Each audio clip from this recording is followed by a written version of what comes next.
Let's keep looking.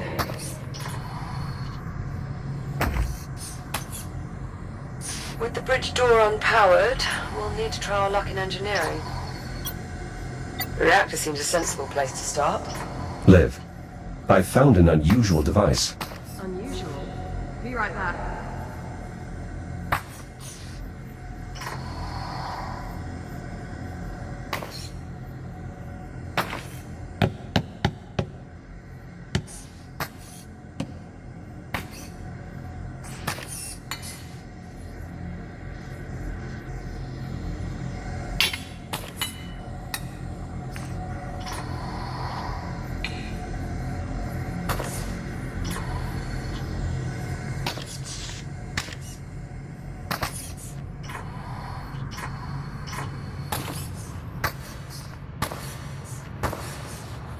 Engineering's through here.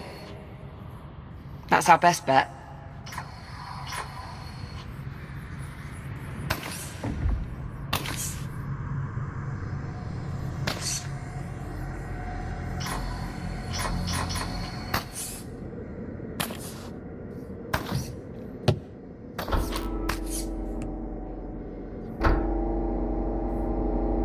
What in the...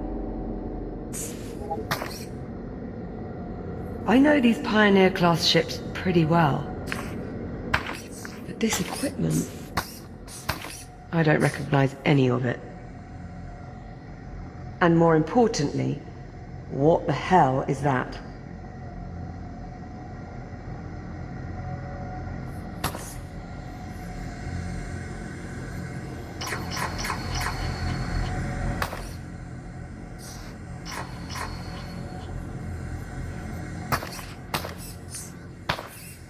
I'm betting it's the reactor. I'm entirely unfamiliar with this design. How certain are you? Not at all. But its location matches this ship type, and with all these wires snaking out, it seems the most likely suspect. I say we turn it on and find out. If it works, the ship should start generating its own power again. Which would give us stable life support. Exactly. I'll see if there's a way to turn it on directly. Do you want to give the room a once-over in case there's an external control? Oh, Jack! That console just came on. What did you do? The wires feed into some sort of switch. Okay, well, give it a try. It could be linked to the reactor.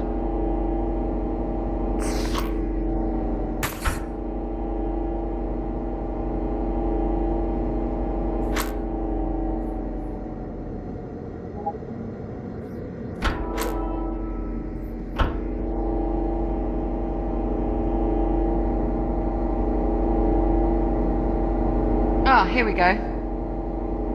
Unfortunately, not controls for the reactor. It's a console for a cargo lift. Wait. I'll try lowering it. See if it leads to something useful. Whoa, wait a minute. Warning. Biomass threat detected. Containment protocols engaged. Jack, come look at this. These canisters are holding ticks in some sort of stasis. They appear pacified. I think it's this device on top. It's emitting some sort of energy field. Could the field be keeping them docile? I think you're right. Look! They have no idea we're here. Juno, What the hell? do you copy? Who was... Jack, you can hear that, right? I've not gone daft. It would appear Juno is not alone after all. Juno, respond. What's happening over there? This is Captain Olivia Rhodes. Who are you? Olivia Rhodes. What are you doing on my ship? Your ship? Yes, my ship. What are you doing out of the habitat? We lost power. Juno brought us here to try and get life support. Never mind. Just stay where you are. I'll be there as soon as I finish rebooting the ship's power grid. Alan, out. Wait! Jack, if he reboots the power grid, what would that mean for these containment canisters? If they lose power, maybe we should find out from farther away. Nothing wrong with being a bit cautious. Containment protocols engaged. No, damn it! We're locked in.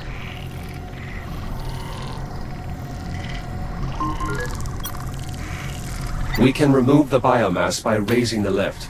Right. I've got the lift controls. Get me power again.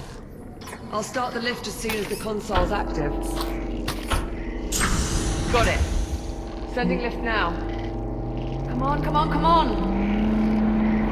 Power cycle initiated. No! We're not gonna make it! Auxiliary power initializing. Shit! Shit! Shit! Jack! It's locked! Lift. My God!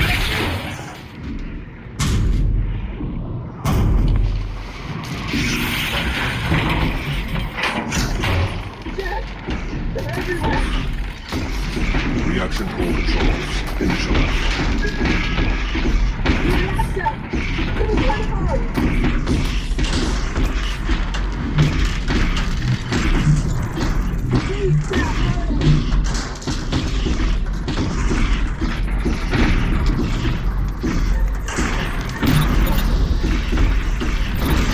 Fuel conduit connected. Reaction core primed and ready for ignition.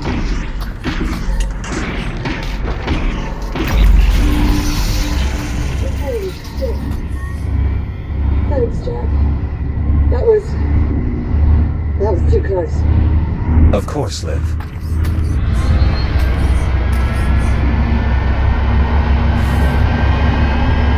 Jack?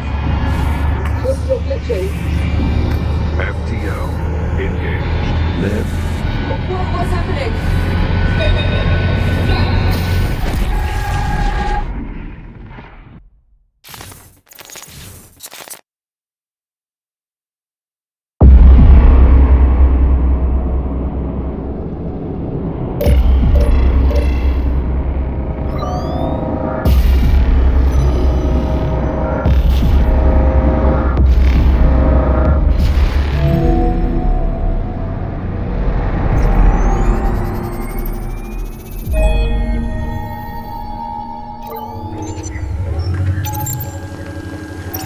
Athena, report. Sensors reading unidentified spatial anomaly in this sector. Cross-check Atlas database for similar phenomena. Acknowledged. No records found. Recommend mission abort. Negative. Maintain course. The Kronos 2 remains priority. Acknowledged. Delta Actual. 13? Delta 13, you appear to be in distress. Where am I? I will take your response as confirmation. Delta 6, is there a problem? I suppose that depends, Actual. Does Delta 13 often forget where they are? Athena, 13 appears to be malfunctioning. Please advise. Possible EM interference from the anomaly.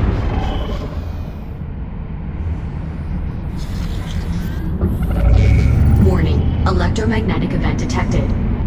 That was interference from the anomaly. Affirmative. Recommend all units perform cursory systems check. Proceed. Units, please verify your operational status. Delta Actual. Online. Delta 9. Online. Delta 6. Online? Delta 13. Online. Confirmed. Delta 13 appears to have recovered. The results may be temporary. Recommend monitoring unit for further malfunctions. Acknowledged. Delta 6. Delta 13 is your responsibility until further notice. Acknowledged. Engaging chaperone protocol. Delta 13, please confirm. Confirmed. Excellent. Command hierarchy verified. Be advised, approaching Kronos 2 mining facility. Distance 4,800 meters.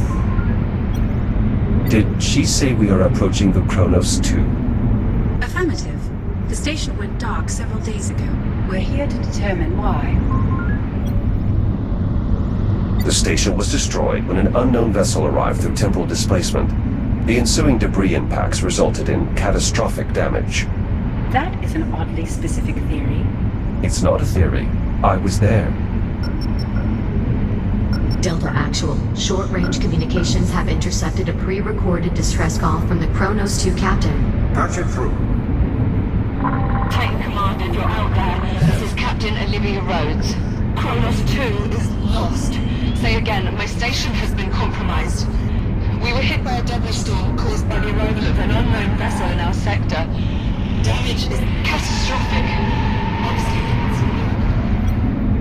Message repeats.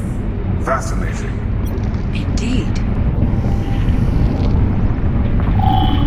Proximity alert. Sensors detecting unknown devices in the area. Isolate and enhance. Identify. No matching records. The design suggests weaponization, threat assessment, and determined. Are there other ships in the area? Scanning. The SCI Ithaca and accompanying fleet are on course to pass within 47 kilometers of this location. That's too close. We need to establish a warning beacon. No civilian vessels should. Athena, report. Warning. Electromagnetic event imminent.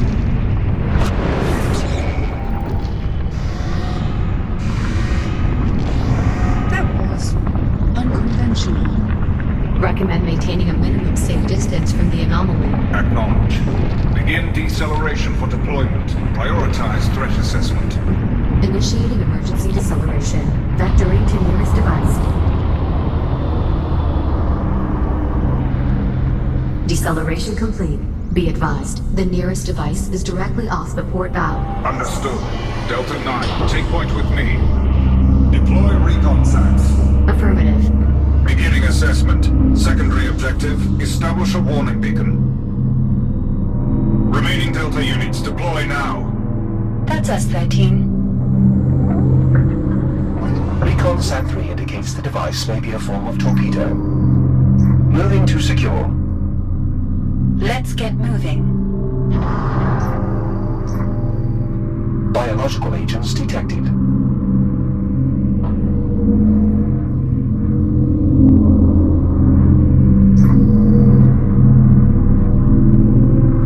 Warning, third electromagnetic event imminent. Anomaly pulse detected. All units brace for impact.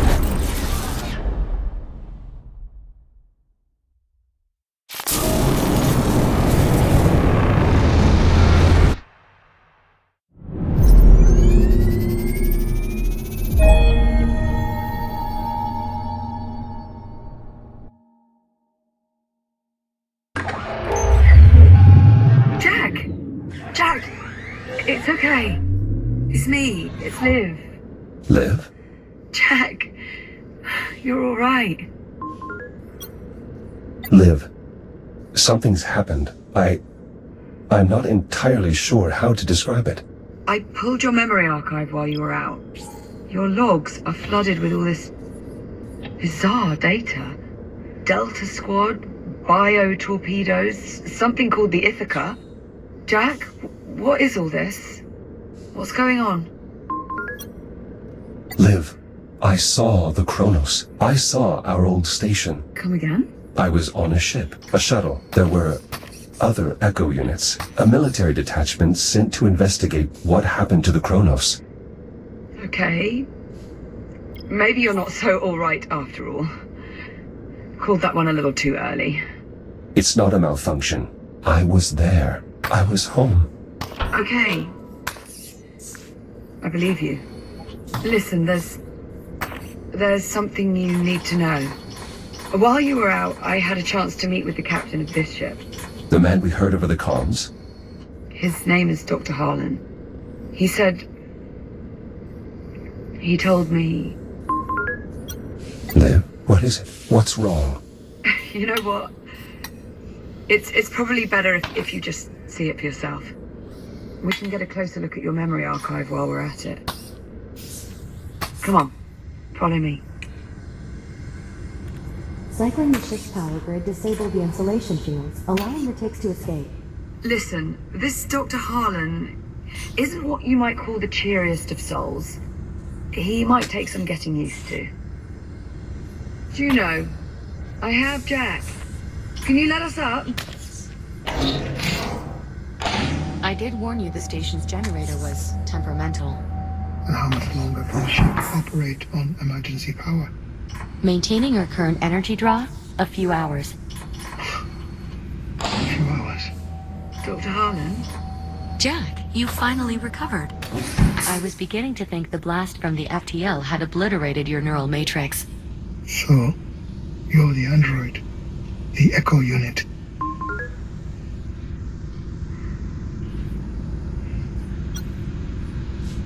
My name is Jack. So I've been told. Jack, this is Dr. Harlan, my administrator. You're the one who is keeping us confined in the hab. I am. And before you ask, no. I'm not the least bit sorry for it. I did what I did for your own safety, if that wasn't painfully obvious by now, as well as to protect the integrity of my work. And what sort of work do you do?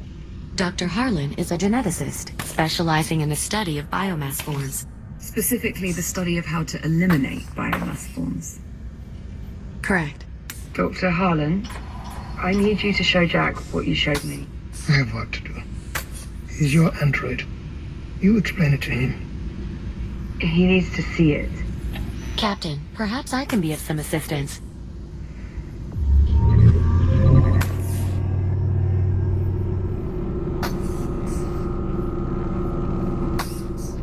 Are you certain you want to see this again, Captain? Just pull it up. Very well.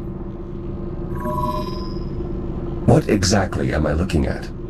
The future. All this orange you're seeing on the map? That's all biomass. That's how far it's spread. To date, the infection has consumed approximately 56% of the habitable solar system. Including Earth. How did all this happen? It starts with us. With us? With the destruction of the Kronos. 7 October, 2126. Your station, the Kronos 2, is almost completely destroyed when an unknown vessel suddenly appears in your sector. The Estrella. Correct. When the Estrella traveled back to our time, it brought the biomass with it. And when we left... The infection stayed behind. Are we starting to see where this is going? In the days following the incident, a fleet of Atlas survey ships unknowingly passed through the infected zone. Most of the fleet's crew complement is consumed by the biomass. The infected fleet proceeds along its predetermined course toward Earth. One by one, the now crippled vessels collide with the planet's surface, unleashing a global infestation. Humanity has no defense. Billions of people. Most of the planet. Just... gone. The remnants of humankind are scattered across the solar system. But without any means to combat the spread of the biomass, It's only a matter of time. All those people. in truth, the initial death toll would likely have been higher had it not been for the captain of the Ithaca, who managed Wait. The Ithaca? The Ithaca was the flagship of the returning fleet. Ithaca. I've seen that name before. Hardly surprising. I remember it as well. I heard it when I was in the past. When you were what? Oh, that's it! That's where I saw it. In your memory logs. I've got the data right here. Look. Jack, would you mind running us through what we're seeing here? I recall overhearing the ship was expected to arrive in Saturn orbit within a few days. I don't understand. For that to be true, these logs would have to be from 2126. A full 3 months before the Ithaca crashed on Earth. That is correct. Jack, are you suggesting that you traveled back in time? I know how it sounds. I'm not sure you do. This is why your memory was so fragmented in the control room. Because you went back in time. Not physically. Just my data. My consciousness. I believe the FTL accident may have briefly opened another temporal anomaly, disabling my shell and forcing my protocols to transfer to another echo unit. 400 years in the past. Evidently. You believe Jack's account, Captain? It makes sense. A botched FTL jump is the whole reason we're in this mess to begin with. It's the only explanation. That is difficult to dispute. Juno, you with us? Oh. Apologies, Captain. I was distracted. Something wrong? I'm not sure. Can we access this memory block? Just a sec. Just as I thought. What are we looking at here? Some form of weapon I encountered while in the past. Dr. Harlan. Not now. As I recall, they're fitted with a form of biomass payload. Oh, lovely. Dr. Harlan. Still not now. Dr. Harlan, you should really take a look at this. What part of not now do you not understand? What? What is it? The torpedo appears to be undetonated. What's that supposed to mean? Where did you pull this image from? This is from one of Jack's recent memory logs. Recent memory logs? It's difficult to explain. It may or may not involve time travel. I'm sorry, what? We can parse out the details later. Right now, Doctor, you do realize what this could mean. A solution. Solution to what? Will someone please tell me what the hell's going on? Right. Come with me.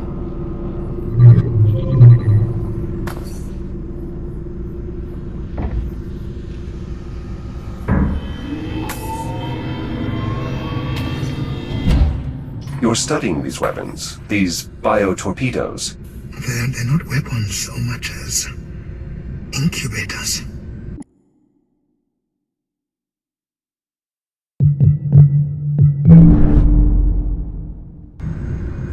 Inside each one is a sampling of the biomass-based genetic material. The infection in its purest form. All you need to know is this.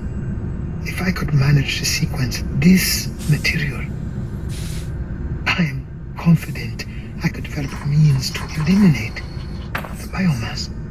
You're saying a cure? It's what I've been searching for. But every torpedo I've encountered has been detonated. I've never seen one with its payload still intact. But I have.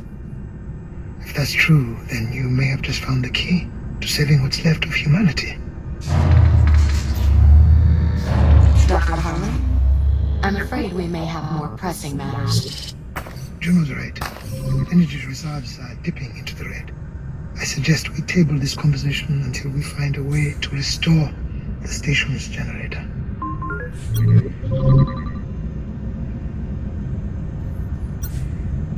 Perhaps there's something we can do. Dr. Harlan, this is the part where you ask us for help. How do we fix the generator? Fixing the generator isn't the problem.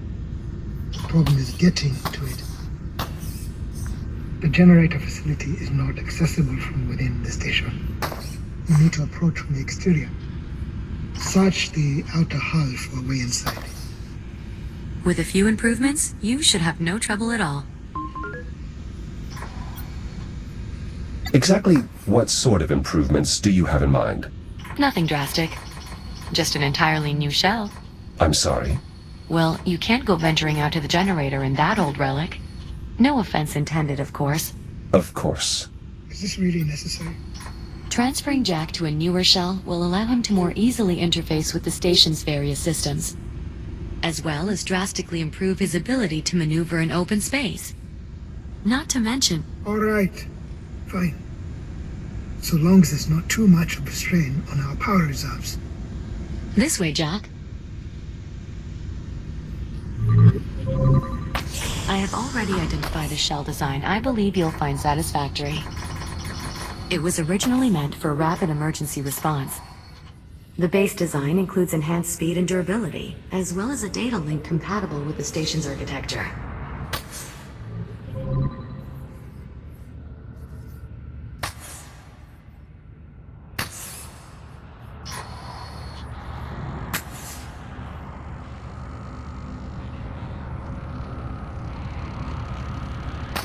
I've already uploaded the shell's blueprints.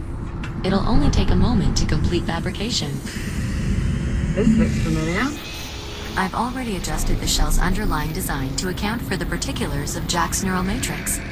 All you'll need to do is shut yourself down, so I can transfer your processes to the new shell. Oh, that's all, is it? Don't worry, Captain. The transfer will be seamless.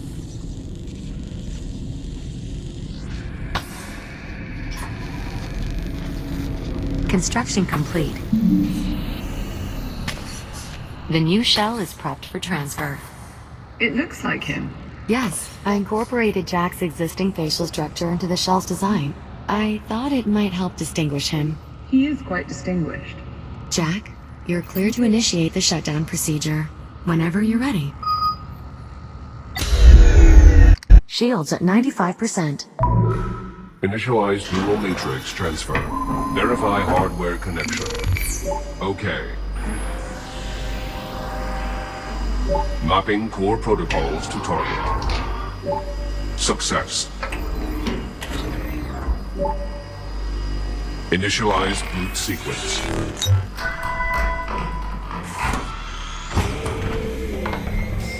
Jack?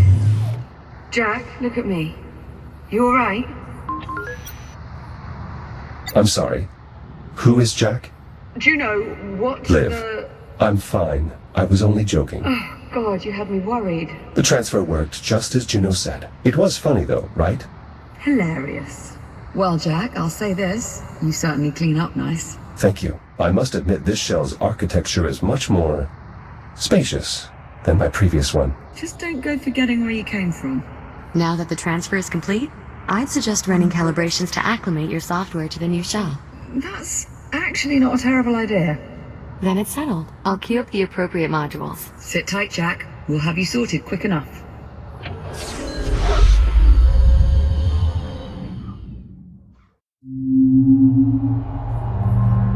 Module M201. Primary boosters.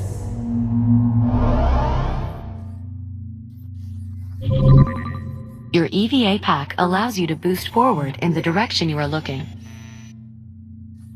Use your boost to reach the console ahead.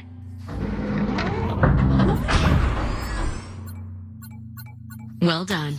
Please press the hollow button to continue. Now boost to the end of the hall before the walls close in on you. Multiple boosts may be required.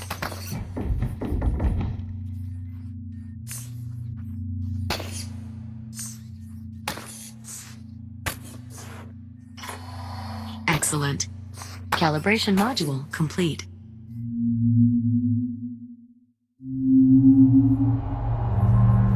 Module M116. Braking thrusters.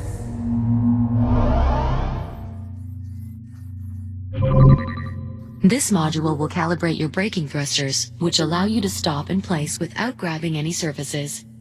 You will continue to slow down for as long as you hold your braking thrusters. We'll practice this in the room ahead. Please meet me there to continue.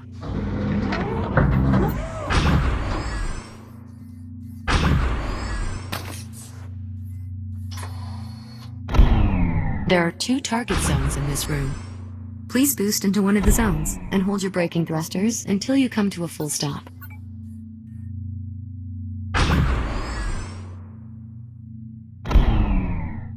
Success! Now use your braking thrusters to stop inside target zone B. Calibration module complete. Please stand by.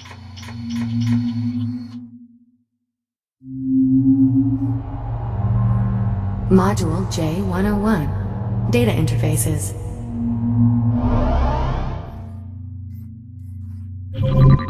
Your new body is capable of equipping multiple tools.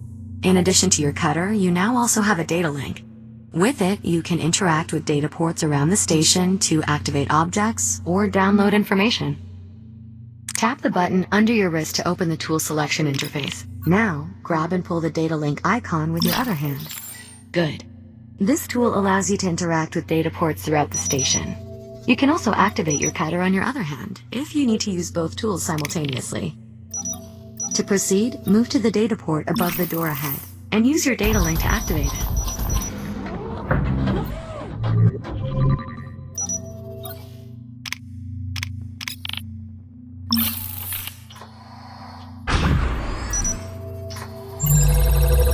Well done. Please proceed to the room ahead.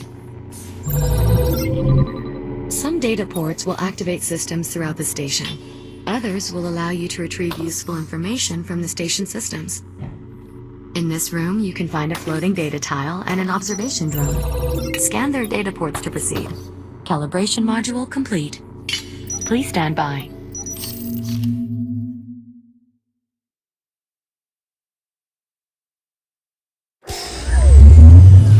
Welcome back to the real world, Jack. Before you go, I'd like to make use of your new data link. Captain Rhodes? Right. What is this? A data tile, left behind by one of the station's scientists. I'd like to see if your scanner can access the information stored inside. Ah, interesting. What was on it? Research notes on the biomass. Anything useful? A list of genetic markers shared between the different biomass forms that could prove most useful. Jack, if you find any more devices with data ports like this one, be sure to scan them and transmit your findings to me. Will do. I've also added a new data tab to your ARM computer to track what we've recovered. How much data was lost? We don't actually have any way of knowing, but finding more will almost undoubtedly be beneficial towards developing a cure, even if only in a small way. Understood. Anything else, Juno? That should be all for now. Come on out then, Jack.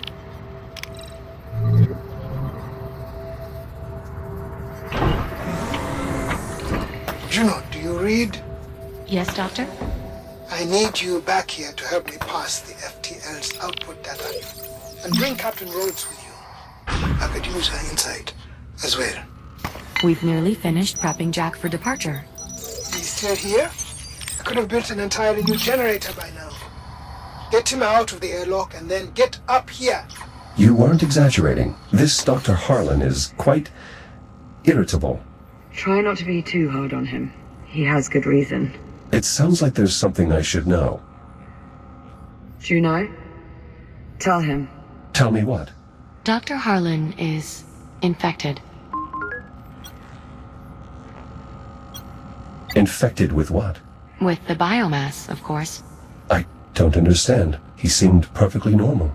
His infection is internal, a result of breathing in microparticles of the biomass. Though we have managed to slow the infection's progress using various treatments developed here at the facility, I fear the doctor may be approaching the final stages of his infection. What happens if he doesn't develop a cure in time? I'm guessing that very question is what's making him so irritable. I hope this might help you better understand why Dr. Harlan is the way he is. His entire life, he's only ever had one goal: eliminate the biomass, preserve what's left of humanity. Thanks to you, for the first time in, well, quite a while, we appear to be making progress. Whatever I can do to help. You can start by restoring the generator. Lead on. Cycling the airlock now.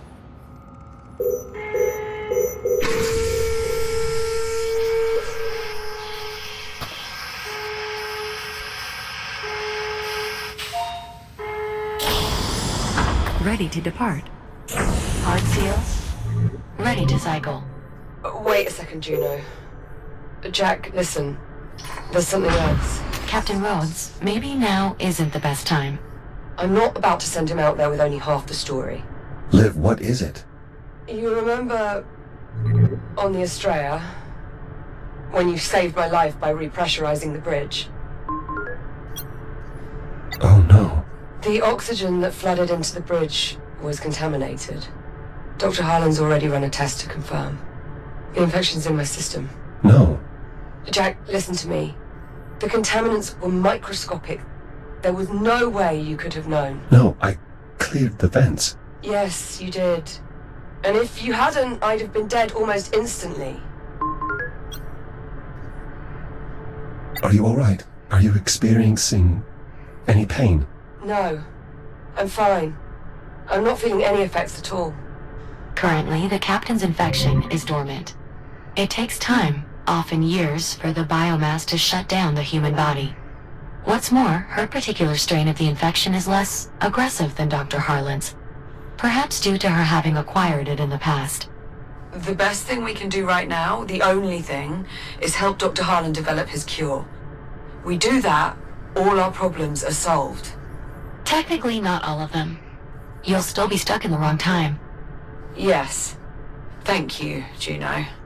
Get to the generator. Stabilize the power grid. Hopefully, by then, we'll have come up with an idea for what's next. Whatever you need me to do, I'll take care of it. I know you will. Now off you go. Good luck. Commencing depressurization.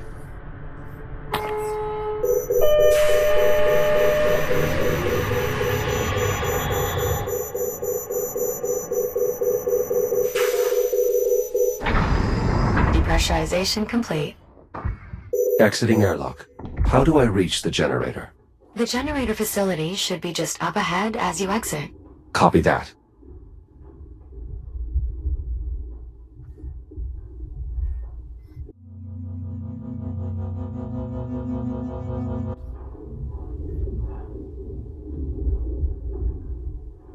I'll mark the destination for you.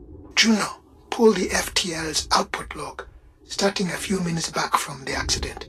What are you looking for? If your android is right and the FTL accident really did create a temporal anomaly, then we should see clear evidence of the event in the output data. FTL drives don't normally rip open tunnels through time.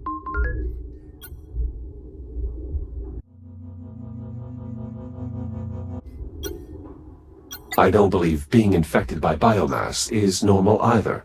Wait. You're right. Juno, can you pull up the readings from right when the ticks attacked the drive? Stand by. This resonance. The FTL shouldn't be creating a displacement with this signature and nowhere near this magnitude. Then it's the biomass. Has to be. It's causing some sort of reaction in the drive. We'll need to run some simulations. Let's get to it then. Jack, we'll be on standby. Acknowledged. I've located the entrance.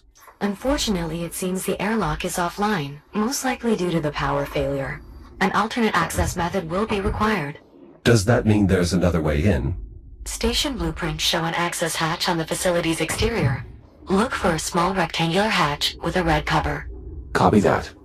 I'll take a look outside.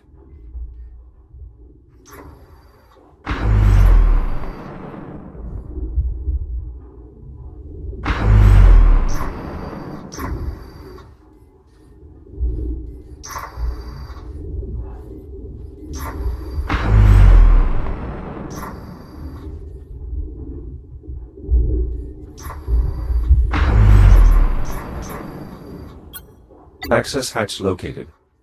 Looks like I'll have to cut my way in. With the generator's interior in a vacuum state, it should be safe to use your cover here. Explosive decompression will not be an issue. Copy that.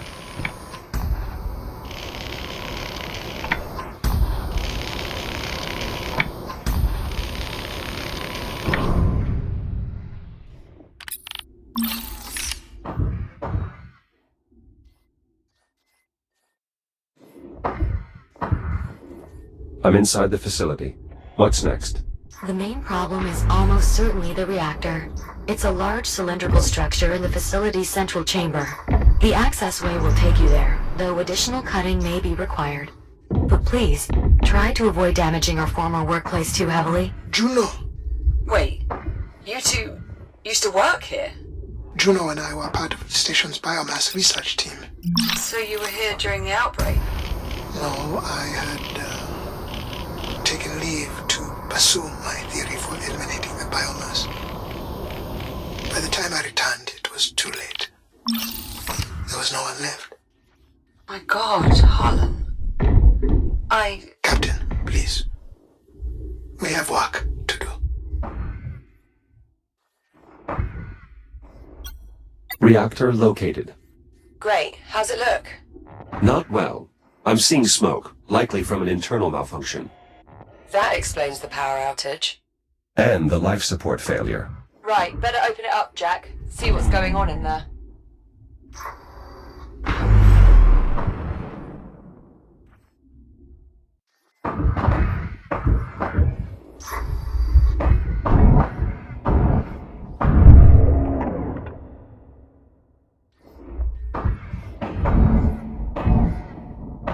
I'm opening the casing for a closer look at the reactor. Copy that. Malfunction confirmed. A bad reactor core. You'll need replacements to get the reactor running again, Jack. The facility contains a storage area that might be worth investigating. Thanks, Juno.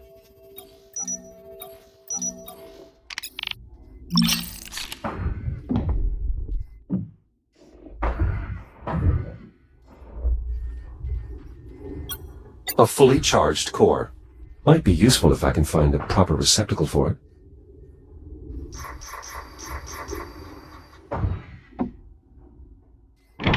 Now simply rotate the core clockwise until it stops turning. Core is locked in. Excellent. The reactor has quite the unique shape. An icosahedron. For optimal power flow, I assume. Correct. The reactor's quasi-regular orthogonality allows for nearly flawless energy management. Good enough state to work, though, right? Yes, the malfunction appears to be temporary. Install a complete set of operational cores, and the reactor should resume normal functionality. Okay. Well, sounds like you two have got things handled. Copy that. This access hatch could provide a way into the storage area, but some of the bolts are outside my cutter's range. We might be able to do something about that, actually. From the few logs I've been able to access, I believe the generator's staff were working on improving the reactor's efficiency. If we can recover data on their efforts, I may be able to adapt that technology to improve the range of your cutter. Look around for any equipment containing a data port. Copy that, Juno.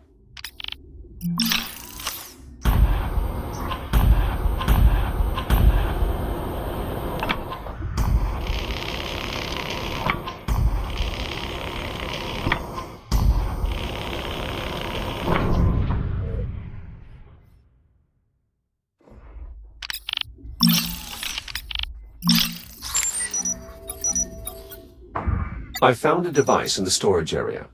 A network terminal. It may still be connected. Scan its port with your data link to attempt a data transfer. Scan successful. It's as I expected. They were working on optimizing the power flow of the reactor. With more data on this, I should be able to adapt the concept to your integrated cutter. How much more data? Uncertain. Without possessing the actual data, it's impossible to measure its size. Nonetheless, I've made an entry in the data tab on your ARM computer. I anticipate only a few more scans will be required, though. Acknowledged. I'll keep watch for more data ports. Empty racks here. Were they running low on supplies? Negative. However, among the facility's final logs are inventory requests of unusually high quantities. I presume anyone who managed to escape the station must have brought the supplies with them. Let's hope such was the case. Must have been a horrid scramble.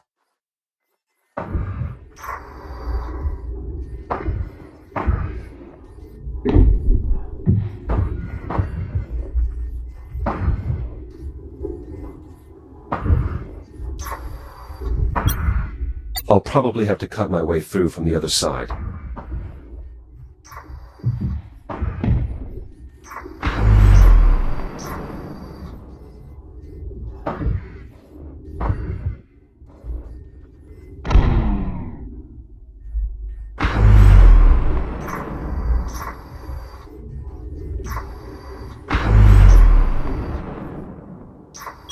This data tile appears to still be intact. Despite their small size, data tiles make for excellent external storage. I advise scanning it so that we can retrieve its contents. Nice work, Jack. Much of the data here will prove useful in augmenting your cutter. Unfortunately, we will need more to complete the design. But I did find something that might be of interest. A voice memo from the station's chief engineer regarding the technology. I've added it to your ARM computer's data tab, Jack.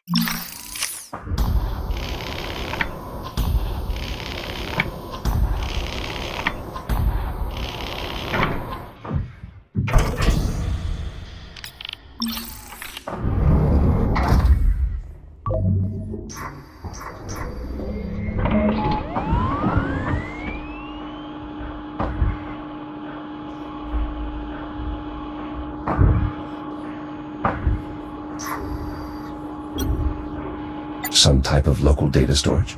Correct. Insert enough of them into a database terminal, and the terminal's data port will become available to scan.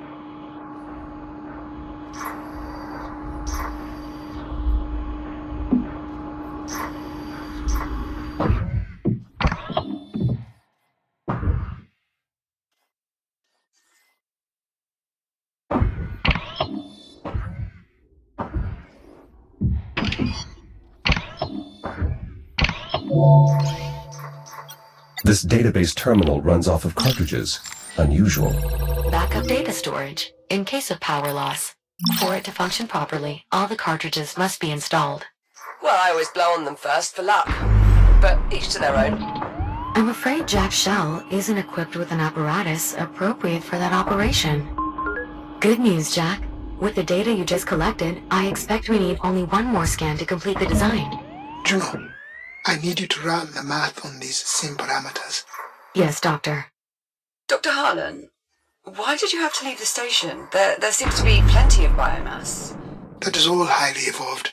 I need the base genetic material, and that can only be found in an undetonated biomass torpedo. There was nothing more I could do from here. Right. Then what brought you back? Did you know the station had... I'm sorry, Captain Rhodes, but we do not have time for me to recount my entire life story. I was here. I lived. And when I came back, everyone was dead or gone. All right. Fine. Why don't I simply compile an archive of the logs covering our time away from the station? That way the captain can review them at her leisure. If you must, but after you've finished verifying the sim parameters. Very well. I will let you know when I've finished, Captain. Thanks, Juno. This drone's power appears to be depleted. There should be an induction charger nearby. Simply insert the drone to replenish its power. Once it finishes charging, we should be able to access its data port.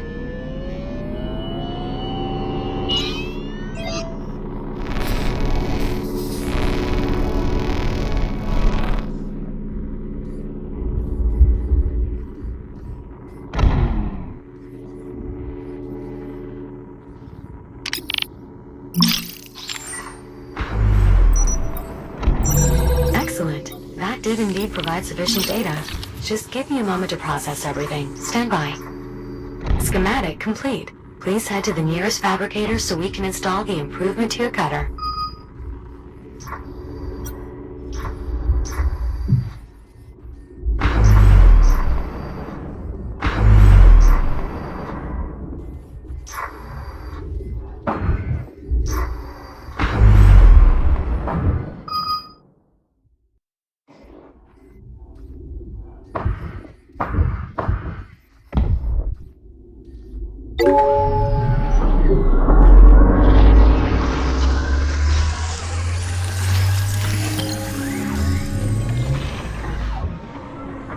Integration successful.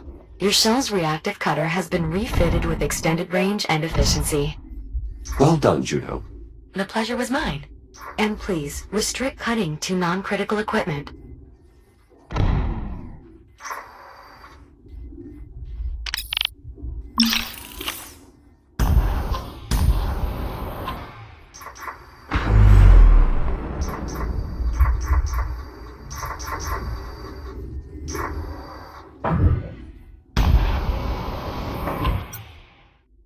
Now that my cutter's been extended, I should be able to reach those bolts.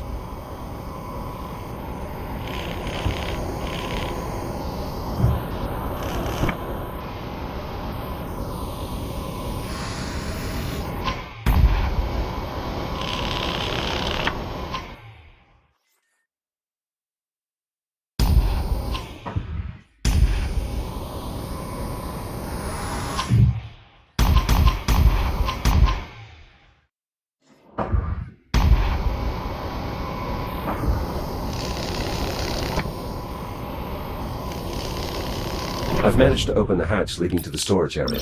Splendid. The area should now be accessible through the maintenance duct below.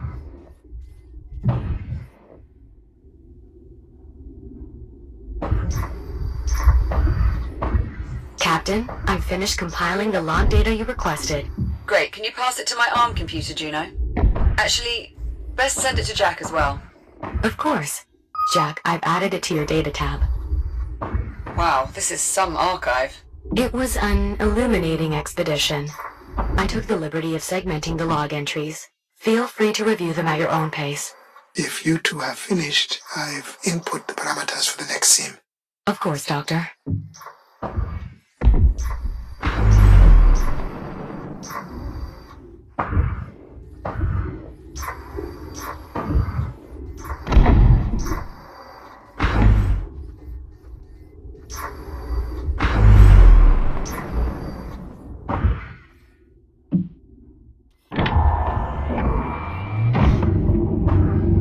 Second core installed. Acknowledged. Please visit one of the nearby consoles to bring the reactor back online.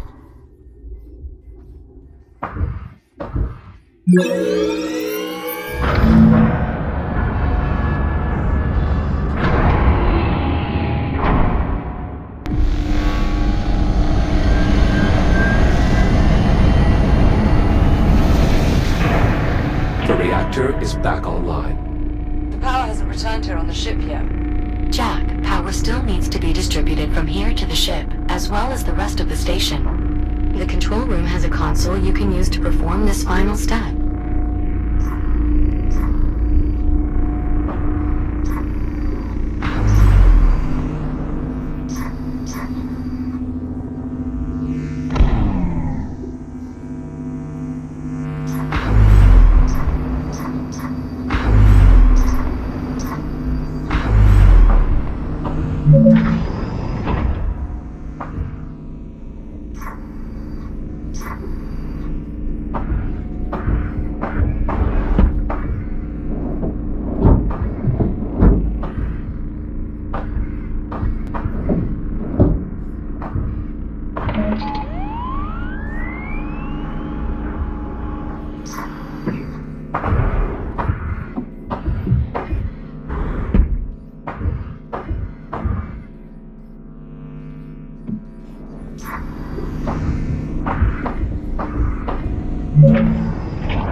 Distribution console primed and ready to deliver power to the station. Roger that. Let her rip, Jack.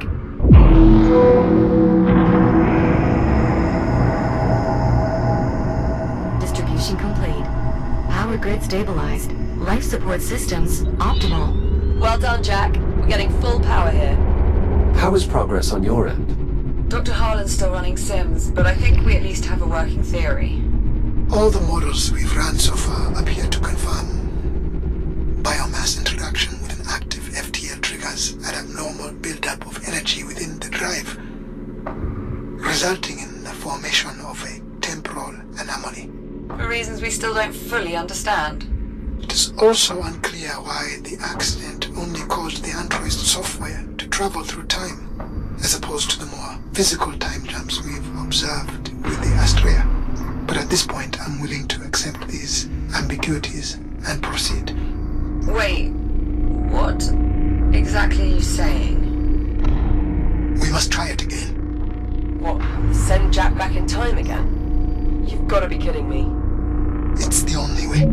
Any chance we have of eliminating the biomass lies with finding an undetonated torpedo. We must send the android back. You talk like he's expendable. Of course he is. All of us are. You've seen how it spreads. Eradicating the biomass is going to take everything we have, and then some. Yeah, well, it's not just up to you, is it? Jack, what do you think? If the end result is you being cured, is that not the best course of action? But are you sure? There are so many unknowns here. There does not appear to be another way of obtaining the data required. Waiting for an alternative presents a far greater risk to your safety. And your safety Is your primary concern, right? Should have seen that coming. Fine. I'm on board. So what's next? We're going to have to recreate the circumstances of the time travel accident. Oh, don't tell me. We're going to need biomass. Contained biomass samples specifically. The research facility should serve our purposes nicely. There is one other problem. The FTL accident depleted the drive's fuel cells, and we don't have the supplies to refill them. Then our best bet for a fuel cell will be the remnants of Astrea. However, exploring that area may be difficult. Pesky shipboard defense protocols somehow remain active. Something off with the AI, Juno says. Could be just as dangerous as dealing with the biomass, really. Well, Jack, what's up first? Grab some creepy crawlies from the research facility? Or dig up a fuel cell for the FTL drive?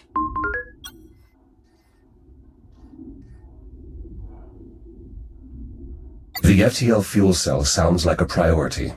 Feeling a bit nostalgic for the old Astrea, are we? Following the yellow conduits will lead you directly to the salvage site. Thank you, Juno. So when Jack eventually returns with these volatile materials, where exactly do we plan to store them? I believe I can convert elements of the refueling depot to suit our needs. Need a hand? Why, yes, Captain. Your assistance would be most appreciated. Anything's better than just sitting here.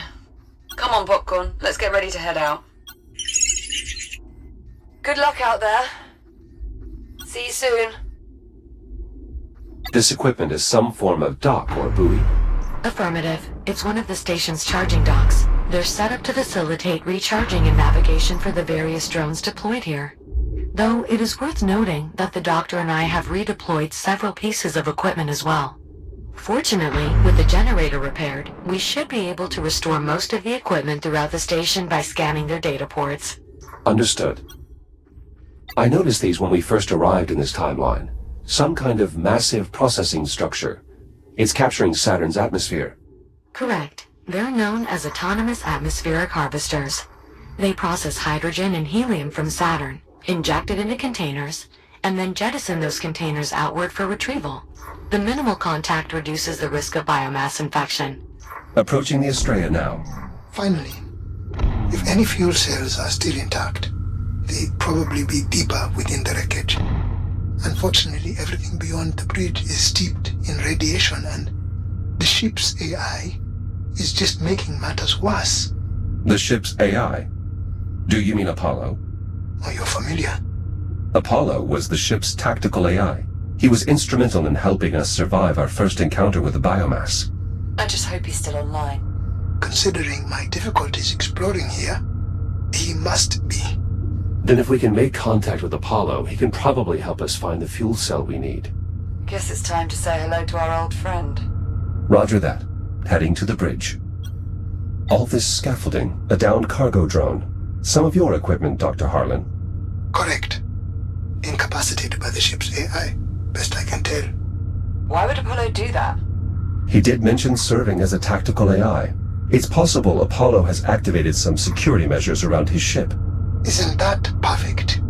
Well, I'm sure you can convince him to help us out, Jack. We did before. Power feeding from Chiron Station. A way to keep the bridge online, so Dr. Harlan could investigate. Wait, you're powering the bridge? Don't you think that could have... Yes, Captain Rhodes. It seems in doing so that I inadvertently prompted the ship's AI to destroy my equipment. Juno was handling the cargo drone's navigation out there, so I assumed I could safely investigate the bridge. I didn't want to lose an opportunity to learn more. But perhaps this outcome was inevitable.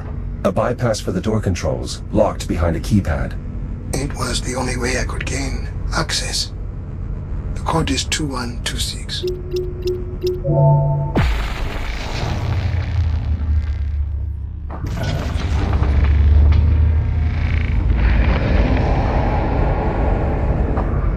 I've gained access to the bridge. I assume you have some type of plan. Apollo's AI core would be an appropriate place to start. It was vital to his operation here. Good point, Jack. If it's still intact, could be all we need to strike up a conversation. You two are rather confident. Apollo commissioned us as official crew members last time we met. And we did part on good terms. I'm sure he'll do what he can to help. Yeah, it'll be fine. A casualty from Dr. Harlan's previous investigation. It was just another shell lying around the station. We were trying to put it to good use. I thought I could pilot it well enough, but apparently limb control is not my forte. I'm expecting you'll fare better, Echo One. If this Apollo is indeed the ally you say he is. An electrode for the defibrillator. If you hadn't found that defib unit when you did, I wouldn't be here. Your safety is my primary concern. I will do everything in my power to prevent you from coming to harm. I see. So that's why you're so keen on all this time travel nonsense? Precisely. If your infection is indeed life-threatening, I am compelled to do whatever is necessary to help you find a cure. If the two of you are finished. Right. Let's get back to it. Apollo's AI core. Oh, still intact? Reasonably so, it seems. I'll just need to plug it into the mainframe access slot to be sure.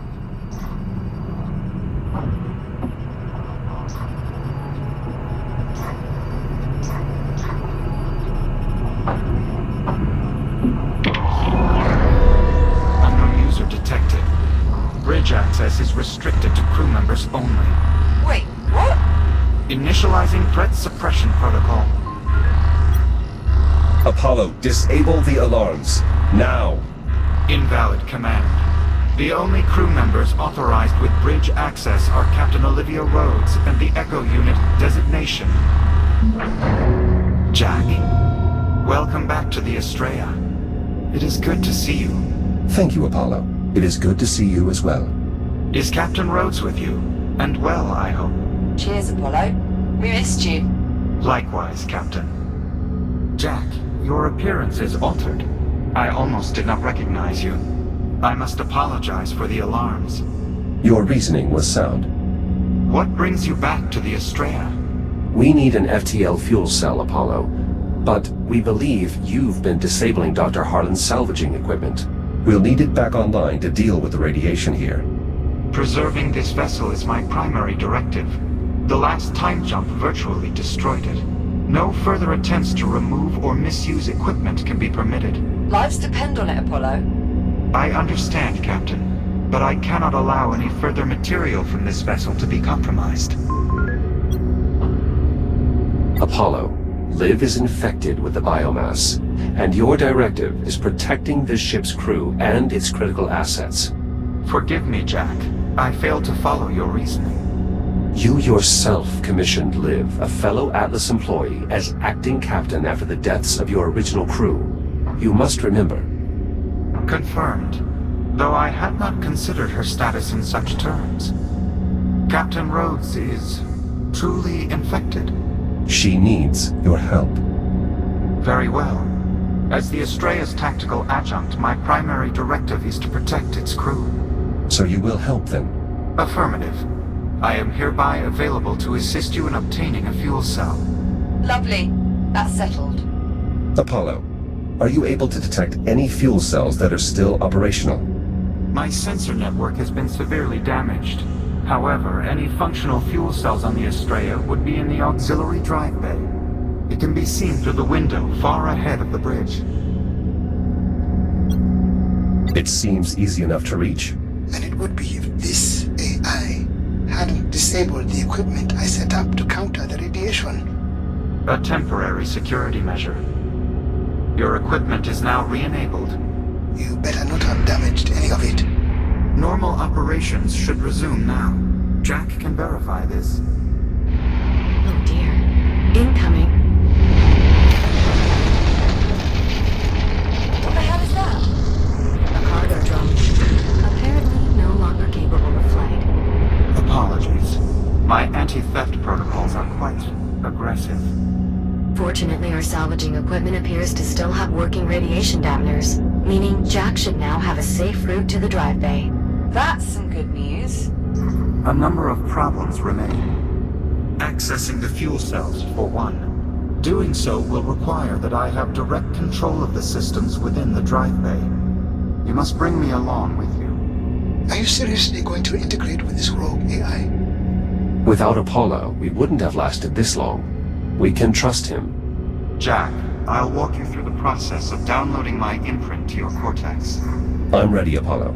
Simply insert my AI core into the lower receptacle, then use your data link on the override slot. I will do the rest. Disconnecting from mainframe now.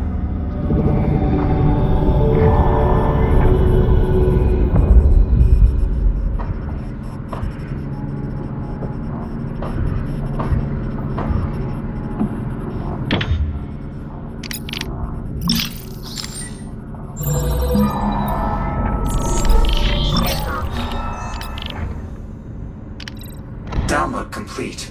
Only one final issue remains, Jack. Your arms are too short. Too short? The FTL technology is highly sensitive. Accessing the drive bay and the fuel cells within will require multiple operators. Good thing there's two of us then. Unfortunately, the debris field is far too irradiated to accommodate Captain Rhodes. You're saying Jack's the best chance we've got, but even he won't be enough. I might be able to help, actually. The cargo drones employ stasis technology, which enables them to manipulate objects at a distance. Like the stasis projectors we used to levitate the tram back in the hab. Exactly. I believe I can incorporate the drone stasis deck into your shell, Jack. I'll just need more data from them to be sure. The drone that just hit the bridge is unlikely to put up much resistance. I'll start there. Whenever you're ready, Jack. I'm heading out.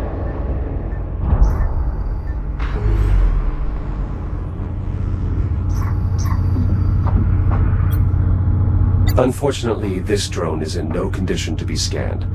I'll try finding another.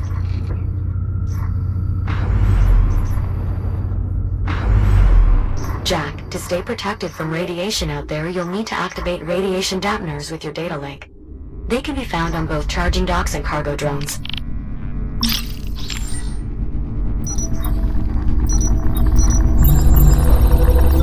Radiation dampener activated. Hypothesis confirmed. With sufficient data, I'll be able to construct a tool for extending your reach, Jack. Does this tool have a name, Juno? Well, it will essentially project your grip across space, so I suppose... It's a grip projector. Let's move on. More data will be needed. There'll be plenty on the way to the drive bay. You know what to look for. Affirmative. Inoperable cargo drones, but with functioning data ports. Heading to the drive bay. Please remember the charging docks have radiation dampeners as well, Jack. They'll help keep you safe out there. Thank you, Juno.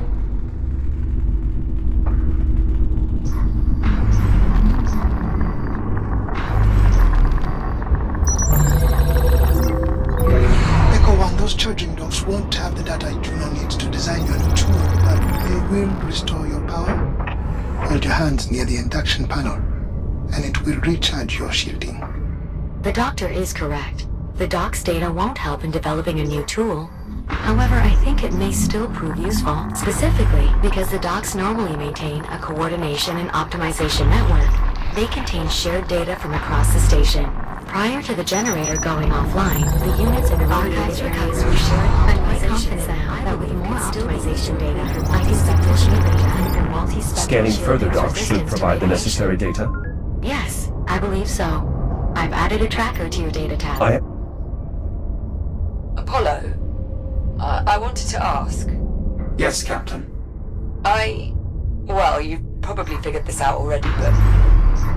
You know this isn't your time, right?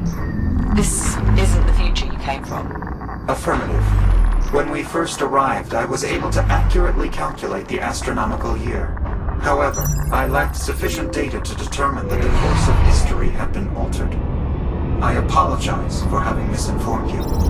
The fact that half of the Estrella was left in your time and led to system-wide decimation of the human race is clear evidence of a tactical oversight on my part. Shields at 95%. Apollo, I believe I may be able to extend Jack's reach by about 4 meters. I hope that will be far enough. Affirmative.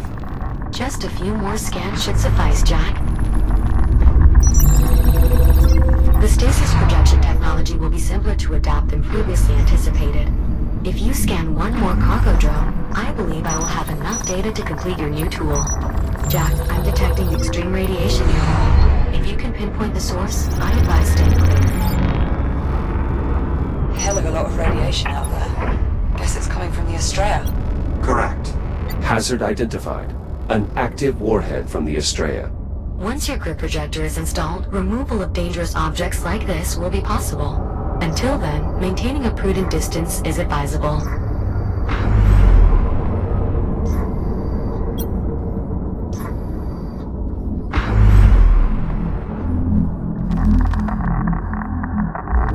Shields at 95%.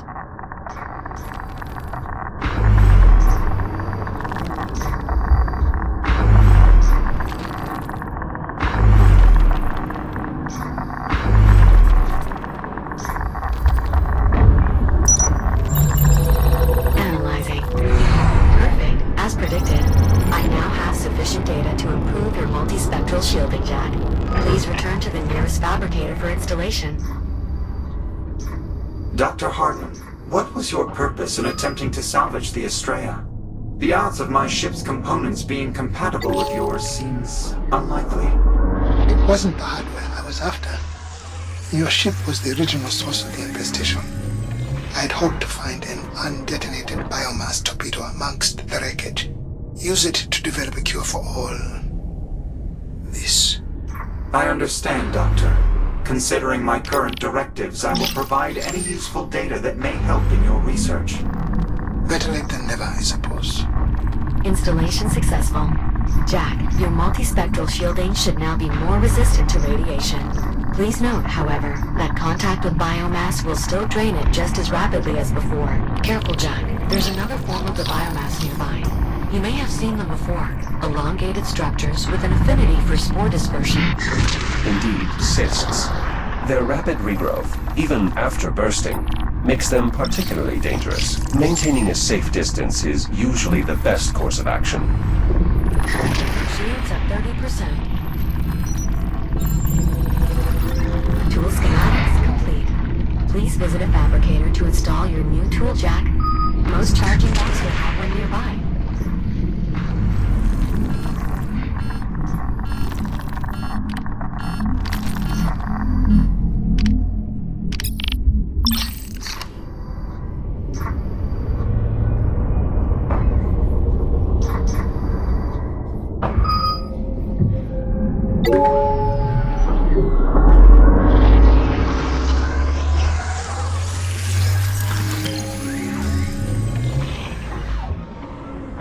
Grip projector installed. To use your grip projector, simply point at a target, activate the projector, and direct it with your hand. Any sufficiently small piece of debris would be ideal to experiment on. If your new tool works as intended, Jack, you should be able to access the fuel cells now. Good. Heading to the drive bay.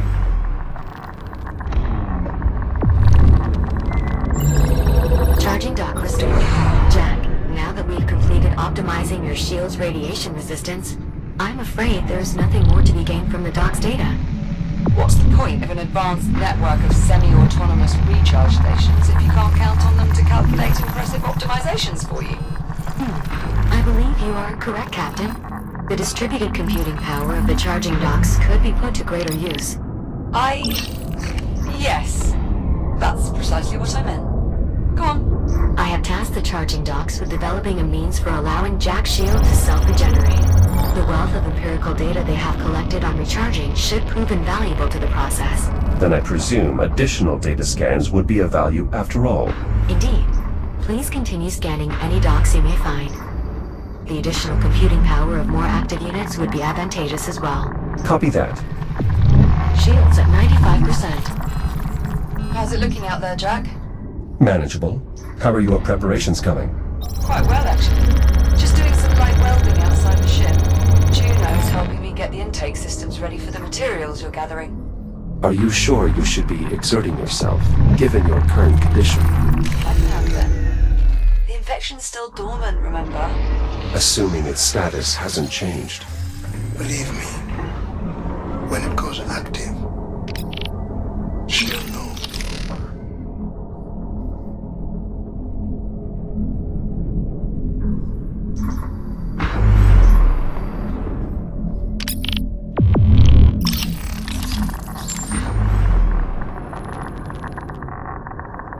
Shields at 95%.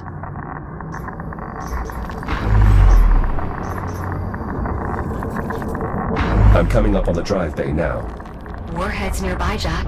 Please be mindful of their extreme radiation levels. You won't be able to handle them directly, Jack. Maybe your new tool could help.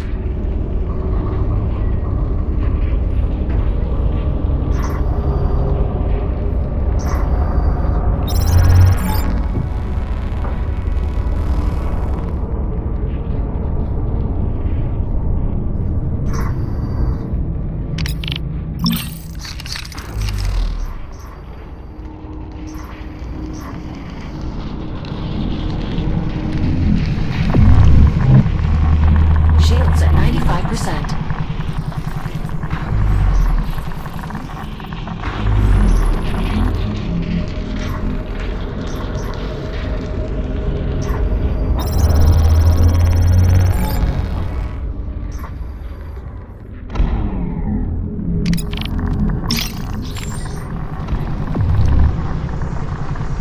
Shields at 95%. Warheads removed.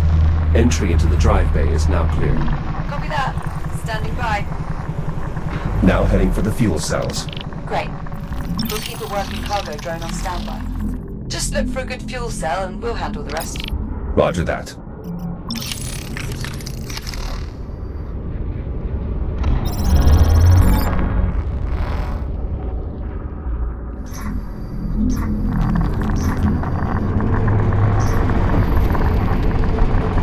Shields at 95%. A spent biomass torpedo. Just like every other that was left behind here. Useless for my research, unfortunately. Given the damage the Estrella has sustained, I would not expect even a simple system such as this to remain operational. How was that achieved? The Estrella was built for war. Her high level of redundancy and modularity limits most damage to the compartment that sustained it. In the case of that display, it is still receiving power from micro-generators and integrated capacitors. Within that part of the ship. All within that hallway. I would never even consider building something so vulnerable to the biomass. Suffice to say, Doctor, the biomass was not a threat we anticipated. Though I'm afraid beyond that, the details are classified. Of course they are. I've gained access to the drive bay. Wait, those pillars in the center, are those... The Estrella's FTL drives, yes. do they still work? Theoretically, but unfortunately they're of little use to us. With such a high concentration of biomass forms in this area, any attempt to remove one of the drives would prove futile. Dr. Harmon, I'm noticing these ticks appear to be less evolved than those we previously encountered. Must have carried over from the last time jump. No doubt just as dangerous. I advise avoidance at all costs. Jack, my monitoring systems are offline here. You'll need to manually inspect each fuel cell in order to determine its viability. Simply scan their data ports to get started. Fuel cell located. Use the data port and I'll expose the cell for visual inspection. Exposing fuel cell for your inspection, Jack. Empty. I'll have to keep looking.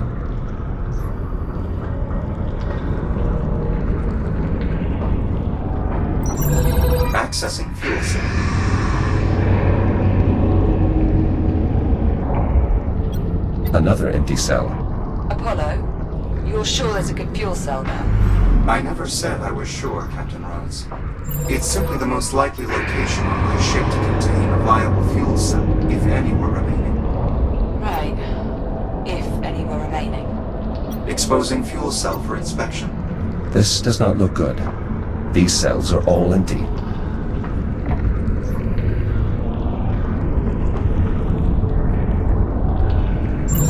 Exposing fuel cell for inspection. Viable fuel cell located. Hopefully enough to power Dr. Harlan's FTL drive. Nicely done, Jack. I'm sending a drone your way. Send 2. What for? There's only one fuel cell. Just trust me. Send 2.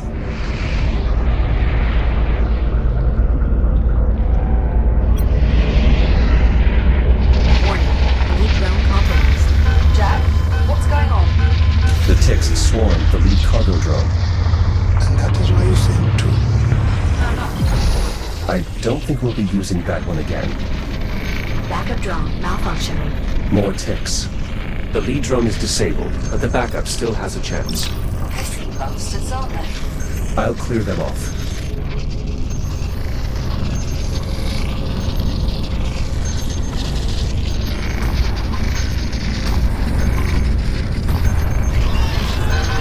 Shields at 95%.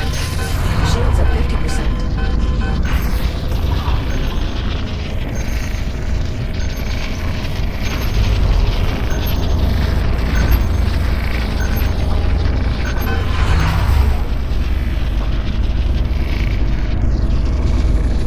Cargo drone cleared.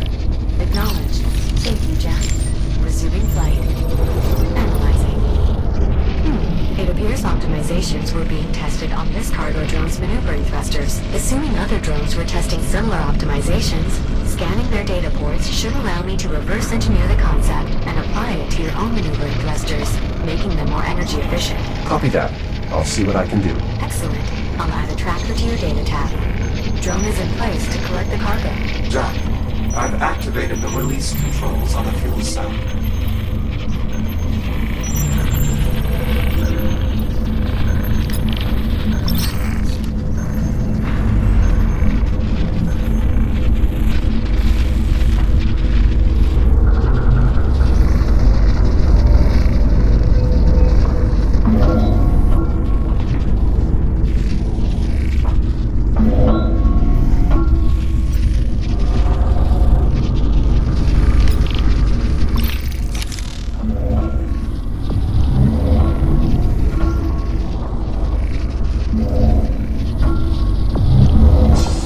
Cell released.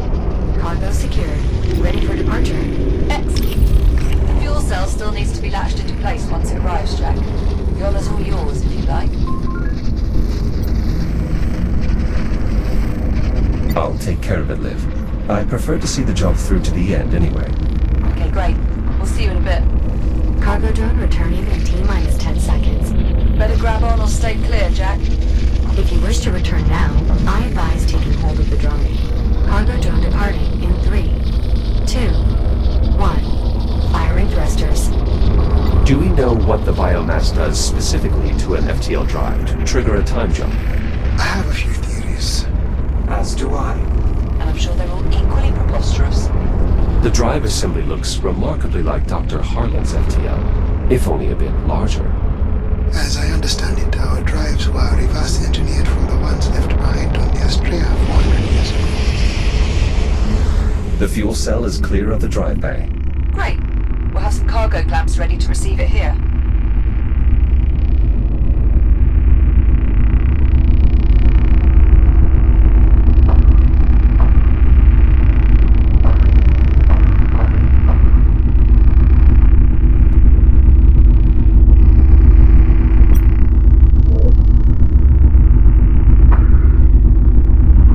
To see welders haven't changed all that much in 400 years. That design is actually from a historical archive. It was the standard for most of the 23rd century. I'm afraid it's the closest approximation to a welder I could fabricate. I hope it's acceptable. Perfectly adequate, Juno. Thank you.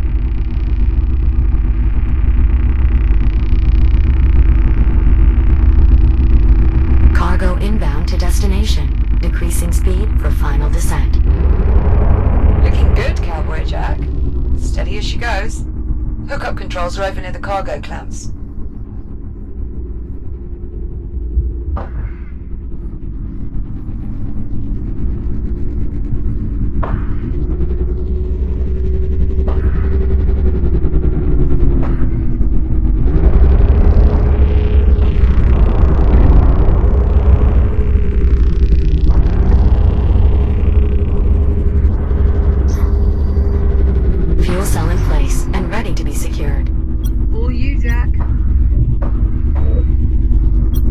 How will this fuel cell interface with the rest of the technology here?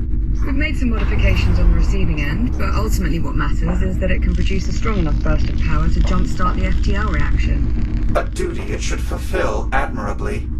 At least for a single jump.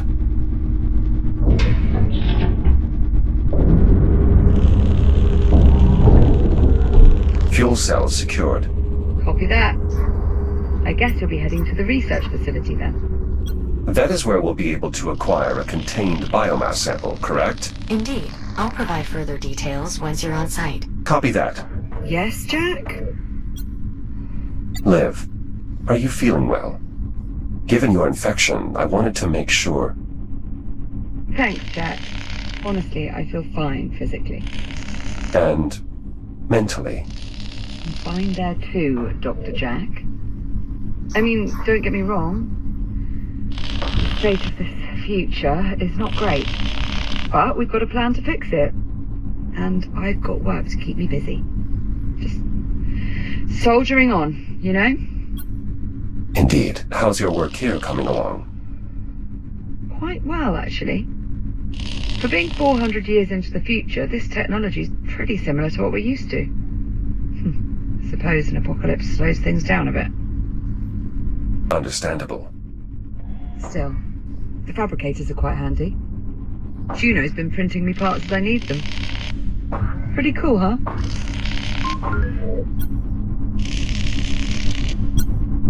Agreed.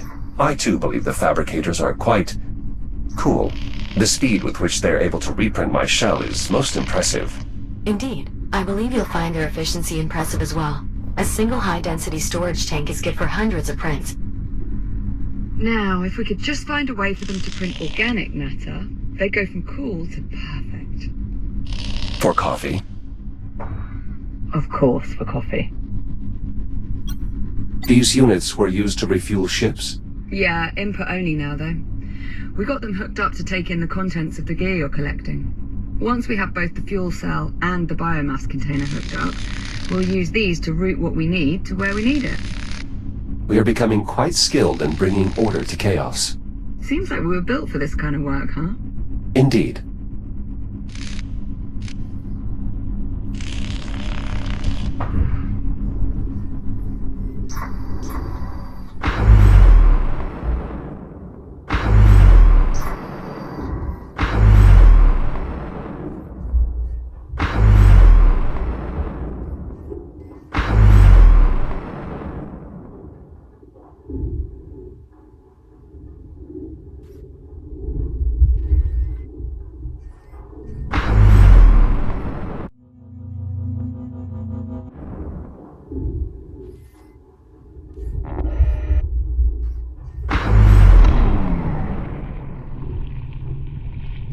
Another cyst coming up, Jack. They've developed tentacles.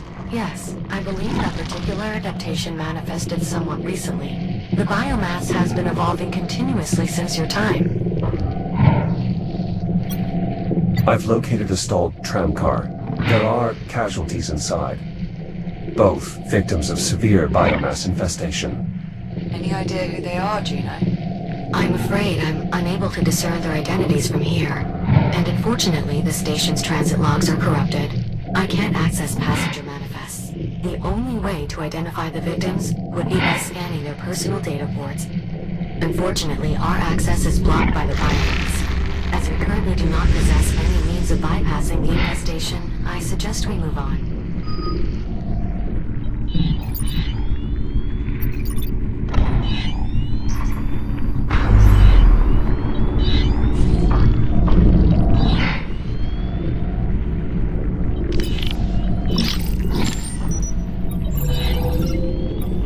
Let's see. Moderate store of data, but much of it could prove useful in developing a cure. Good find, Jack.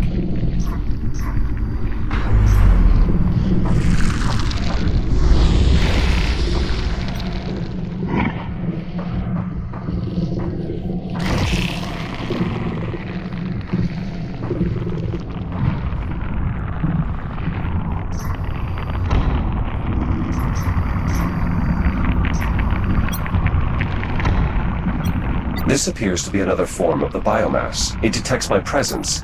much like the other specimens encountered thus far. We classify it as a reticulated B biomass organism, but most people just call them webs. Aside from their namesake membrane, webs can also be recognized by an additional nodule. It should be quite distinct.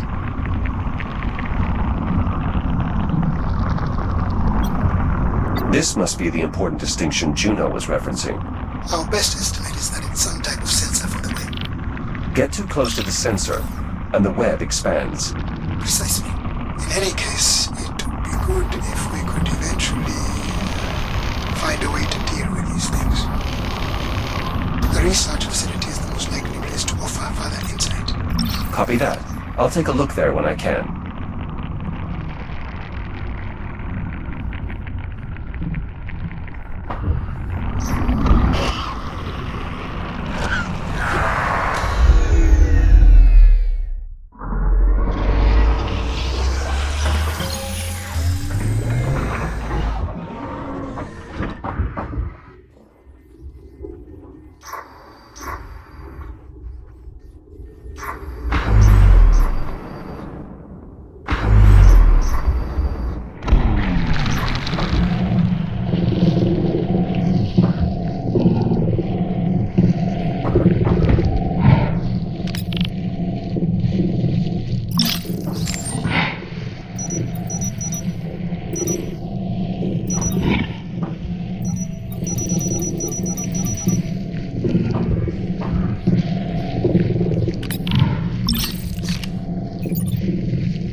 Much of it can be used in our effort to develop a cure.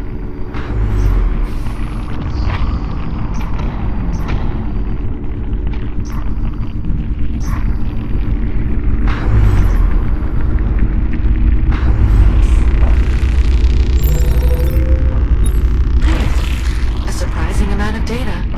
Some of it's irrelevant, but a fair bit could help our efforts on a cure. Thanks, Jack. Of course.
You are approaching the biomass research facility.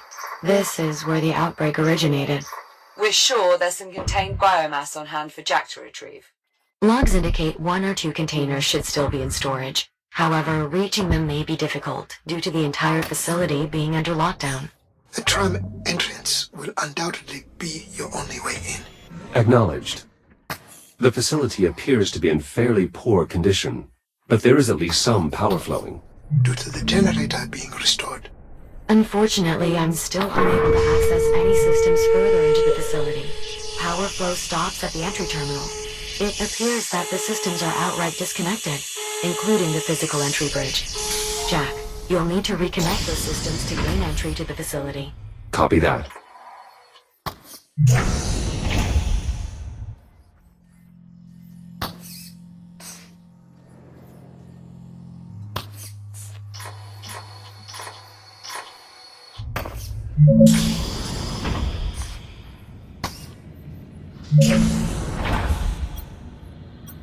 This device looks vaguely similar to the cranes we saw in the transit hub.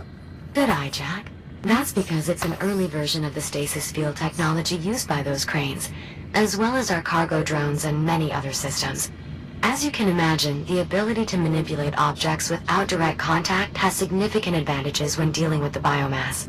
Yes, advantages we continue to witness firsthand through Jack's grid projector. Agreed. This appears to be some sort of focusing device. I haven't seen anything like it elsewhere on Chiron Station. It's actually a prototype of the technology our containment units use to keep Dix pacified. As in the technology that shorted out while Jack and I were trapped in the engineering bay. Yes, though that was due to the power cycling abnormally. I assure you, it's usually quite stable. Yeah, one would hope. A scale model of the FTL drive on Dr. Harlan's ship. Was the drive developed here? Not exactly. While the few FTL drives still in service were refitted here, the original design was actually reverse engineered from the FTL drives left behind aboard the Estrella. That was done by your former employer, in fact. Wait, Atlas built them? Indeed. Before the company dissolved, of course. Effectively, 22nd century Atlas reverse engineered their own 26th century technology. Huh. That sounds perfectly normal and not at all confusing. I would expect nothing less from our employer, past, present, or otherwise. It seems someone was emphatic about maintaining the lockdown. That console would have controlled the bridge leading into the main facility. I assumed. I'm not seeing any backup controls in the blueprints, unfortunately. It's possible the cave contains systems not listed in the schematics. It may be worth a quick investigation.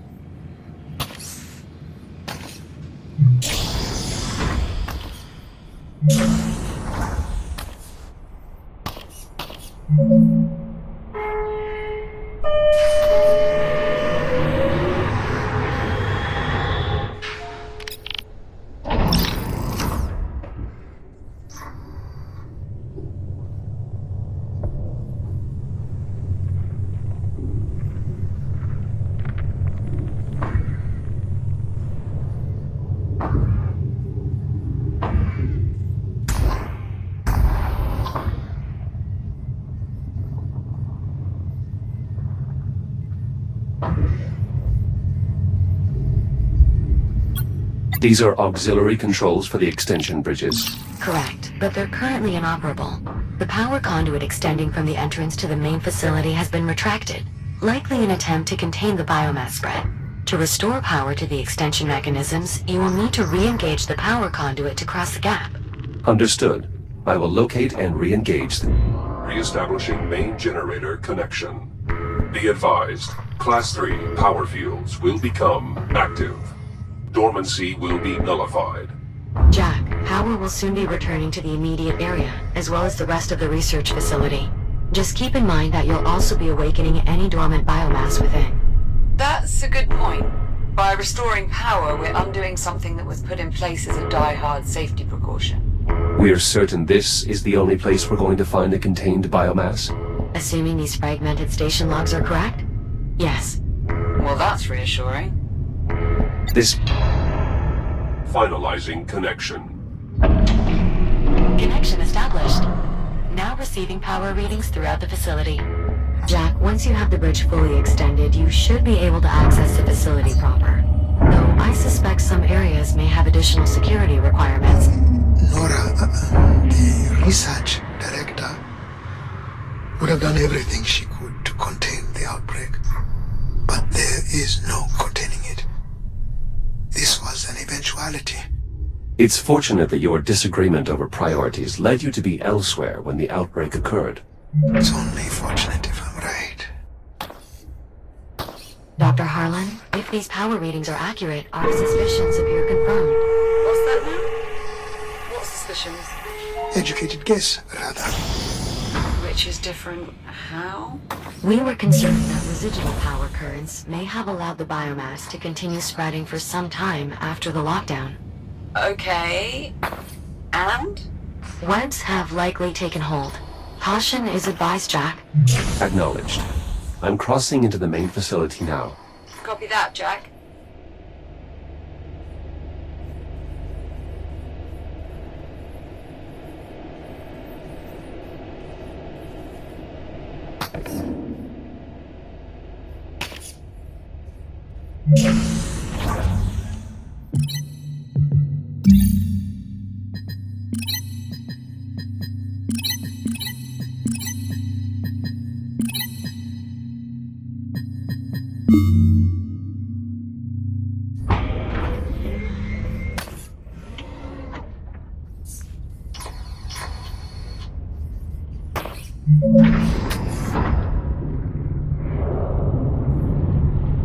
Biomass has taken hold here.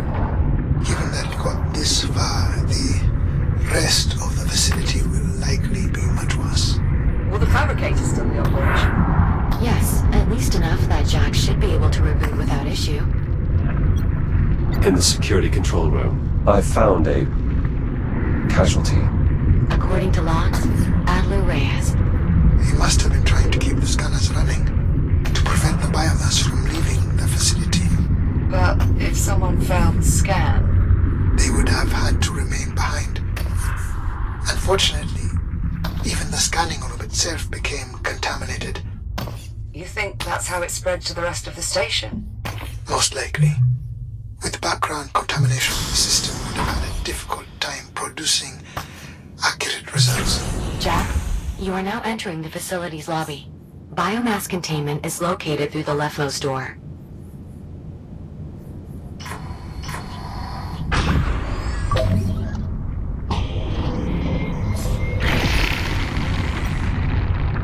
Another one of the web forms. I still have no way to bypass. Then try the labs. The research they were doing there might prove useful. Copy that. I'll see what I can find. There's some kind of added security here.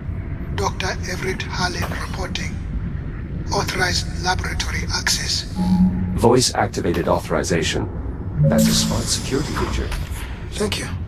And you're welcome.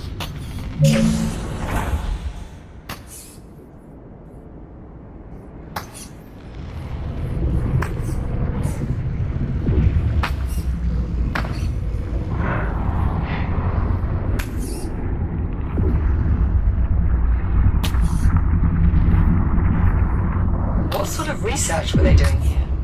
The director was convinced a cure was impractical. So she poured everything into containment technology. Did she have any luck? When I left, she had everyone working on miniaturizing the insulation cloaking from our containment unit. I'm not sure how far they got. Biological specimens. The director was always in here. Dissecting, testing. She was tireless. She must have had a cast iron stomach. One of the toughest people I have ever known.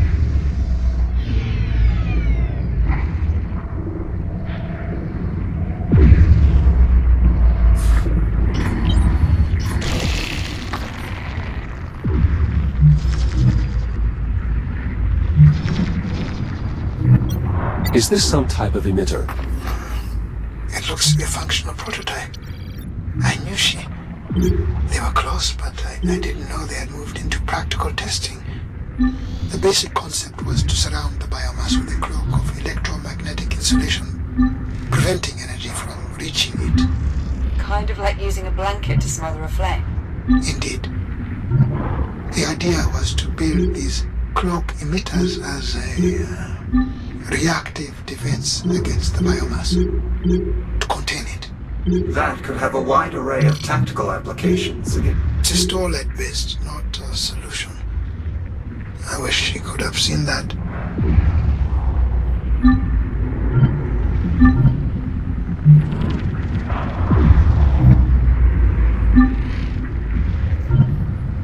Such versatile technology. And it still wasn't enough.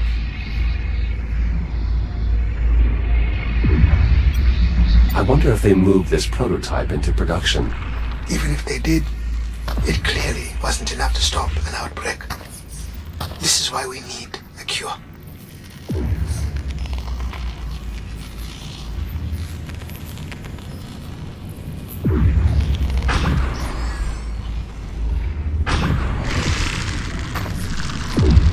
These controls are running some sort of automated procedure. The system is no longer reachable over the network, cut off by the biomass. It must be an old test, abandoned during the outbreak and resumed now that we've restored power.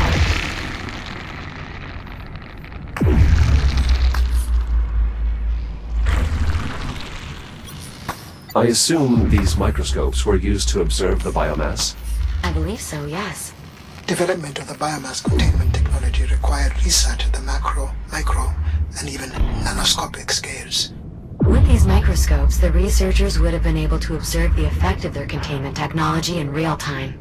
With a more manageable sample size, of course. It must have been a heavy responsibility to work so closely with live biomass samples. It was not without its risks. So, would you say it was more or less risky than intentionally infecting your own FTL drive? If you have any less precarious solutions, Captain, the more yes. This transparent aluminum is reinforced. Unfortunately, that's still not enough to withstand concerted biomass growth.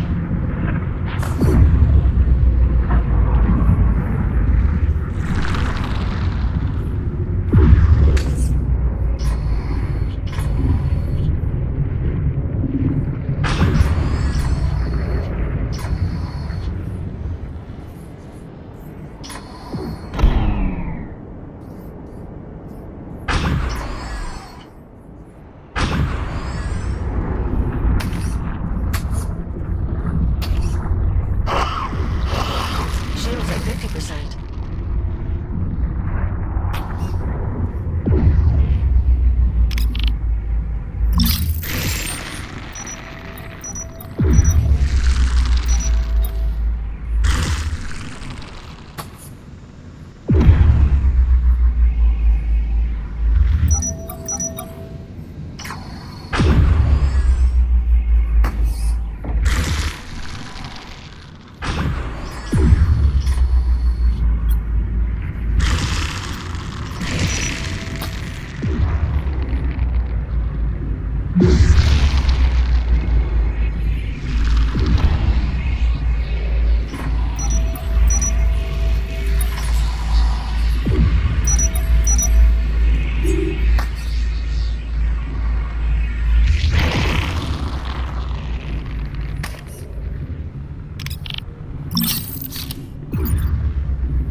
The glass is broken. I'm afraid your former workplace has seen better days, Doctor. External spread was what breached the chamber. It appears the entire facility became one contiguous test chamber. And that too was breached.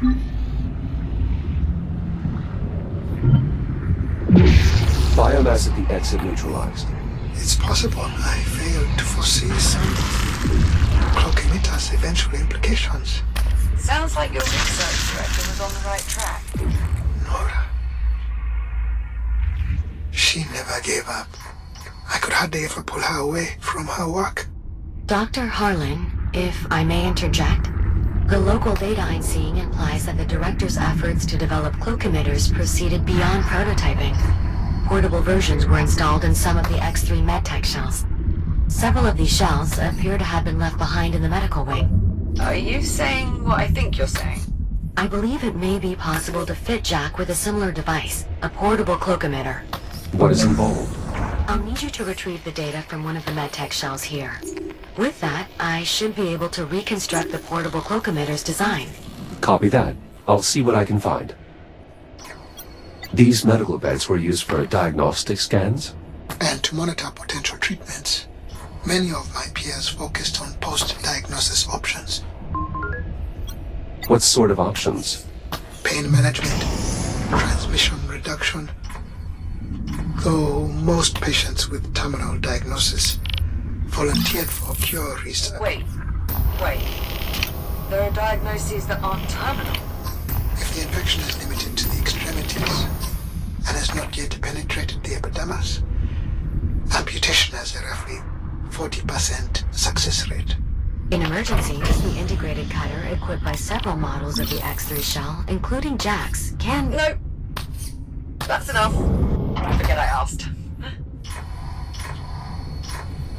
I'm entering the medical lab.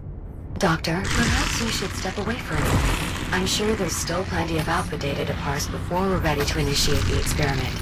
She's here, isn't she? Juno. More than likely. Yes. Who? The research director? I can handle it, Juno. Are you certain? I'm not looking away. I found another casualty. This researcher seems to have been helping the other one. Dr. Adriana Lay. She was too young for this.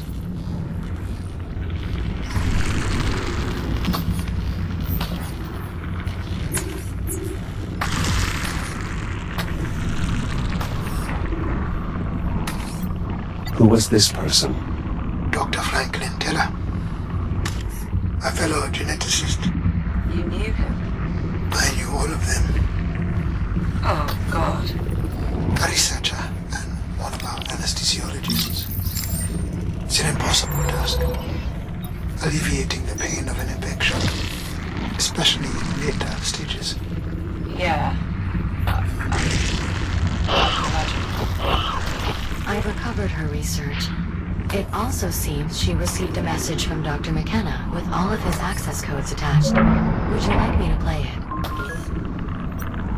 Affirmative. Beginning playback. Hey, Adriana.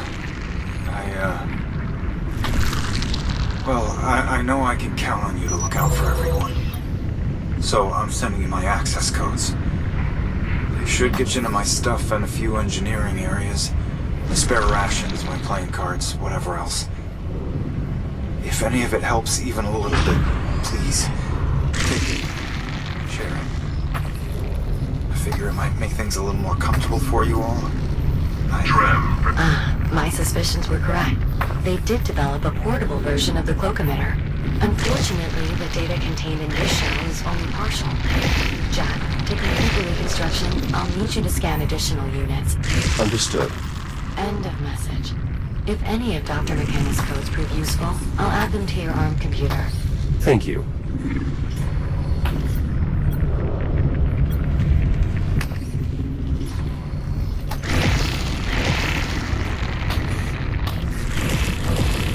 I found another casualty of the biomass. It appears he was trying to assist right up until the end.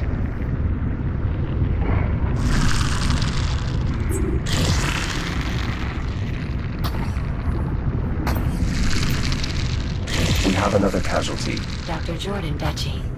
She specialized in pain management therapy for the infected.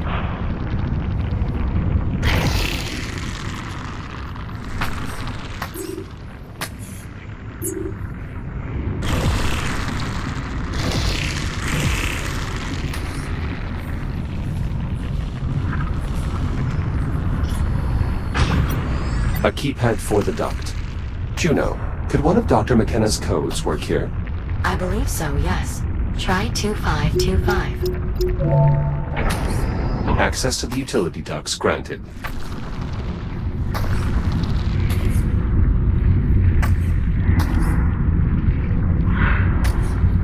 Moving through the vents now. Tell me something. How long does it take What? for the infection to run its course? Once it becomes fully active, usually somewhere between 3 to 5 days. But most victims opt to expedite their end. Right.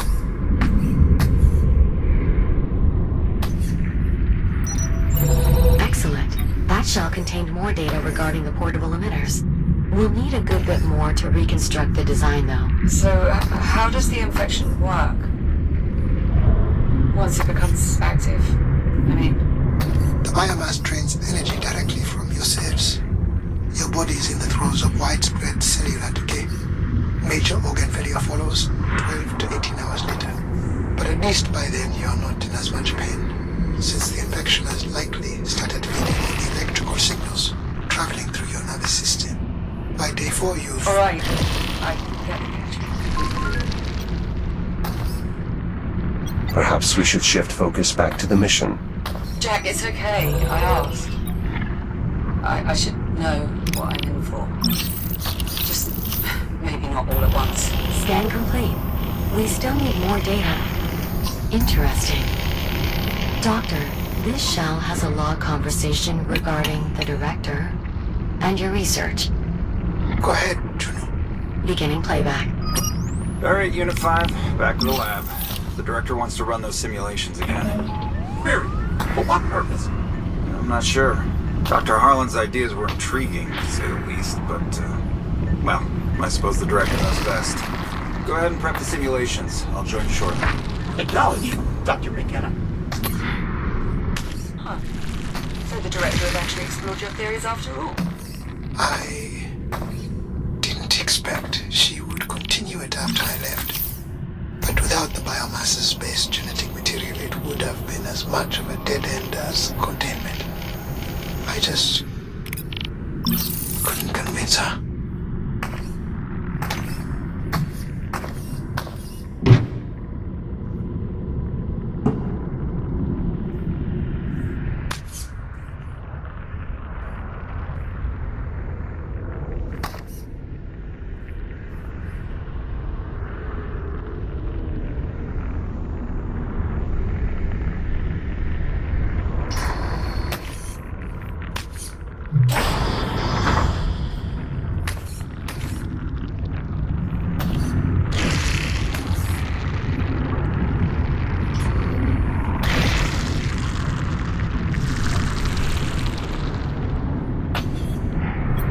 Controls for the nearby cloak emitter. Fortunately, they're still operational.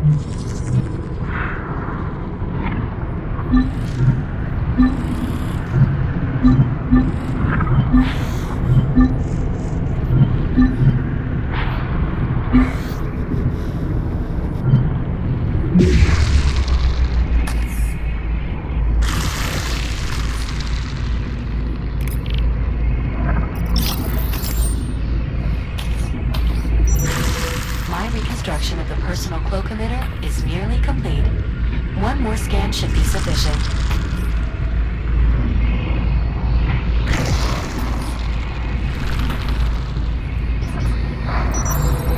Data collection complete. Finalizing tool reconstruction. Reconstruction complete. Please visit a fabricator to install your new cloak emitter. Patient chart reveals catastrophic cellular breakdown. Most likely an internal infection that lasts through the tissue. Does that happen in every case? Eventually, but the host is usually deceased by then. Well, that's a relief. In this patient chamber, a further casualty of the biomass. Based on the logs, Dr. Chandra Miles. She was one of the few who subscribed to my theories on a cure. I always appreciated her insight.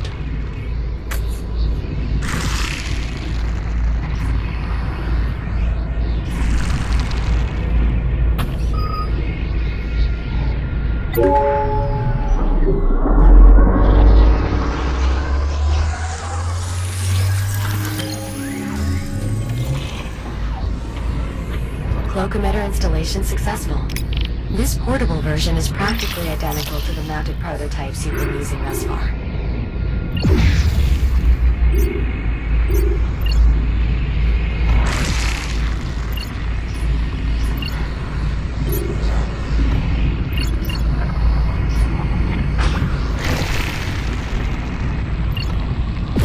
Excellent. A tool like this will make it much easier to get around. Just keep in mind that its effective range had to be reduced to achieve portability. If you move too far away from your target, the tool will deactivate. Ah. Noted.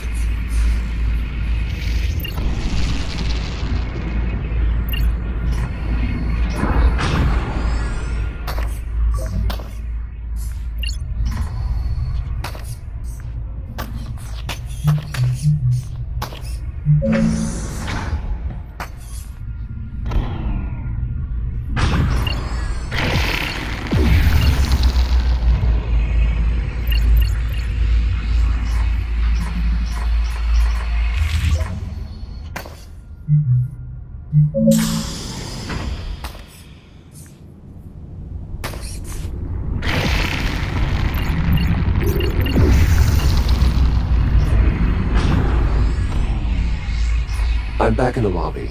Proceeding to biomass containment. There's another voice-activated control panel here. Additional security for the biomass containment area. It requires the voice authorization of a high-ranking official. Well, we've got Dr. Harlan, right? Let's get that door open. My authorization won't be enough. We'll need someone with higher clearance. The research director.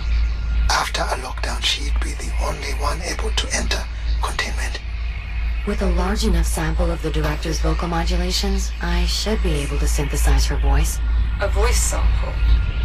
I don't know, even if we could find one, I'm not sure it's fair to... Pull up my personal archive, Juno. There's just one file there. You're sure, Dr. Harlan? Go on. Beginning playback. I'm not going to be able to change your mind, am I? I just... You know I wouldn't leave unless I had... It's okay. A kill would change everything. What's wrong about that? I know, Nora. Me too. I won't be long. Doctor, I'm sorry, but it's not enough. We'll need more data before I can accurately synthesize the director's voice. Echo 1, you'll need to return to the medical lab. Find Nora. If our data port is still intact, it may be our best chance of finding more voice data. Of course. I'll head back to the med lab.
She's alone. Why aren't there any medtechs here? She must have sent us away to help the other patients. Of course she did. Confirmed. This data has what we need. A message from the research director. It's addressed to you, Dr. Harlan. Go ahead. Do not do something. We need help on precision.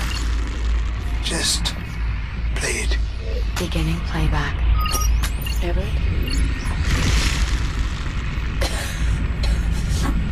I don't know if you'll ever find this, but I wanted to get it out before. Well, before things get worse. If you manage to find this, well, then you know what's happened. I suppose the good news is we caught the emitter deck to work. Which, if I'm not mistaken, means you owe me dinner.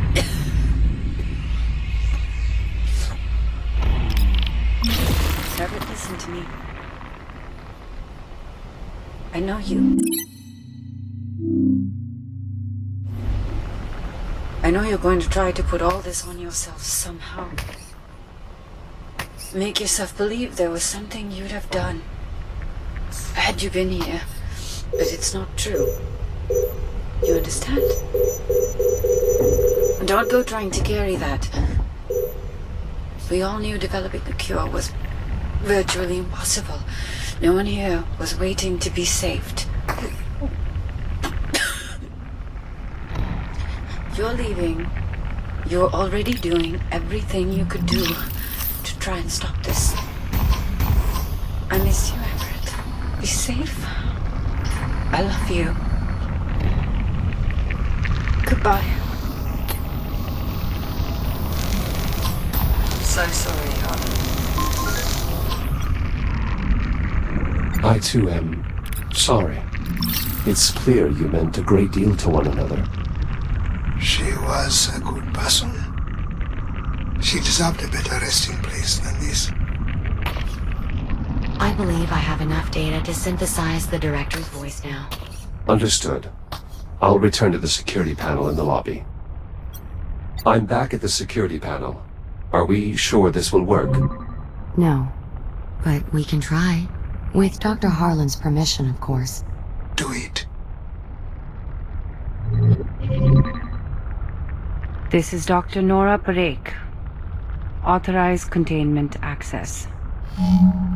Juno, Yes, Doctor? never do that again.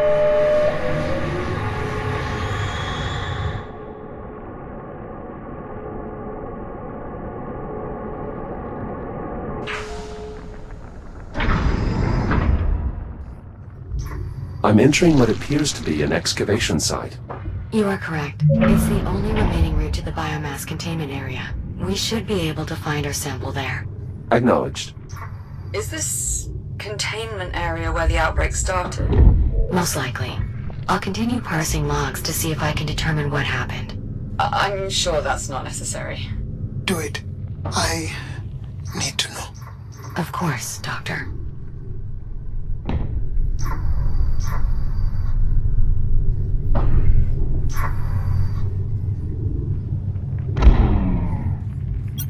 Were these excavators being used to expand the containment area? I can't be certain, but given the advancements made in insulation cloaking technology, I imagine they would have been trying to ramp up testing or possibly even production. Undoubtedly, that would have required taking in more samples than the facility was currently equipped to contain. Could that be what caused the accident? Possibly. If the research team was indeed rushing to complete work on the cloaking tech, then it is possible certain containment systems were overtaxed. I should have been here. Then you'd be dead too. And so would we, probably. I would still be here. For a while, at least. I assume these barriers were set up while construction was taking place. Correct. Data files show a series of tunnels extending beyond the barriers. The scale of these excavations seems to far exceed our mining efforts back on the Kronos 2. Absolutely. Though, this excavation was done to leverage the asteroid's bulk as a protective layer against the biomass. Any valuable mineral extractions were merely a byproduct. Does most of humanity have to live like this? Underground, so to speak? I'm detecting a tick up ahead. Would my cloak emitter be effective? I believe so. And the device's range should allow you to cloak the tick. Cloaking successful. All this advanced tech, and the biomass still broke containment. Yes. This is why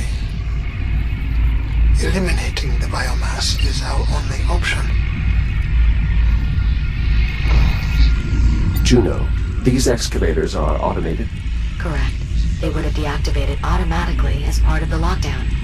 Makes sense. Best to turn off every power source possible.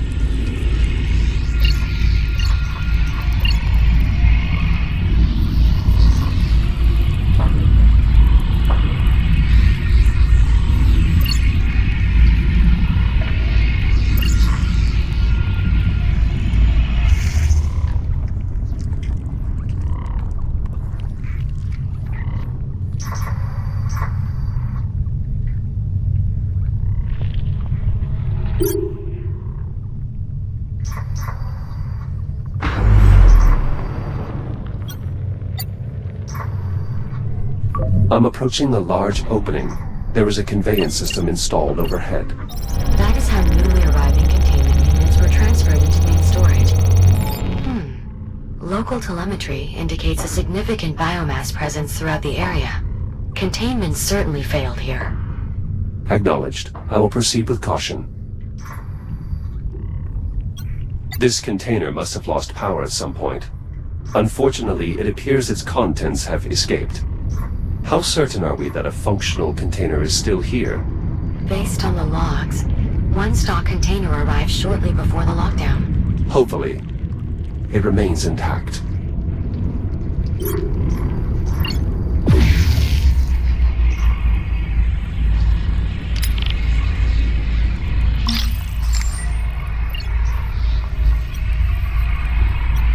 There is an X3 shell encased in biomass.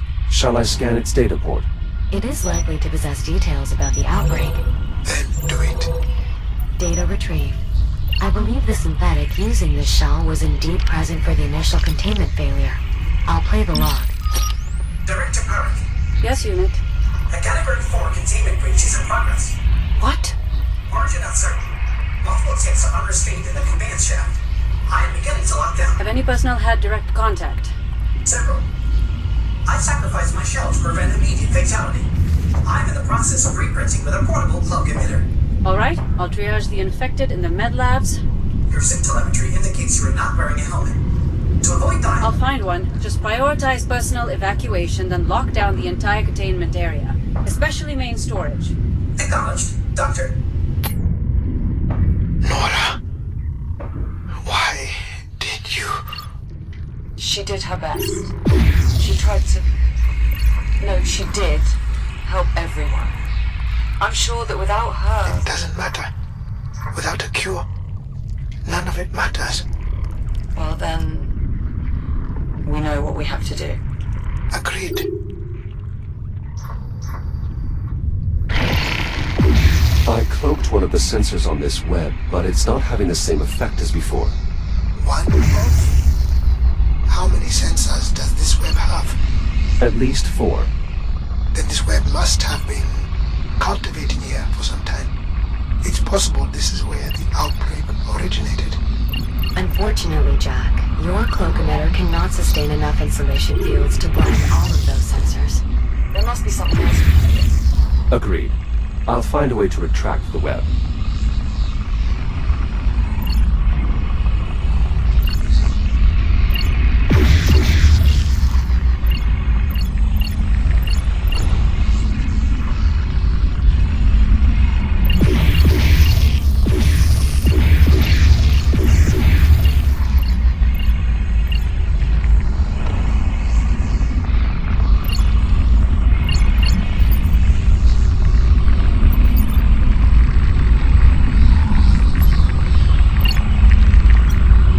There is an electrical transformer here. Its power field that we... If you can't cloak the sensors, cloak decloak the power source. Oh, nicely done, Jack. That was unexpected. I'll need just a moment to further analyze the reconstructed targeting software. Ah, I see it now. The cloak emitter should be able to target power sources as well, as long as they're sufficiently compact. Copy that. Proceeding to the web now. Is this the cargo bay? Yes, and our containment unit is indeed intact. I'm still prepping the intake system. Should be ready by the time the container gets here, though. I'm assuming we have what we need.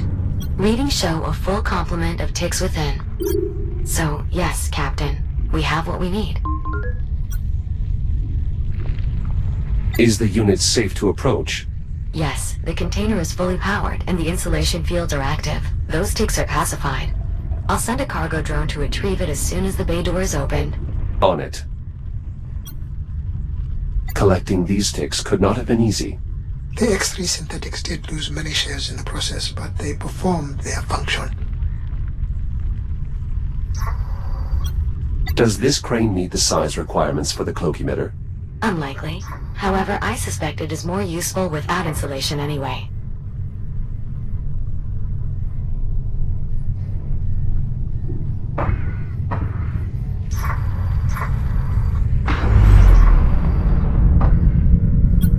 Are these the controls for the bay door? Correct. There should be an entrance to the control booth nearby, though I am detecting a significant biomass presence in that area.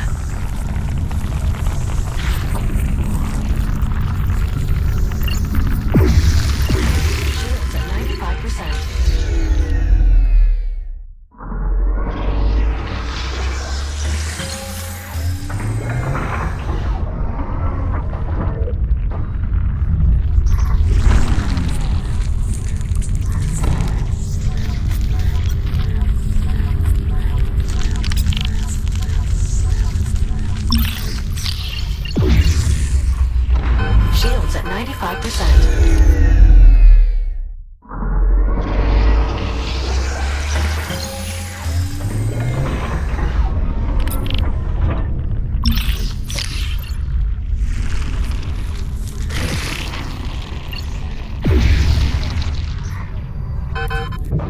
Shields at 95%.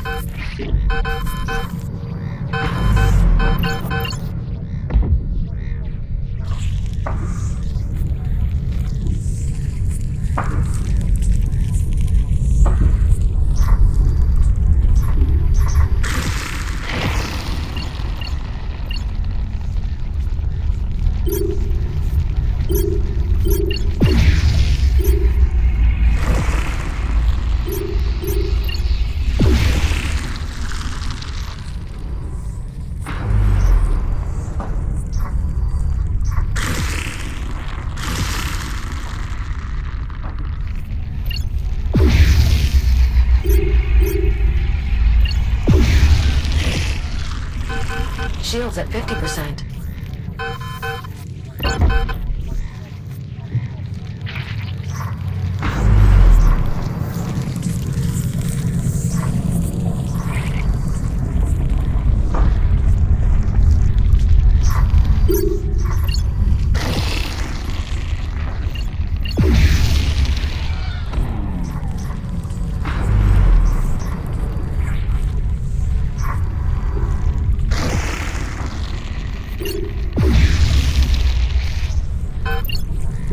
Shields at 30%.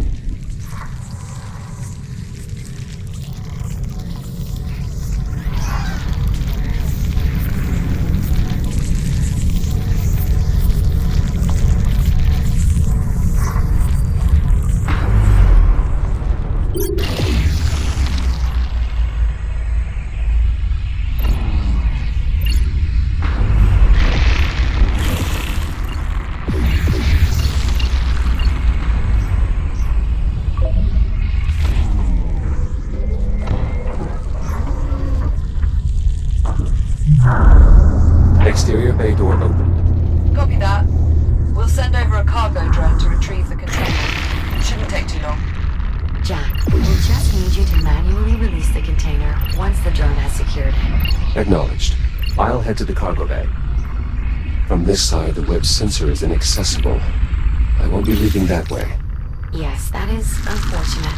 However, schematics do show a maintenance duct nearby. I'll see what I can find.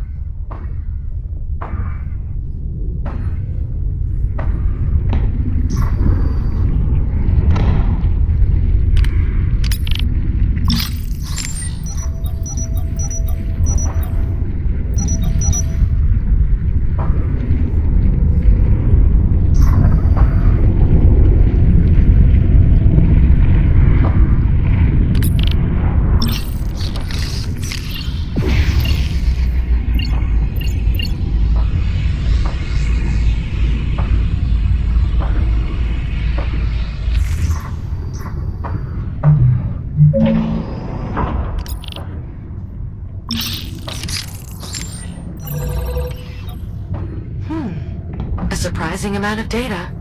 Some of it's irrelevant, but a fair bit could help our efforts on a cure. Thanks, Jack. Of course.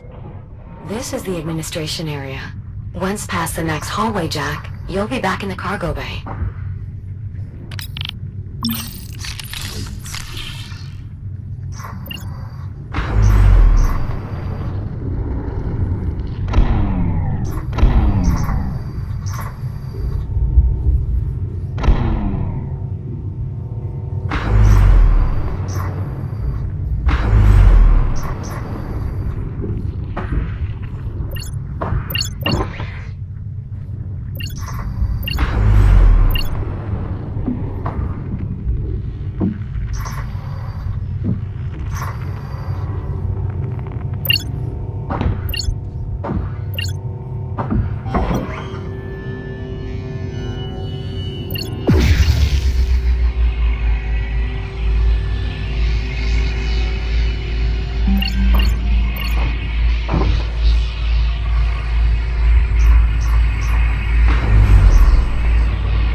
Nicely done. Starting to get a feel for that cloak emitter, are we, Jack? It is quite effective. That is indisputable at this point. And it has brought us that much closer to a cure. For that alone, we should be grateful.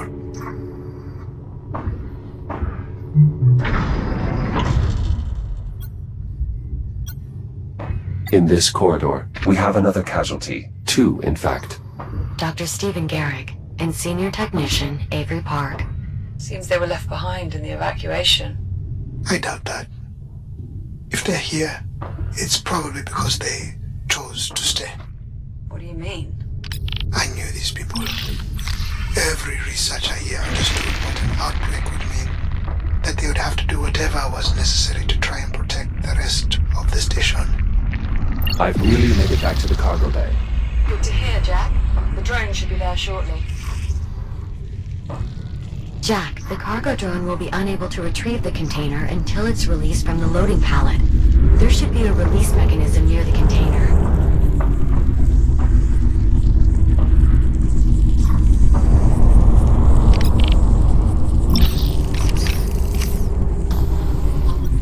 A way to release the container? That is correct. That access panel may be used to free the container from the pallet below.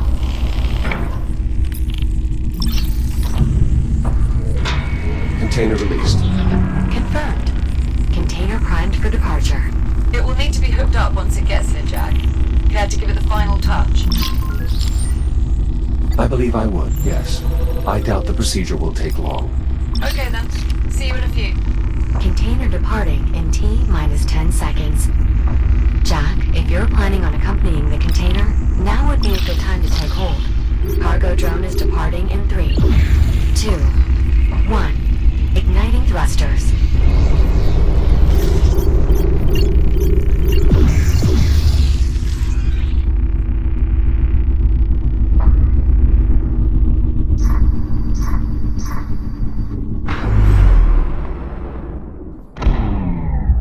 Jack, I hope you don't mind. I've switched us to another comms channel for a moment.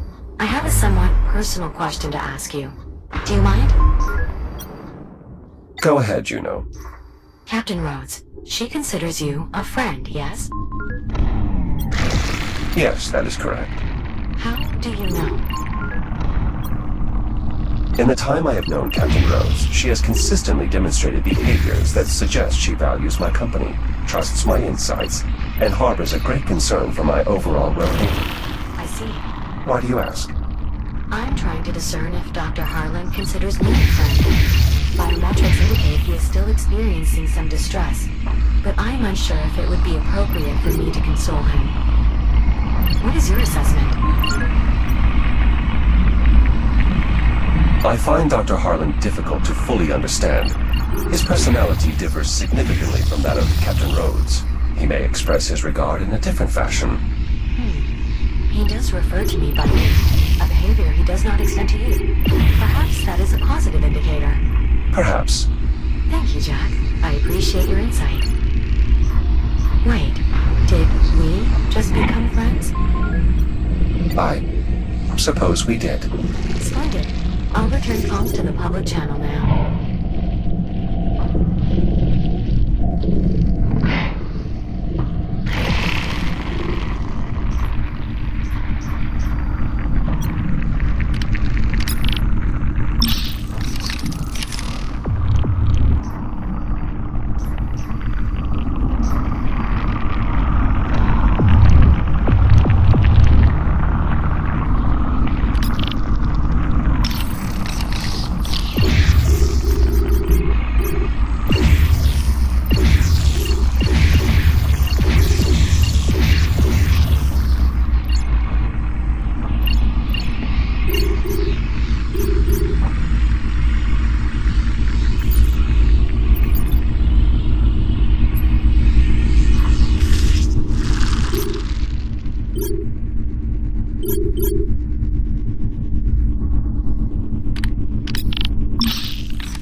Biomass container in place and ready to be secured. Go ahead, Jack.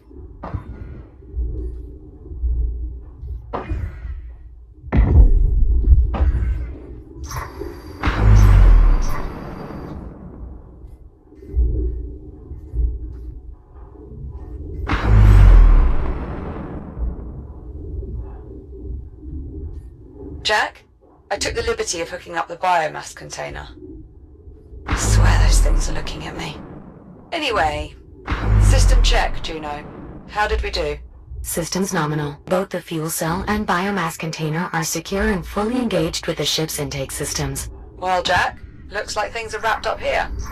No need for you to rush back, though. I'm not exactly eager to send you hurtling through time again. Of course. Also, Dr. Harlan could always use more data for his research if you'd like to continue exploring the station. Copy that, Juno.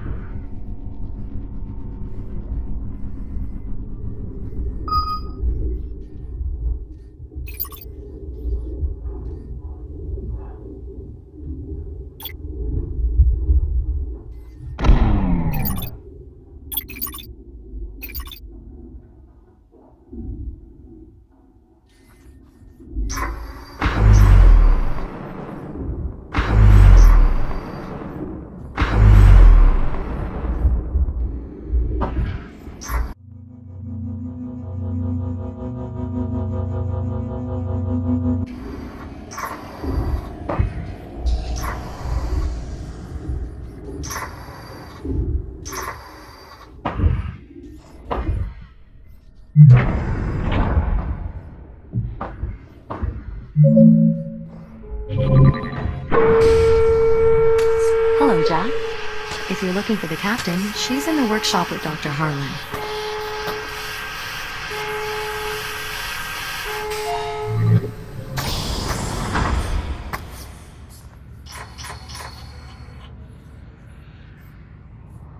What is that?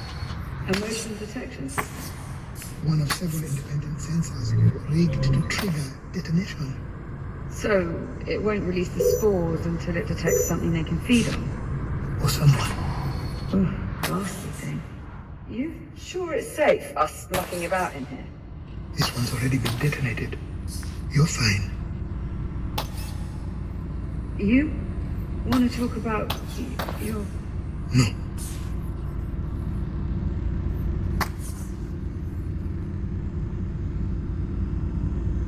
Jack, there you are. Good. He's finally here. Dr. Harlan and I were just giving this torpedo the once-over while we waited. Learn anything useful?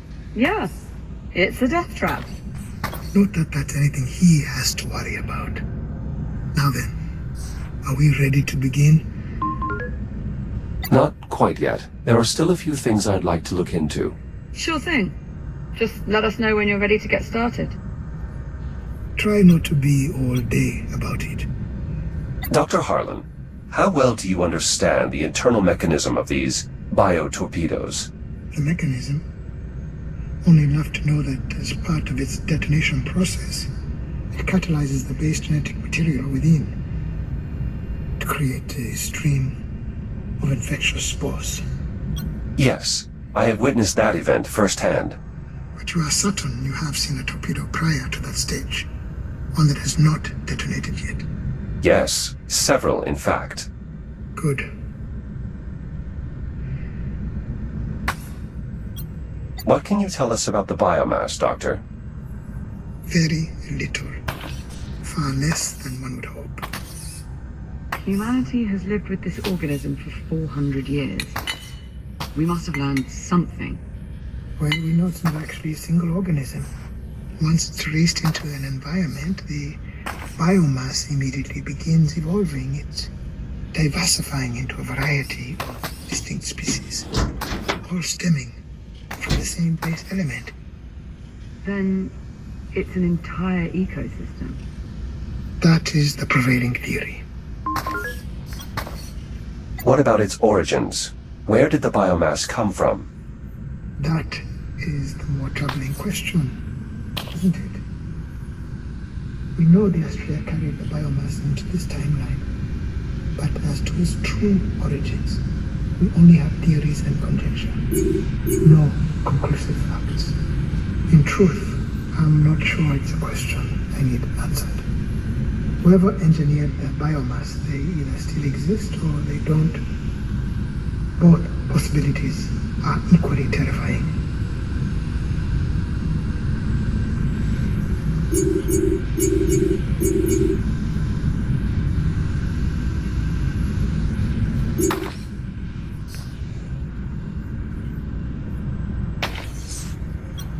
I am ready to begin. That is assuming all the details have been sorted out. Yes, everything's in order. Let's proceed. Hold on. There's still some particulars that need ironing out here. There are always going to be unknowns. That's just something we have to accept. Let's assume this works. Let's assume we open another anomaly and send Jack's consciousness back to the past. What exactly is he supposed to do when he gets there? Locate an undetonated biomass torpedo and sample the genetic material inside. So you can use the data to create a cure. Right. I get that. I'm saying, how is he supposed to do it? It's not like he can physically bring the sample back with him. And if he's in a combat shell, it won't be fitted to do a medical scan. How will he collect the data? He'll have to improvise, of course. Apollo. Greetings, Captain Rhodes. I have analyzed the situation and would like to propose a solution. It's good to see you too. We can exchange more formal pleasantries later if you like, Captain.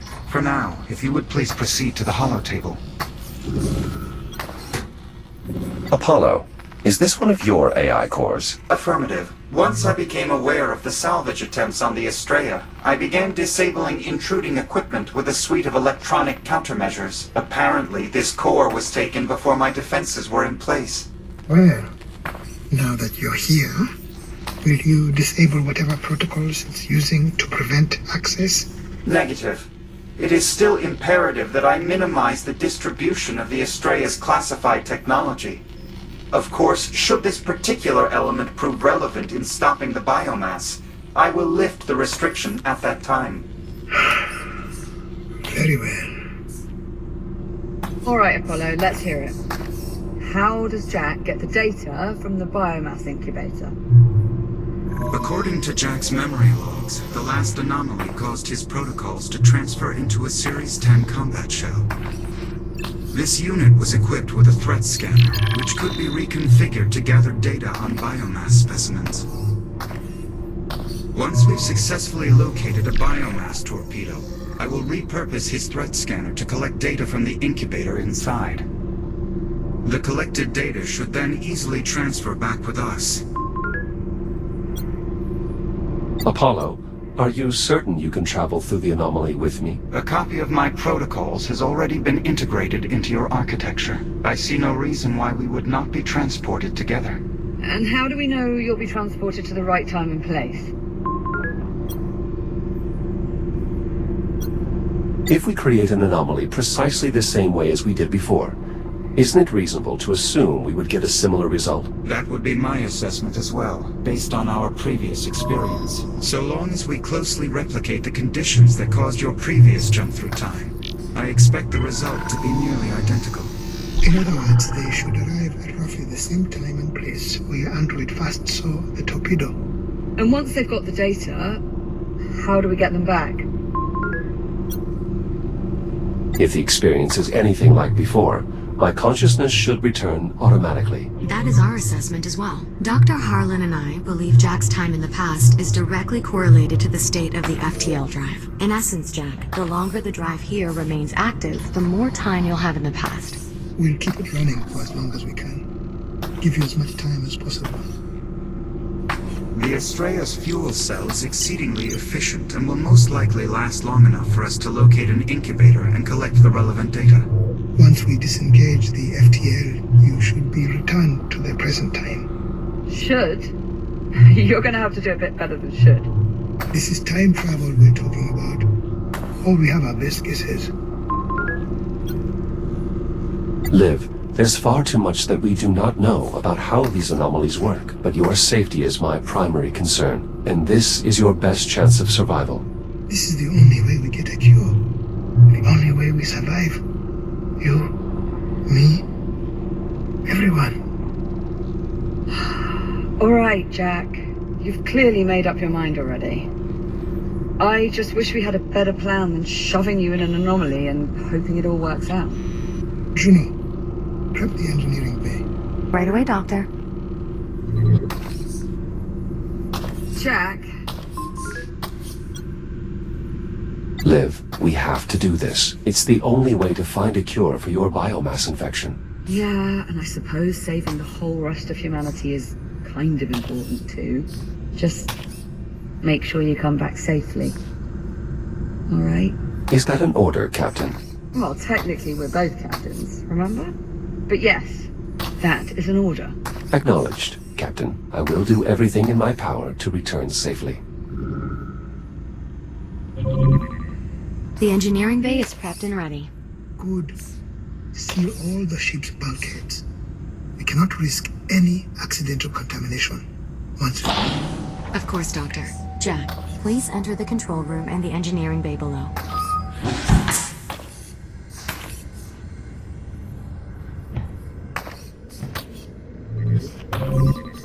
The control room is right through this door.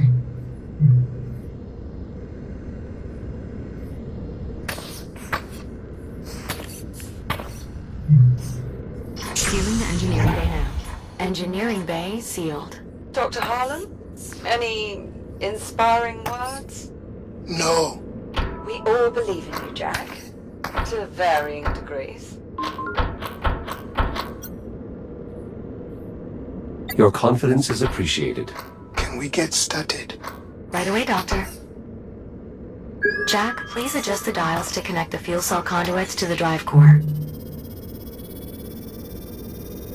First conduit connection complete. Both conduit connections are complete.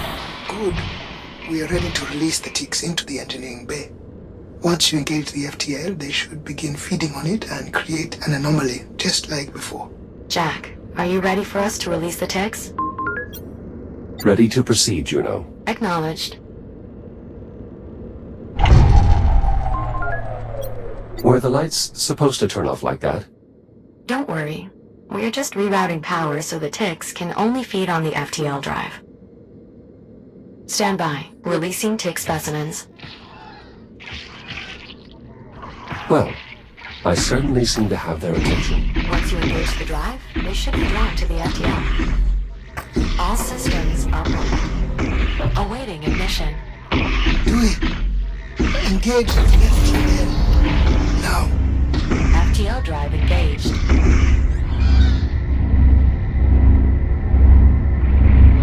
Biomass FTL interaction confirmed. The ticks are affecting the drive stability.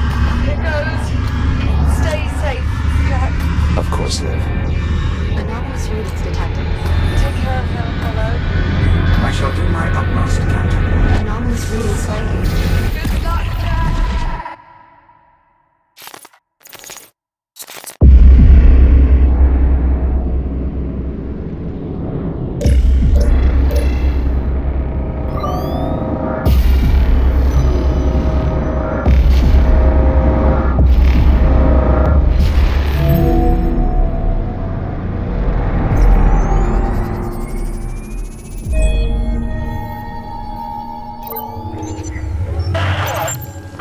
Delta Squad. Delta 6 requesting assistance. Cell is severely irradiated. Shell integrity currently below 60%.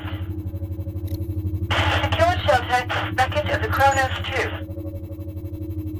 If you're receiving this transmission, please respond.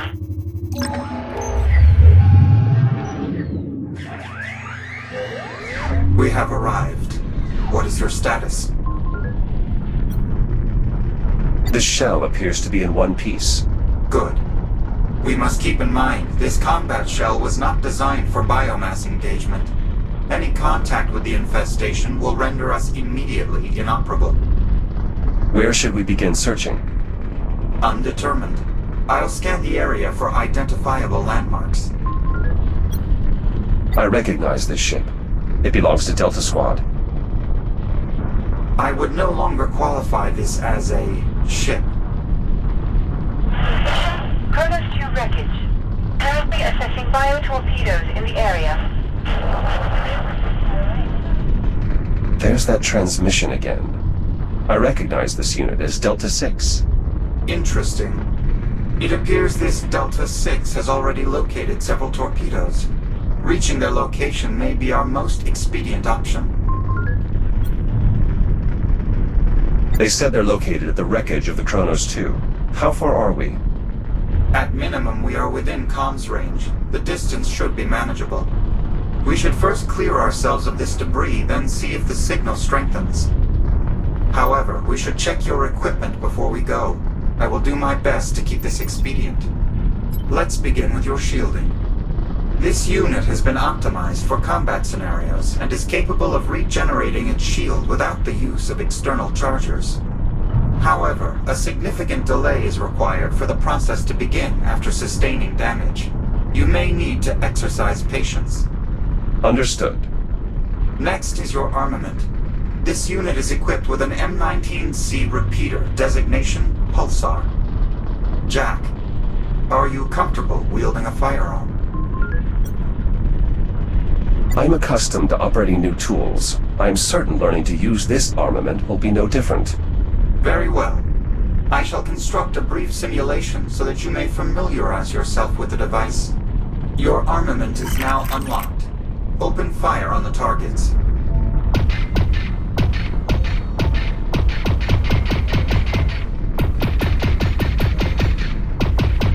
Targets eliminated. Unfortunately, should we encounter ticks, it is unlikely they will be quite so docile.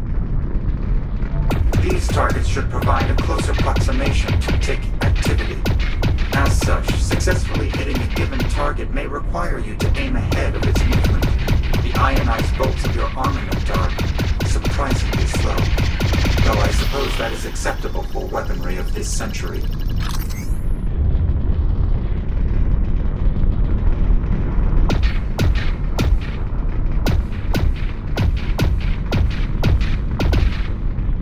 Jack, fire continuously at this last target. Make no consideration for accuracy. Overheat detected. Notably, each firing of your weapon causes a portion of energy to be retained as excess heat. Without sufficient time to cool, this buildup will exceed maximum operating temperature, leading to an emergency venting cycle. Can this be averted? Yes. Firing in controlled bursts is the most efficient way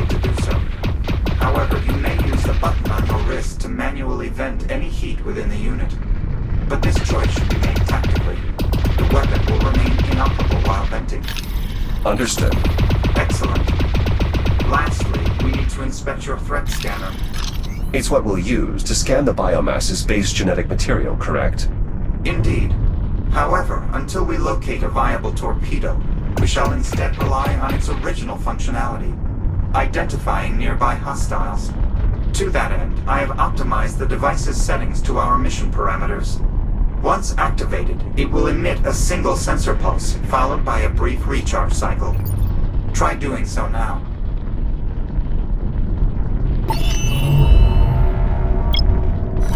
Hostile identified. A tick just beyond the bulkhead. It appears dormant for the time being. During my previous time jump, there were activation pods for each unit in Delta Squad. It appears only ours remains. Indeed. Given the damage to the vessel, perhaps they have relocated their pods to the Kronos 2. To establish a more secure reboot network? Precisely.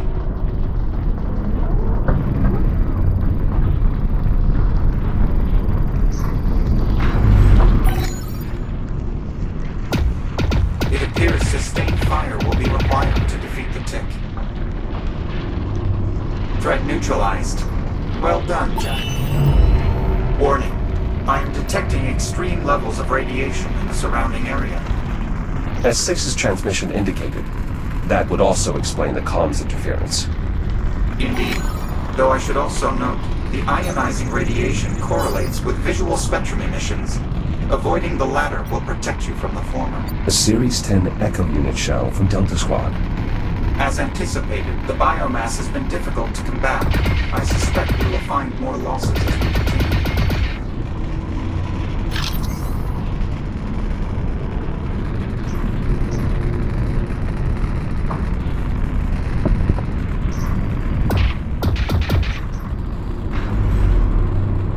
The wreckage ahead contains a shielded view pane. It should offer full protection while allowing us to identify the source of radiation.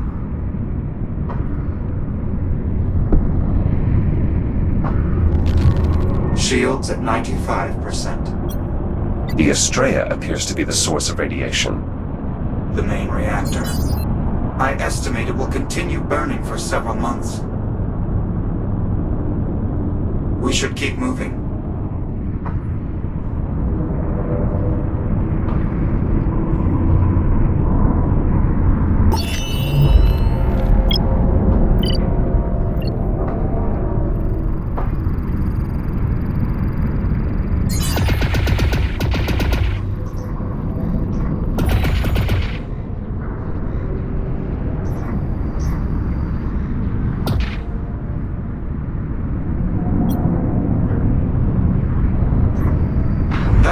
Cell is temporarily distracting the tick.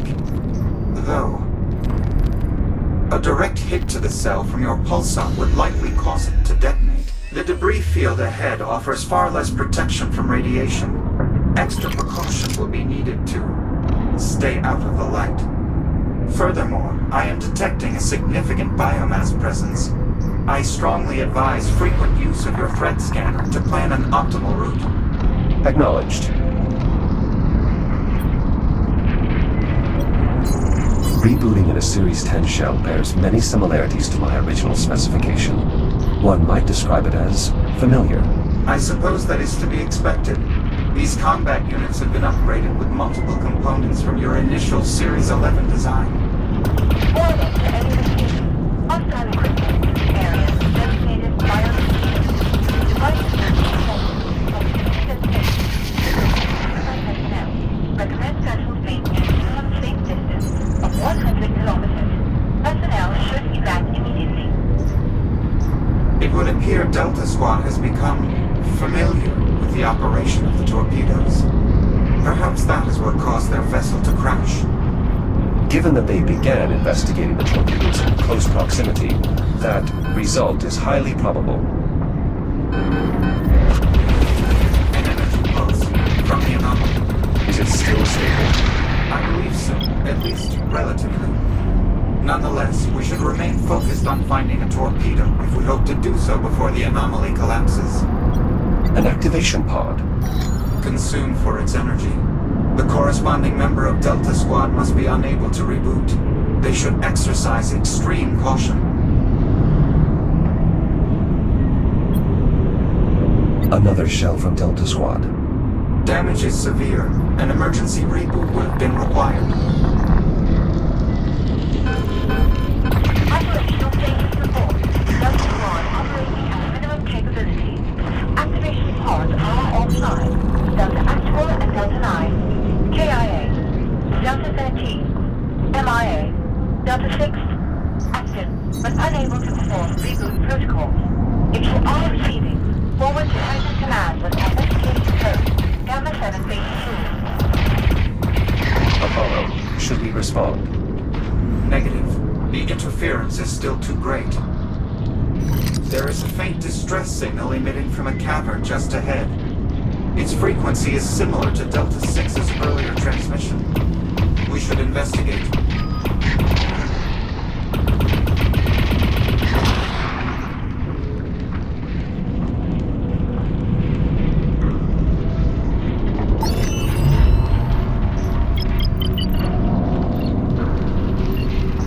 Shields at 95%.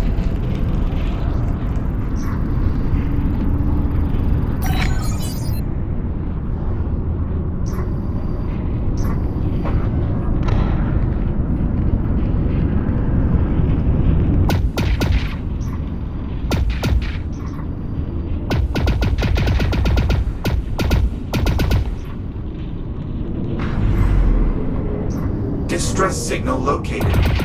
It's a CubeSat, one of Delta Squad's recon units. It appears to be in need of our support.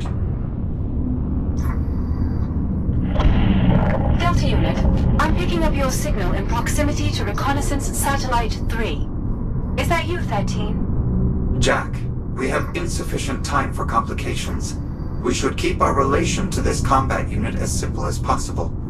I will conduct all communication with you privately, and I must insist we maintain the persona of Delta 13. Very well, Apollo.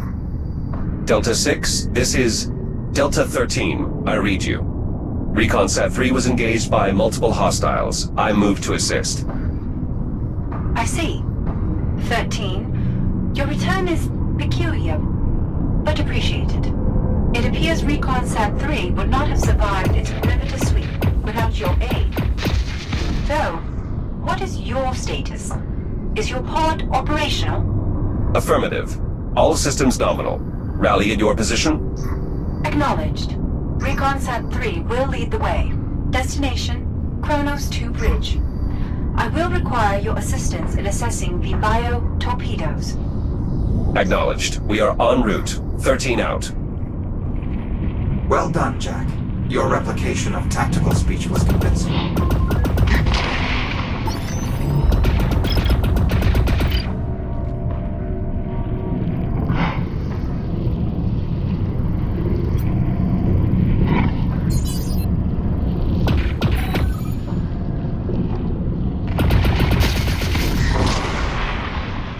Shields at 95%.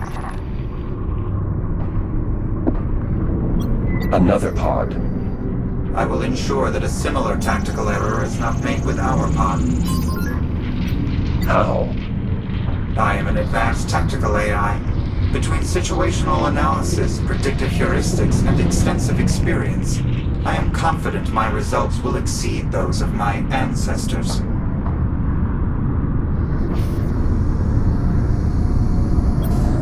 From what I can discern, I believe that is the Kronos 2's bridge. ReconSat 3, I can see your signal light from here.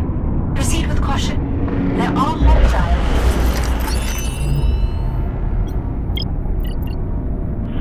Interference from the anomaly.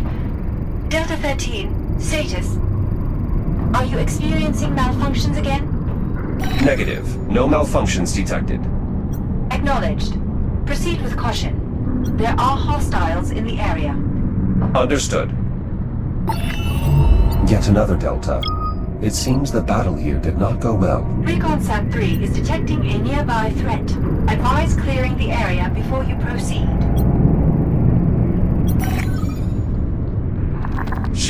95%. Threat resolved.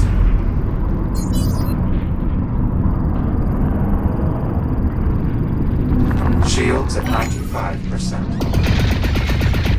Additional threats detected. I recommend enacting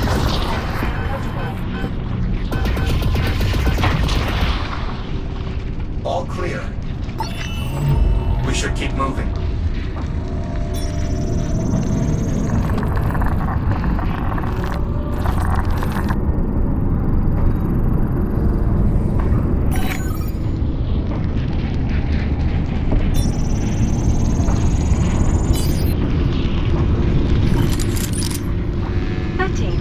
It appears you have arrived here intact. Well done. We need to locate the torpedoes as soon as possible. Thank you, Delta-6. We should continue our mission immediately. Agreed. Primary objective: threat assessment of the hostile devices. Secondary objective: establish a warning beacon for passing vessels. You are unable to reboot, correct? Perhaps I should take the primary objective. Agreed. A further encounter with the bio-torpedoes would likely result in operational failure on my part. However, I can still provide some assistance. By leveraging the Kronos 2 systems, I have already performed a sensor sweep. In doing so, I have identified a large number of active torpedoes in a nearby clearing. The results are available here on the holotable if you wish to review them. Can you push the objective to my ARM computer? Affirmative. I've also included the clearance coordinates as the associated location marker, should you need it. Acknowledged. You may proceed through here to reach the clearing. I will begin efforts toward our secondary objective shortly. Report back here once you have completed your assignment. Copy that. Interference from the Astrea's radiation will continue beyond the arrival of the Ithaca. It is unlikely Delta-6's secondary objective will be accomplished. We are fortunate to have their assistance, though. Locating torpedoes has saved us considerable time. Agreed. The alignment of our objectives is fortunate indeed. Apollo, if Delta Squad was not able to safely perform their assessment, how will we collect our data on the base genetic material? Unlike the rest of Delta Squad, you have my assistance. I will bring the entirety of my electronic countermeasure suite to bear against the torpedoes. I am certain I will be able to disable their proximity detonators. Fair enough. I suppose an advanced tactical AI is quite capable of tipping the scales. Indeed. To that end, I shall now reconfigure your threat scanner for inspecting the torpedo incubators. Stand by. Reconfiguration complete. Your threat scanner should now be able to generate a detailed mapping of the biomass's base genetic material, though the range of the instrument has been somewhat diminished. I suppose that's a trade-off we'll have to accept. Indeed. A biomass torpedo, already detonated. Is there any value in scanning it? Negative. Dr. Harlan has already gleaned as much as possible from such specimens. Shields at 95%.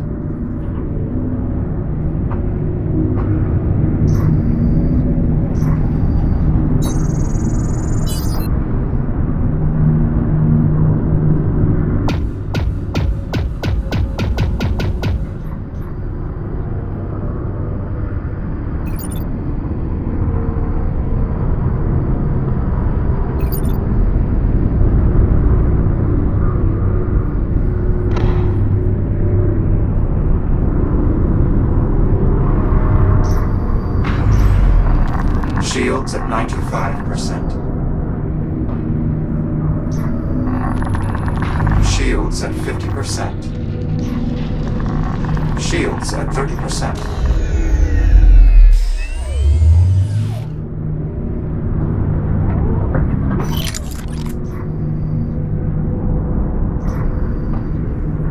Shields at 95%. Shields at 50%.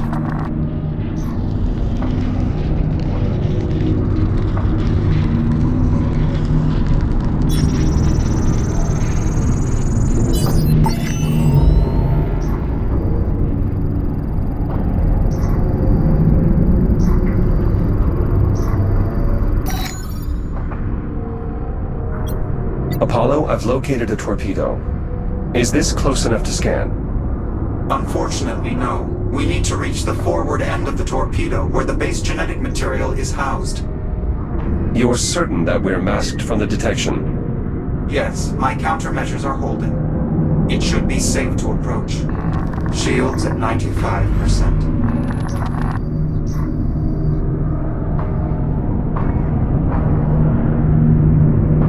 Apollo, is this range sufficient for a scan? It should suffice. However, the torpedo's shielding is denser than anticipated. For a successful scan, it appears we'll need to expose the base genetic material. I believe that by interfacing with the torpedo, I should be able to reveal the incubator at the forward end. Do you need me to do anything? Possibly.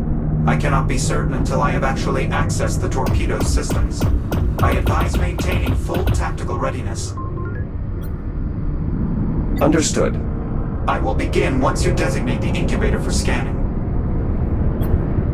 Incubator located. Are you ready to begin? Yes. Interfacing now. This is more complex than I had. Apollo? The torpedo's defense protocols have activated. It has locked the incubator and is attempting to power its main drive. It's beginning launch procedures. I will stall for as long as possible. Then we need an alternative. Agreed. I'm opening access hatches on the front end. The manual overrides within them should trigger a maintenance mode. Override activated. Perfect. Take care of the one on the opposite side as well. Second override activated. Well done, though the launch procedure is still online. Perhaps we can overheat the main drive. Enabling maintenance mode gave us access to the torpedo's cooling cells. Remove them. The cells are locked behind a protective housing. Lower it. Cells removed. Perfect. You will need to remove the second array on the opposite side as well.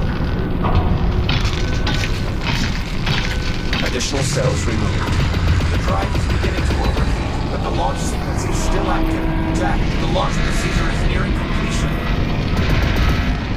Jack, it's launching. Get clear of the torpedo immediately.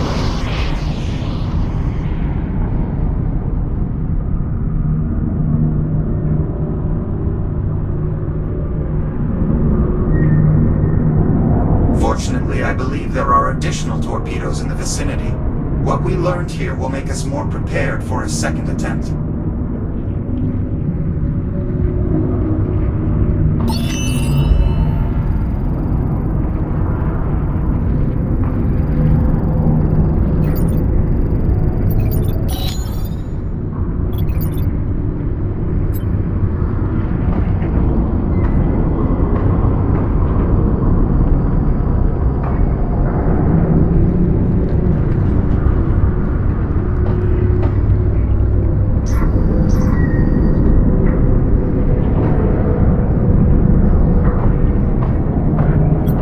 Incubator reached. Are you ready to begin? Yes. I believe I may be able to stall the launch procedure for a greater duration, but expediency will remain critical. Understood. Initiating interface program. I'm in. My countermeasures are holding, but you'll need to trigger the maintenance mode immediately. One down. Maintenance mode activated.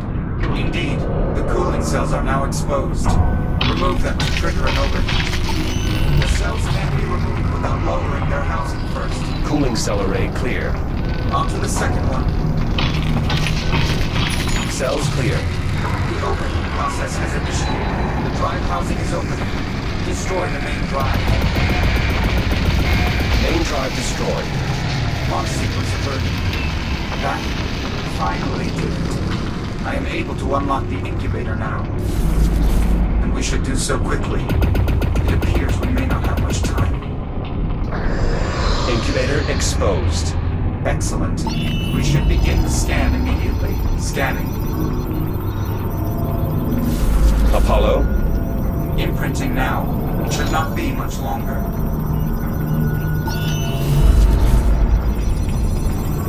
Just a moment longer. Apollo! Data secured. Well done, Jack. suppose now we should simply wait for the anomaly's collapse. I believe so, yes. It does appear to be fairly unstable at this point. I estimate no more than a few minutes remain. Very well. Perhaps there is a way we could signal the Doctor and Captain Rose that we are ready to return. Were that viable, I would have expected them, or you, to have already suggested a means for doing so. Certainly. However, I was attempting to prompt one of your creative solutions. I see. The anomaly is going to close any moment now. Preparing for return displacement. Jump imminent.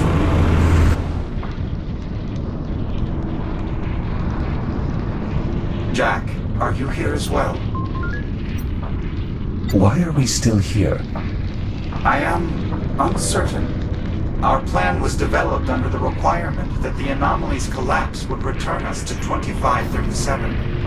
Had this outcome appeared likely, I would have developed a contingency. Do we have an alternative means of returning? Given the limited resources available to us here, no, not that I am aware of. 13. Now that the anomaly has subsided, I have run an additional test of the beacon. Radiological interference is still too significant. Nonetheless, the beacon is prepared to transmit continuously once the radiation subsides. As such, I am now shifting my priority back to the primary objective. What is the status of your assessment? Assessment complete. Well done. Unfortunately, our lack of extended range communication leaves us unable to deliver your work to Titan Command. Therefore, we must enact the Message Enabler Protocol. Inform me when you are ready, and we will discuss details. Jack, assisting Delta-6 may be our best solution at this point. Both of Delta Squad's objectives are still viable, though unlikely. The radiation may subside in time for the beacon to warn the Ithaca. And if it doesn't? Then we follow protocol. The Message in a Bottle Protocol. Yes, it is a standardized Atlas procedure. In short, Delta-6 intends to store our assessment in a secure device until it can be recovered. That information would disrupt the events of this timeline. That is the intention, to prepare humanity to defeat the biomass sooner. But then what happens to Liv? We have no way of knowing. Our own limited experiences are the only concrete information we have regarding time travel. Simply put, there are too many confounding factors to even make an assessment. I see. It is, however, possible that once events here stabilize, we will be able to obtain help in returning to the future. Therefore, I advise we wait until the Ithaca or other Atlas personnel arrive. We can then reevaluate. Very well, then we wait. I will inform Delta. 13. I did not receive a response. Do you copy? Copy, Delta-6. I'm en route. Copy. 6 out. This reactor should sustain the beacon for a significant duration.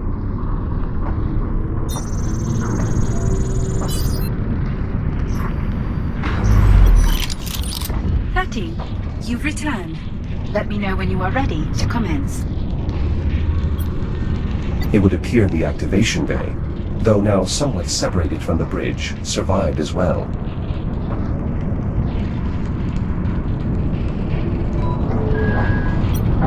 One of my old Series 11 shells. It appears to be in functional condition. Given the surrounding damage, that is impressive.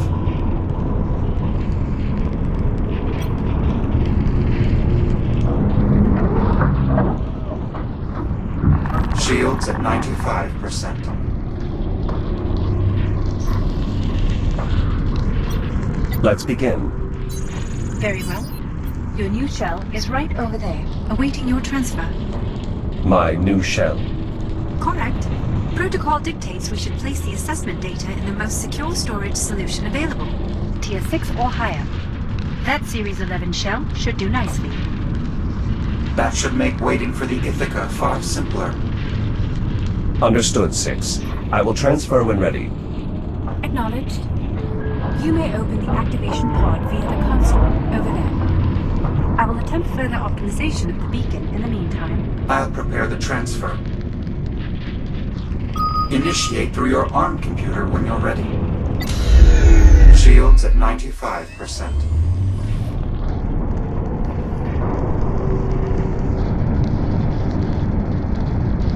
Transfer appears complete. Please confirm, 13.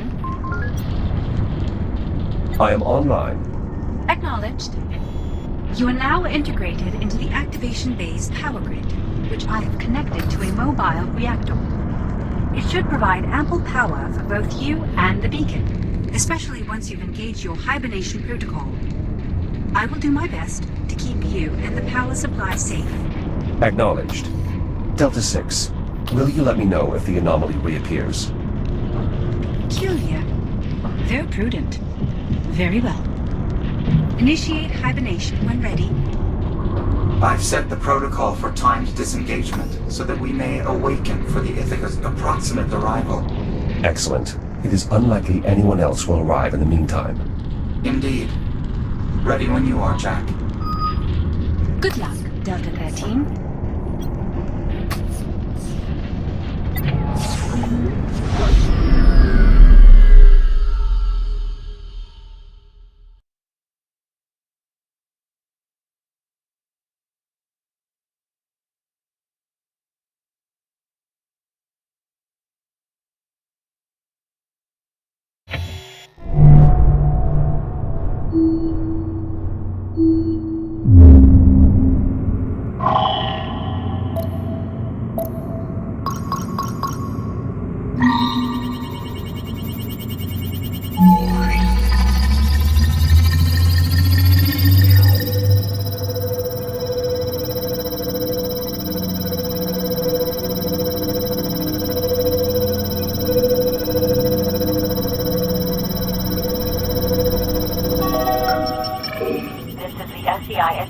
Automated nav transponder.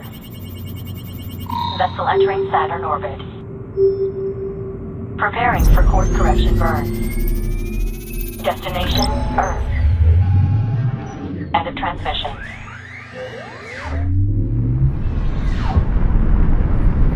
Status?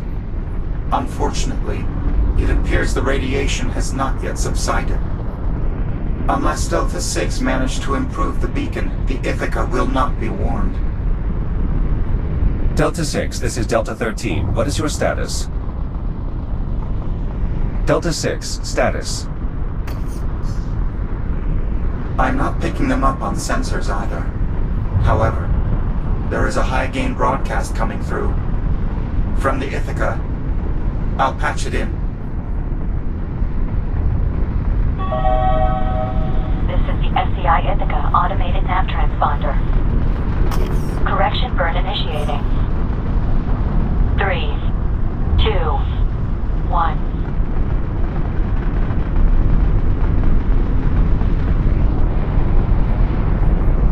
The vessel is passing by on its way to Earth. Then, as anticipated, the beacon has failed. Effectively, we are witnessing the origin of the biomass outbreak. Correct.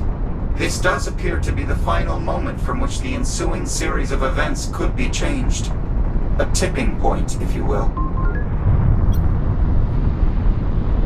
What should we do now?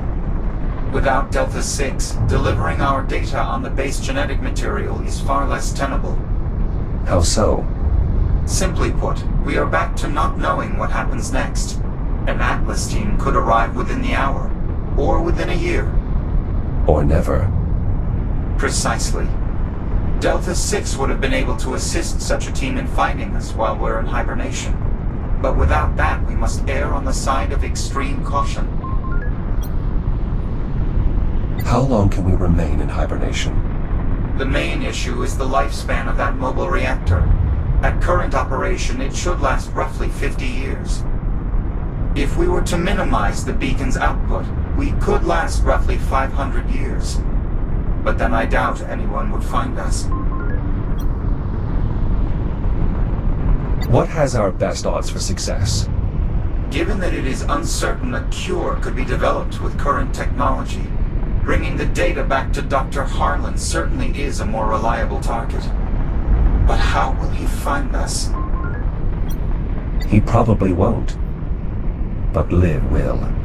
Yes, she'll search for us once we fail to return. In fact, if we altered the beacon's message to one she would uniquely recognize, and time its broadcast to resume when she would start searching, then we should be easily found, with power to spare. Pausing beacon now. I'll set it to resume shortly after when we would have disappeared. Beacon set. The next time we awaken, it should be due to Captain Rhodes having received our message. Initiate hibernation when you're ready.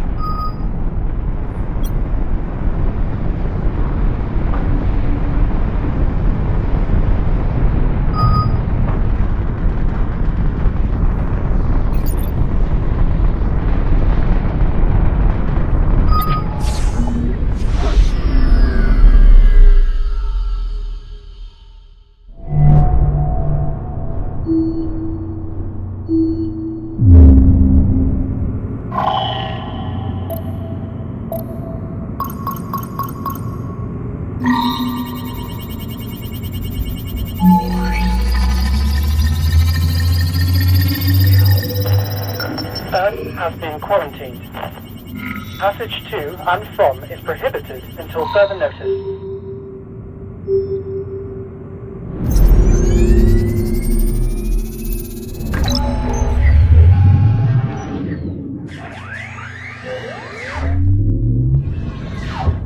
Jack, listen. Message to all colonies. Do not, I repeat, do not attempt passage to Earth. Any and all traveling vessels, avert course to your nearest off-world settlement. All passage to and from Earth is prohibited until further notice. It's a distress call from Earth. And not the only one. I'm intercepting countless transmissions from ships disobeying orders, fleeing Earth. We know every major event of the next 400 years. There must be some way to help. We're already doing everything within our power. We should conserve energy, Jack. Reinitiate hibernation when you're ready.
Apollo, what is happening? We're passing through a debris cloud. It is mostly comprised of smaller particulates of rock and ice. But the sensors indicate a denser cluster on collision course. Can you estimate the severity of the impact? There is a high probability of collision, however. The trajectory places the affected area outside our immediate position. We will experience some impact tremors, but this bay should provide adequate protection.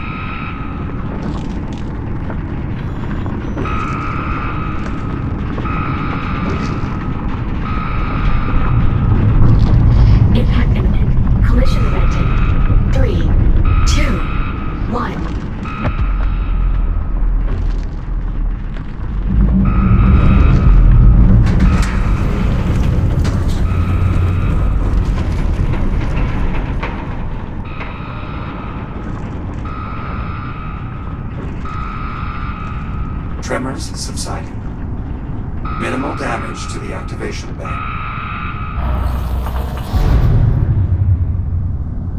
You were saying? The impact appears to have destroyed the mobile reactor. We still have 200 years before we reach Live in Harlan. How long will our remaining power sustain us? My revised estimate gives us about a decade before full power loss, even in your system's suspended state. Our only option now is to initiate a complete shutdown, to leave all remaining power for the beacon when it restarts in Harlan's time. Is there no other way to provide sufficient power? Negative. With the reactor destroyed, I believe this is our only option. But as long as the distress call reaches the Doctor and Captain, they can retrieve this shell and transfer your preserved memory core. Good luck, Jack. Disabling all non-essential subsystems. Goodbye. Apollo.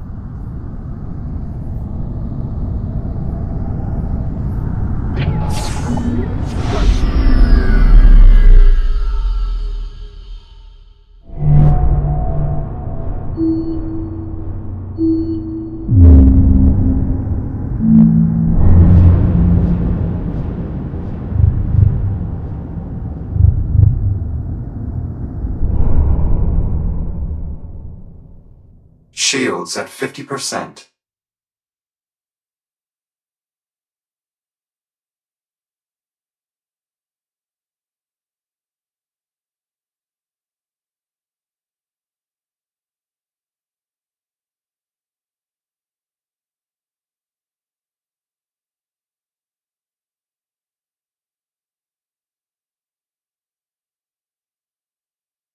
Initialize neural matrix transfer. Verify hardware connection. Okay. Mapping core protocols to target. How much longer? The transfer should go much faster now that we've finally isolated his core protocols. Atlas Intelligence Systems. Artificial Neural Matrix version 11.312. Initialize boot sequence. That's it. I think he's waking up. Jack? It worked. I did it. Well, you certainly did something. The scan data, did you? Yeah, we got it. Dr. Harlan is already in the lab developing a countermeasure. Been up there for hours now. I think you gave him a lot to unpack. You did good, Jack. Come on out. We'll see how it's going.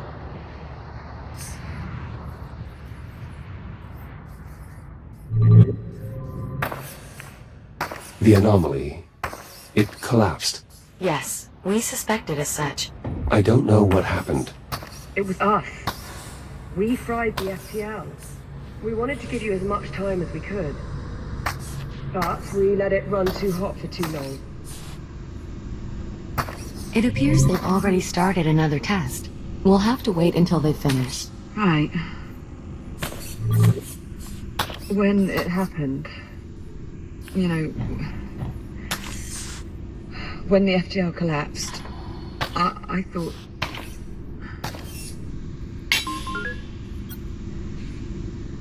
You thought we'd failed. I thought I'd lost you. I was almost okay, you know, with being stuck in this crappy future. So long as it was you and me. But when I saw that FTL burn out, and you didn't come back, just... don't ever do that to me again. I'll do my best. Stand by. I'll unseal the door. Narrow the operational wavelength 0.37 angstroms and run the module again.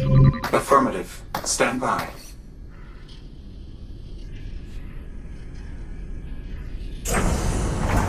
Dr. Harlan. Ah, you're here. Surprisingly, yes. Well, you've been nothing if not surprising. Where are we on the cure? I was right. The data your android retrieved from the past was precisely what we needed to complete the gene sequence. We're running one more test to be sure. But I think we may have a solution. That was fast. From where I'm sitting, it's about 4 centuries overdue. I would think by now we can all agree time is a relative construct. What's that? New parameters are set. We're ready to run the next test. Do it.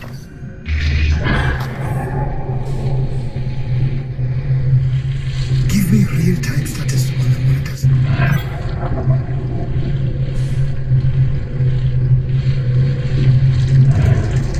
This is it.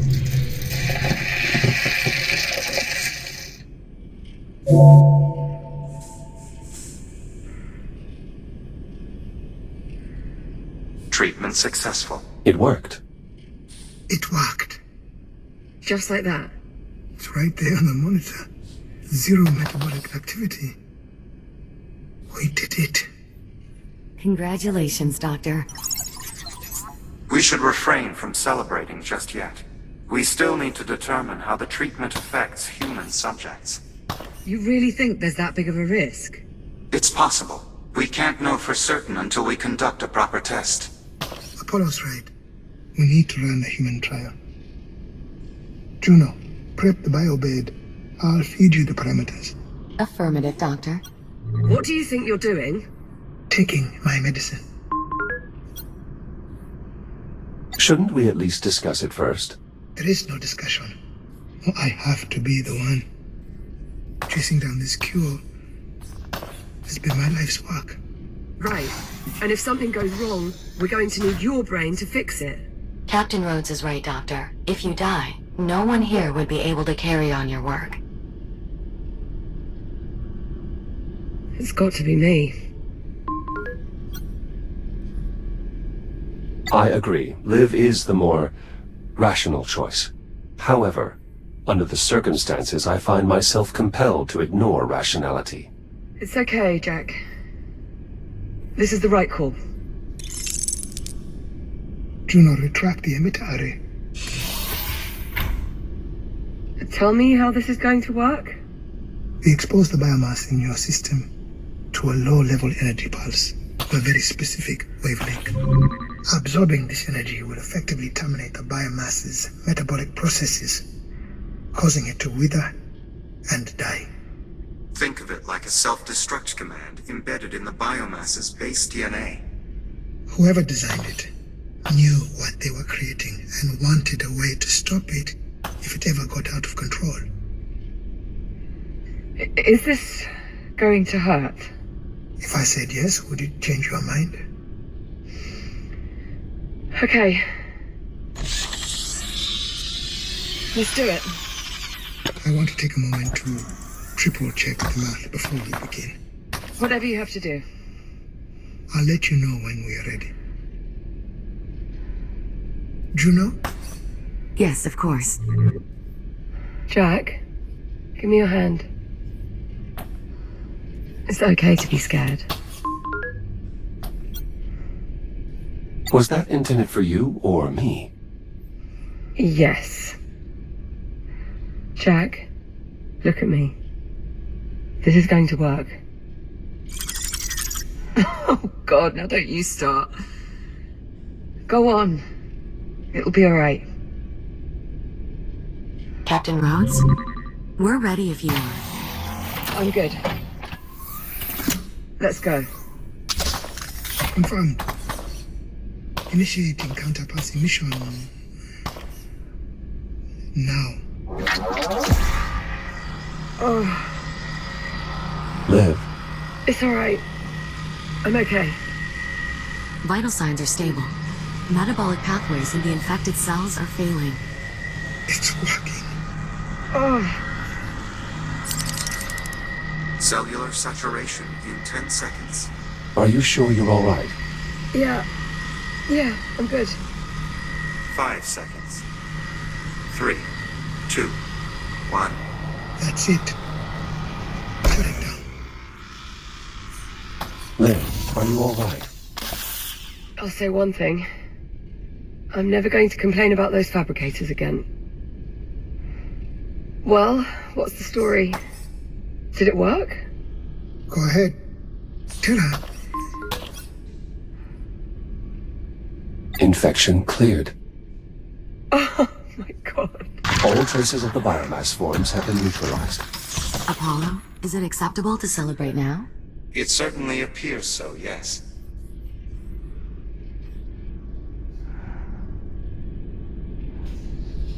Harlan, Thank you. Yes.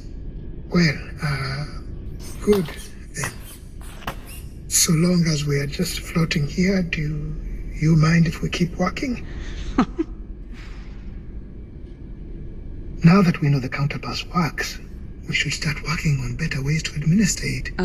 Harlan? We'll need both focused and wide dispersion methods. Dr. Harlan. Let's draw up some schematics. Feed them to the fabricators. I already have a number of ideas that I think could Dr. serve. Harlan. What? The treatment, Harlan. You still have to undergo the procedure. Right. Yes, of course. Juno, can you prep the bed for another dispersion? It's already done. Very well.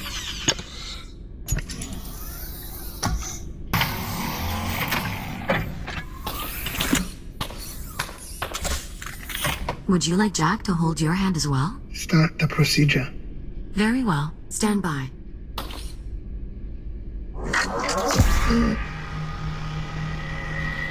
Harlan, are you alright? Juno. Vitals nominal. Blood pressure slightly elevated, but still within acceptable limits.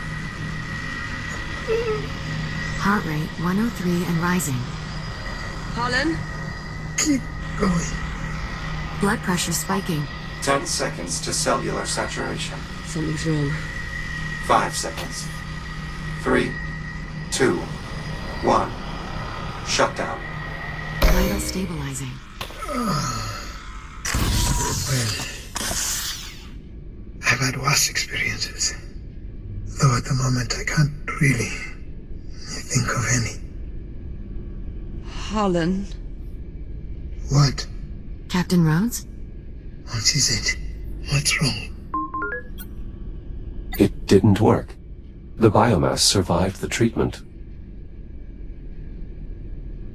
Harlan. Juno, get me out of here.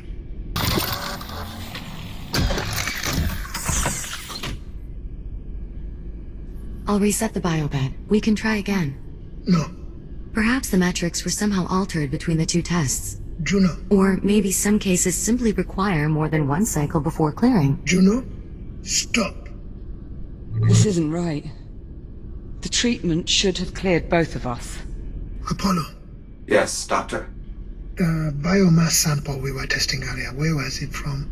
That particular sample was extracted from the wreckage of the Estrella. So it was the more primitive strain. That is correct. I need a specimen from this time period. Something off the station. I believe there is a sample from the research facility already seated in the cradle. Rotate the sample into position. Affirmative. Alright, run the test again. Same parameters as before. Understood. Ready to execute. Do it.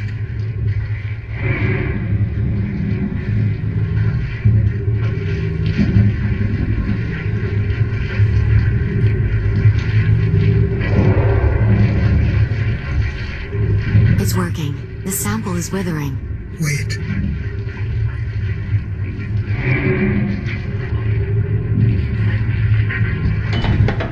Treatment ineffective. Yeah, you don't say. The biomass from this time period must have developed some form of inherent resistance to the treatment. That would be my conclusion as well. The treatment eliminates the biomass from the past, but any form from this time period, it will only paralyze. Though at the moment, I can only speculate as to why this might be the case. It's because it evolved. The biomass in the Astrea is still developing, still vulnerable. But the strain from this time period has been running rampant for 4 centuries. Nora was right. There really is no stopping it. We're too late. Only by about 100 or 200 years. So that's it. We failed. No. We didn't fail. Harlan? Does he want us to follow him? I have no idea. But I'm going to. Harlan?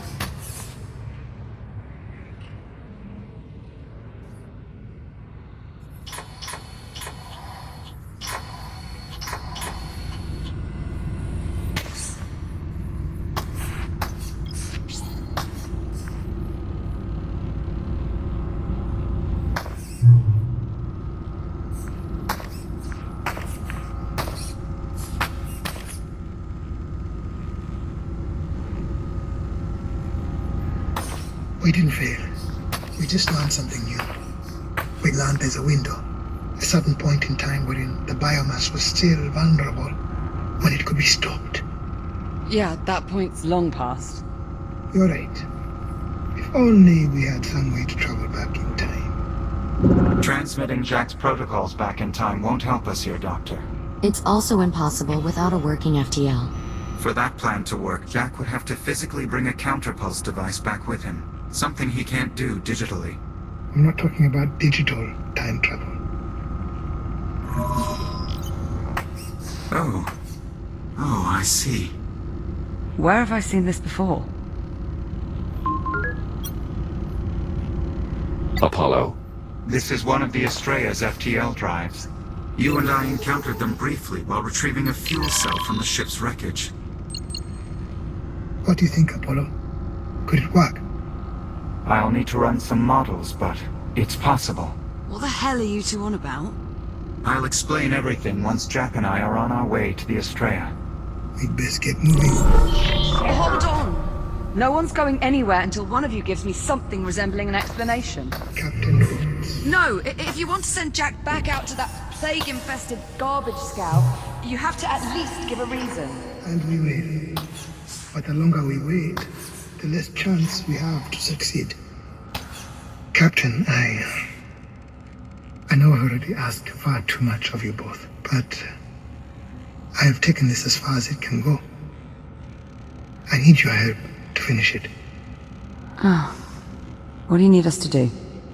Jack, you and I will make our way back to the Astrea's drive bay. You'll need my assistance to unlock the FTL housing. Captain Rhodes, if you would remain here with Dr. Harlan, there's some specialized equipment you'll need to fabricate and assemble. Brilliant. Opening airlock. Watch it. Jack.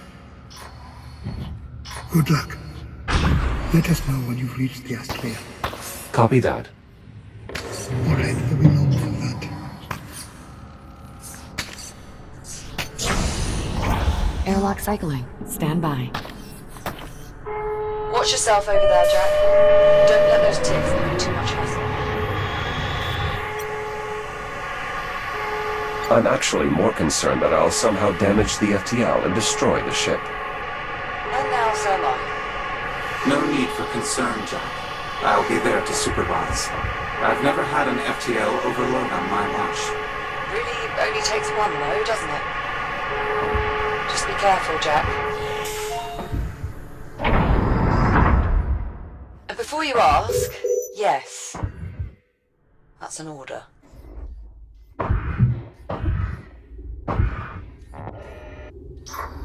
Exiting portside airlock. We need to make our way back to the Astrea, to the auxiliary drive bay. All right, Apollo, you're on your way. I'm waiting for my explanation. We all agree simply transmitting Jack's consciousness into the past won't work this time. However, if we were to appropriate one of the Astrea's remaining FTL drives, the Doctor and I believe we may be able to use it to return both you and Jack to the 22nd century. You're saying we might be able to go home? I'm reticent to make any assurances, but yes, I believe it is possible. Assuming at least one of the drives is still operational. I thought you said we couldn't access the drives because of all the biomass. That was before we had the counterpulse. Well, that's great, but do you have some way for Jack to administer it? Jack, make your way to the nearest fabricator. I have a new modification for your shell. Understood.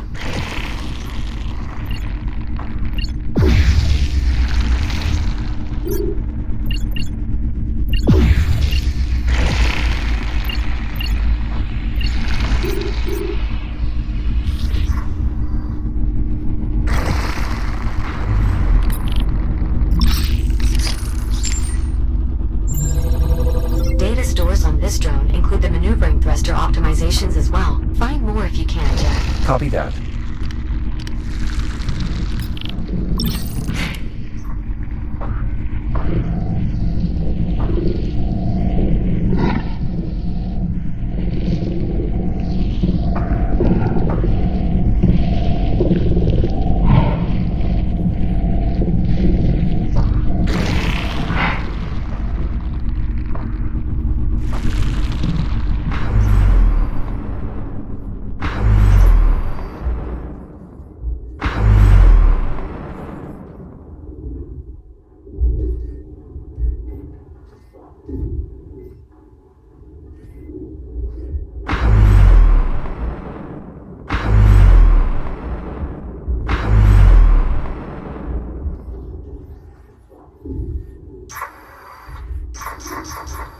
The fabricator is just to the left of the bridge entrance.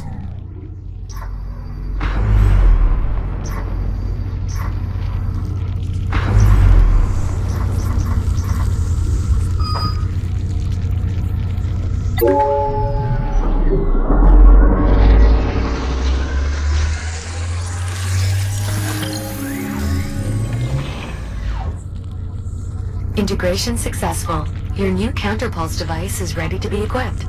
I recommend we run a field test before proceeding further. Those ticks feeding on the substation should make for suitable targets.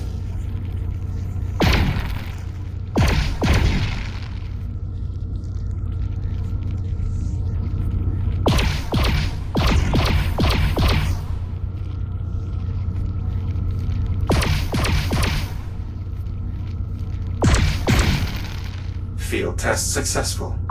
It's a weapon? A focused counterpulse emitter. Based on a design from my own timeline and calibrated to the same wavelength as the treatment we administered via the medical pod. Cure gun. Nice. Understand, this device will only eliminate the older, more primitive biomass. The more evolved forms from this time period will just be temporarily incapacitated. Regardless, it should make short work of the biomass surrounding the Astraea's FTL drives. It's possible with more research data we could refine the treatment wavelength even further, making the device that much more efficient. Which would allow the emitter to discharge more shots before overheating. Certainly fixed you right up, didn't we? We're ready to proceed to the drive bay. In the meantime, Captain Rhodes, I will need you to assemble a custom gantry to secure the FTL once it's in our possession. I've already fed the necessary specifications to the fabricators. Good. That's a bit of work.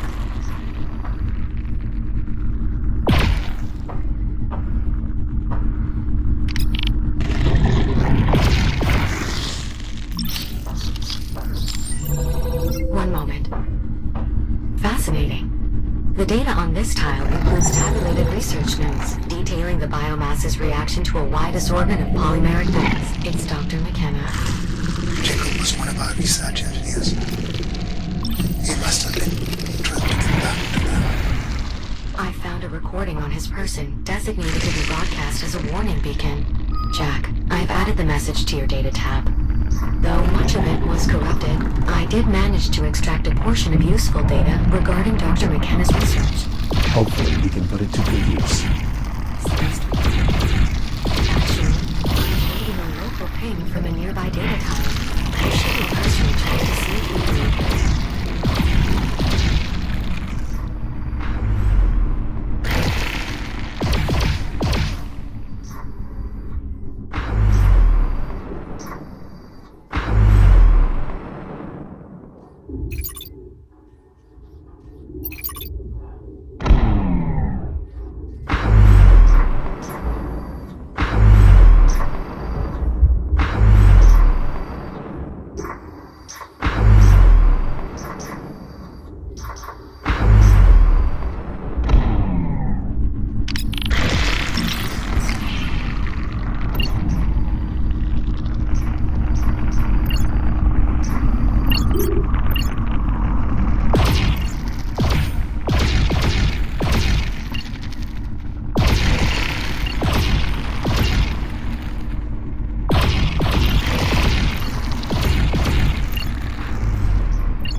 Moving out into the debris field now.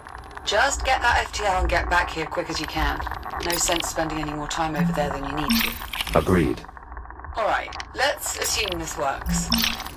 Let's say you two track down a working FTL. We get it hooked up, and Apollo manages to recreate a physical time jump that, by some miracle, sends us back home to our own time.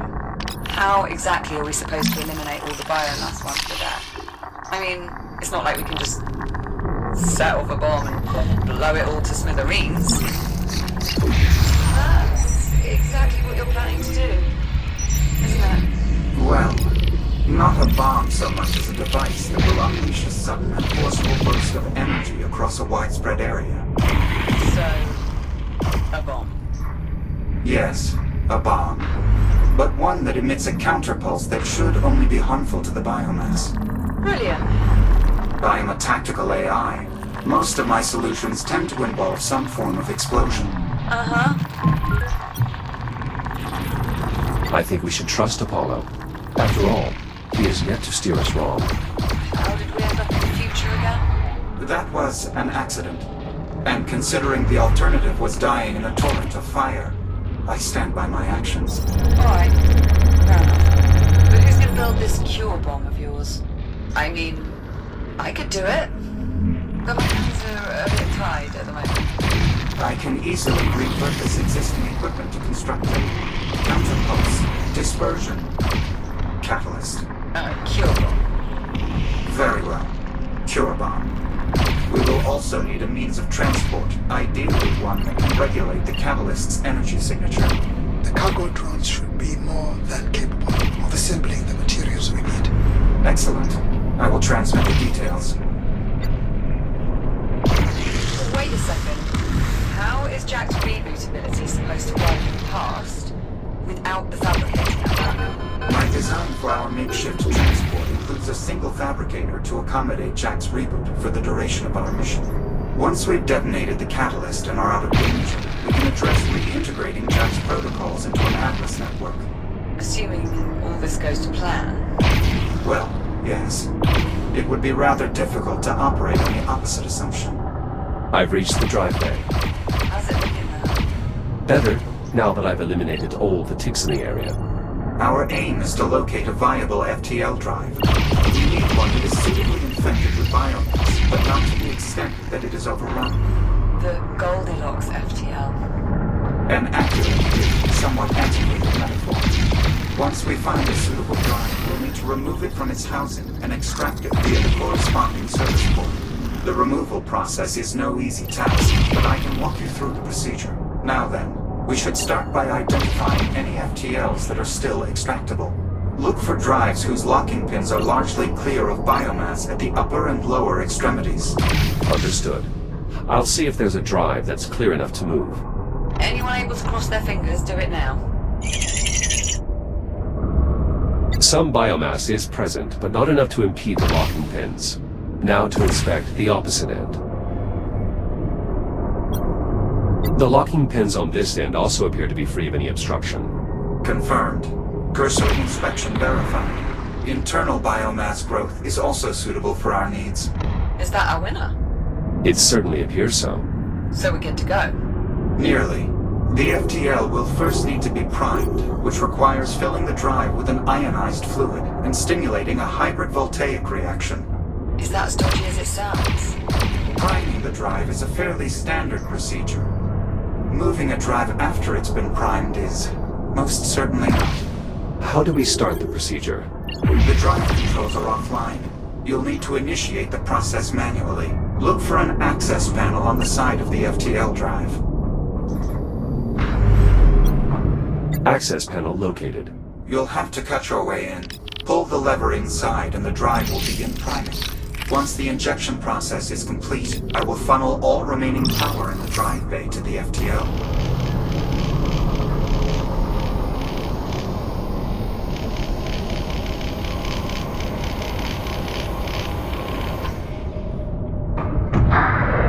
Drive priming initiated. Injection complete. I will now attempt to create a sustained reaction by applying any remaining power.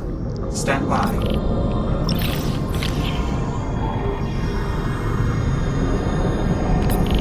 Sustained reaction achieved. We're ready to remove the drive. Outstanding.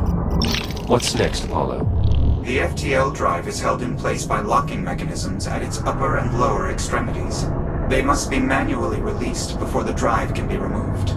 Got it. I'll release the locks. The release mechanisms are housed within the drive moorings at both the top and bottom of the chamber. You'll need to cut your way in. Understood.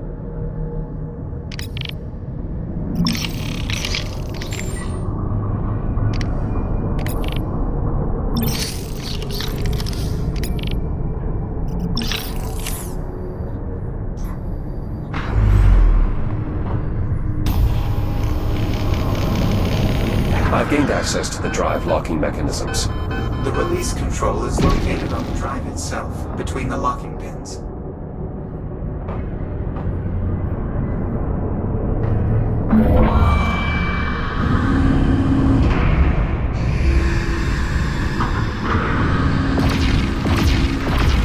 Upper locking mechanism released.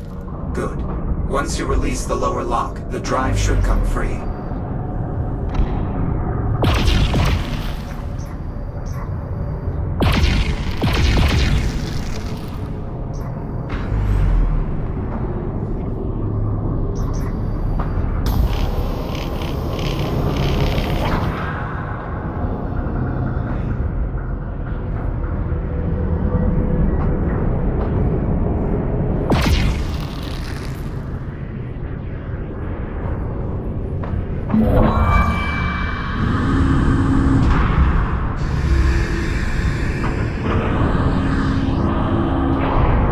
Drive unlocked. Excellent. I've repowered a nearby control panel so you can complete the removal procedure. The controls will allow you to position the drive so it can be easily removed via cargo drone. This terminal appears to have exceeded its purpose. The terminal you need should still be operational. It is oriented to face our charged FTL drive.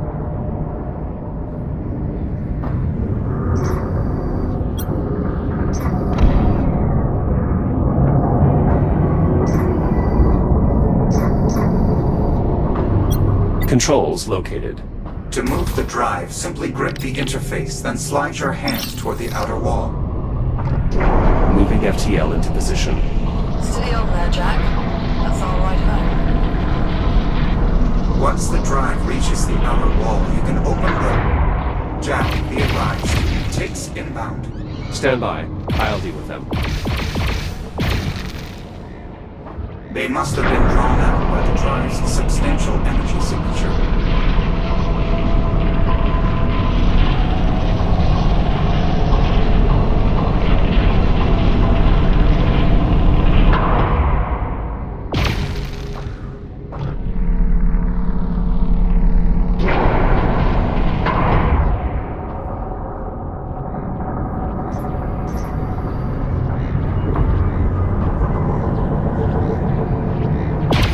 Tick threat neutralized. Resuming removal process at the control terminal. Once the drive reaches the outer wall, you can open the service port to make the drive available for retrieval.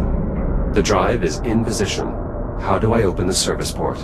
Multi-operator release controls on either side of the hatch.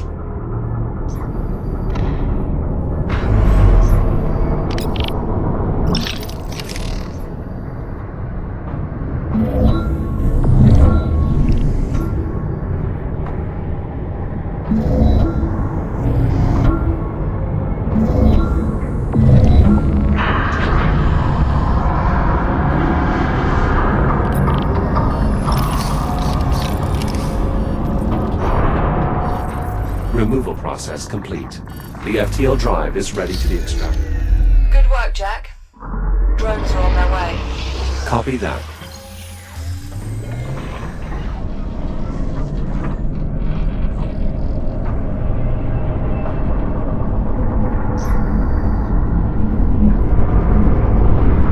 Ready to depart with the cargo in T-minus 10 seconds. If you plan to accompany the drive, I suggest you take hold now. Departing in 3, 2, 1. Thrusters engaged. I'm exiting the drive bay. Give the Astraea a wave as you go. Suppose this is the last we'll be seeing of her. I'm afraid that's not entirely accurate. To ensure we eliminate all the biomass in the past, we will need to generate a counterpulse substantial enough to blanket the entire Kronos 2 orbital sector. To do so, we will have to venture into the remains of the Estrella that were left behind in 2126, and use the ship's primary drive exchange conduit to amplify the output of the Cure Bomb. Kinda grows on you, doesn't it? Not unlike a biomass infestation. So, where am I in all this? I will need you to accompany us into the wreckage. As acting captain of the Estrella, your authorization is required to access the primary drive bay. Right. Well, I've nearly finished rigging up the gantry. Should be good to go by the time the drones turn up with the FTL. I'll see you back here shortly. Acknowledged. Jack, I should tell you. If our plan succeeds, it is unlikely you will be able to return to this timeline. If there are any outstanding tasks you'd like to finish, now might be the opportune time. Understood.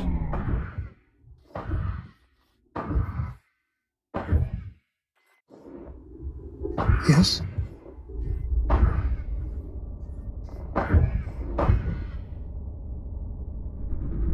Don't touch me. Get off. Let go. Do you mind? That's enough of that. Get your hands off me.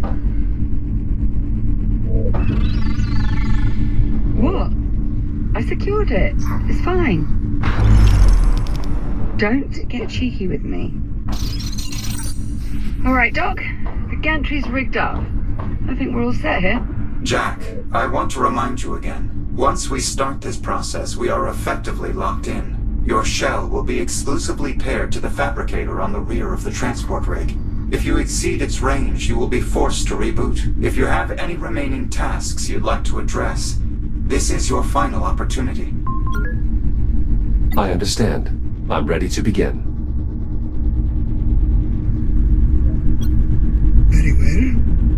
Moving FTL into position. Everyone, keep clear. Will do. Clamps are set. Bring her in. How are you feeling? Better, actually. It's weird. I didn't notice how much the infection was affecting me until I was rid of it.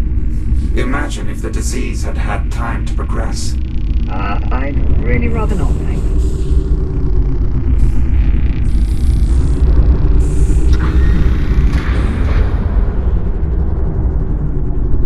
Drive secured. Confirmed. Connection established. The FTL is now linked to the station's power grid. Reading vigorous biomass activity within the drive. The infection is feeding off the FTL's energy field. I assume that's good. It's expected. Begin diagnostic and compatibility check. Verify functionality of all drive components. This should only take a moment. No problem. We'll just sit here in nervous anticipation. Very well. I will admit, this arrangement feels decidedly less secure than our last jump through time. He has a point, Apollo. You basically have us riding a literal time bomb into the past. Mind-bendingly awesome as that might sound, you are sure this is gonna work, right? The odds of success are surprisingly favorable, especially when one considers all the variables at play. Suppose we can work with them. Diagnostic and compatibility check complete. Stand by while I reconfigure the FTL's drive settings to mirror the exact conditions that first sent the Estrella back in time. Dr. Harlan? Yes, we have to get clear of the platform. I know. Well, I guess this is it. So it would seem. Captain, I wanted to say I'm sorry. I was wrong to keep you in the dark as long as I did. Perhaps if I trusted you sooner. In any case, I hope you can forgive me, though I don't expect you to. Right. Well, goodbye. Dr. Harlan, thank you. What you're doing here, she'd be proud of you. She'd be angry with me. Yeah, probably. But she'd still be proud. Thank you,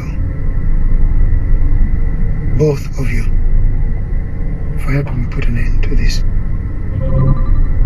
Doctor, we should really be going. Yes. All right. Good luck, Doctor. To all of us. FTL settings configured. As soon as the doctor is clear, we can begin spinning up the drive. Farewell, Captain Rhodes. Take care of him, Juno. Of course, always. Goodbye, Jack. I will make sure to permanently archive all of the time we have spent together. I'll miss you too, Juno. Good luck saving your timeline. Popcorn?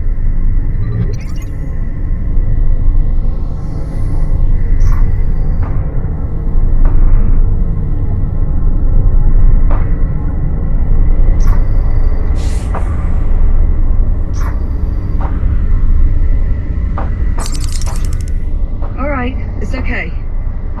Well, what do you say, Jack? You ready for this? I think at this point it might be too late to change our minds. Apollo, we are clear. Very well.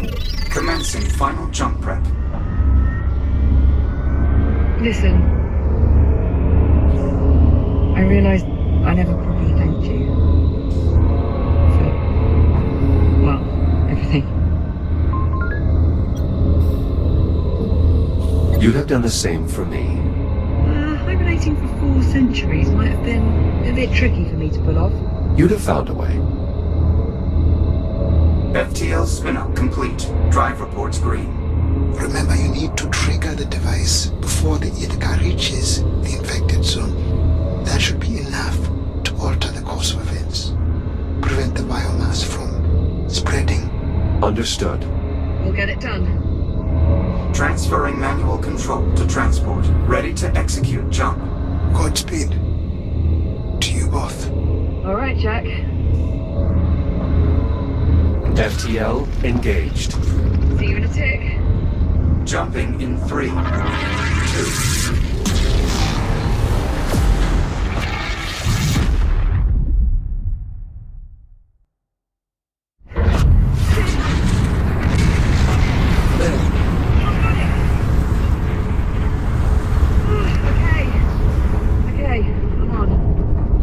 Are you all right? Yeah, no, I'm okay. It's just... Holy shit. That was... Incredible. I was going to say terrifying. But yeah, also pretty incredible. What about you? You alright? Of course. I've become somewhat of an expert when it comes to temporal displacement. Though for my own part, I must say the physical method of time travel is significantly more turbulent. God. Look at this place. Not exactly the home you remember. You know what? I'll take it. As long as we've still got time to do our job. Apollo, can you verify our time frame? Did we make it back before the Ithaca? Cross-referencing astrometric positional data. Stand by. Confirmed. We have arrived just prior to the Ithaca's approach. I think I see her. There. That bright dot just off Rhea. Jack, you see that?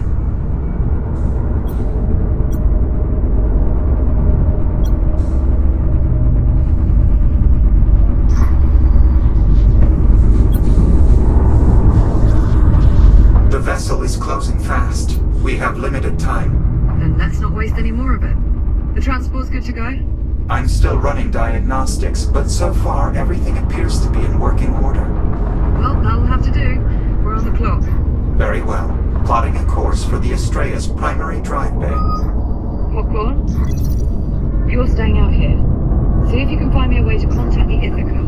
Local comms just aren't going to cut it. We need a way to boost the signal. None of that. I promise. As soon as we finish checking up the cure bomb, we'll come find you. Now go. Course laid in. Transport rig prepped for departure.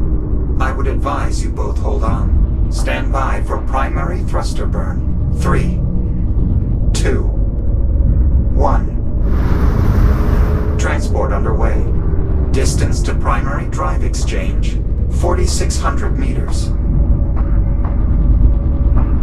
That's quite a sight. I should warn you, much of the Estrella remains highly irradiated.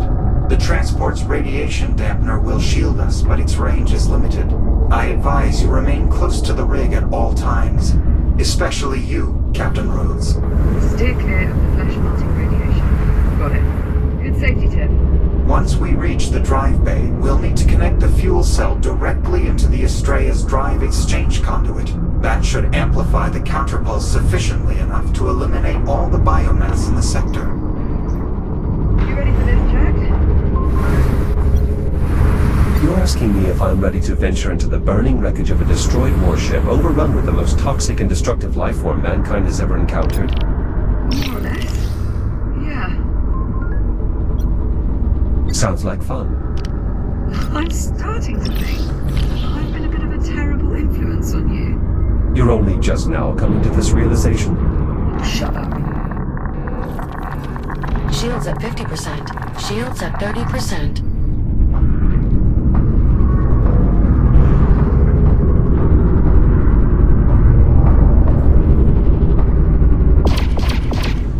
Approaching the Estrella's outer hull.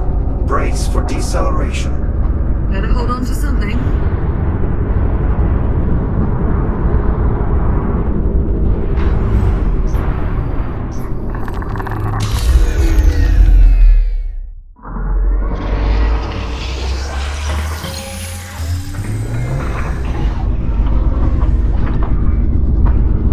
The most direct route to the drive bay is via a service tunnel just beyond these doors. How do we get them open? I'll need direct access to the local systems. There should be a control station just on the other side of that nearby airlock. Right, let's go. Perhaps those of us with reboot abilities should proceed first. By all means. Lead on. How does this area still have power? There are multiple redundancies in place to protect the engineering deck from power failure, even in the event of catastrophic structural damage. As you can see, Good news for us. not entirely. If the local power grid is still active, that means the biomass is as well. Couldn't let me have just one bright spot, could you?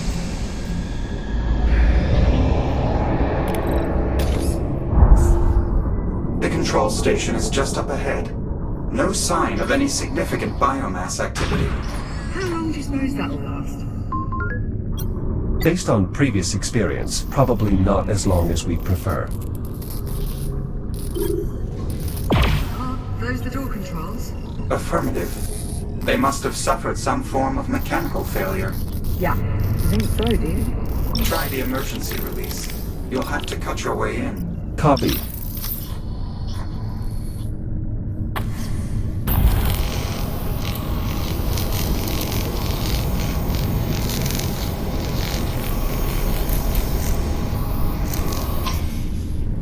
Locking mechanisms released. Doors open. Area clear. No biomass presence.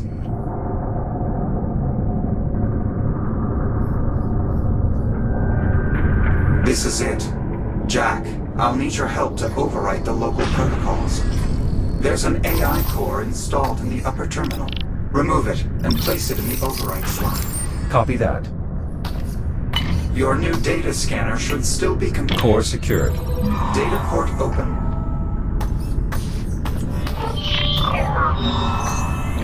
Overwrite complete. Once Core locked in. Access achieved. I have local control. Now all I need is the captain's authorization. Right. This is Acting Captain Olivia Rhodes. Open the doors? Authorization accepted. Disabling security measures. Doors opening. Stand by. I'm moving the rig inside. Right, come on, Jack. Let's get back out to the transporter. Captain. What is it? I'm reading movement. Shit. Multiple biomass signatures closing on the transport. Navcom is failing. I can't pilot the transport with those ticks draining its systems. I can clear them off. Stand by. Use the secondary airlock beyond the control station. It's your quickest route to the transport. Got it. We're on our way. Negative, Captain. You will need to remain inside. The transport is too far out. You would die in seconds. Right. Flesh melting radiation. If you die, our mission fails. Concern for my well-being is extremely touching. Thanks. You're welcome.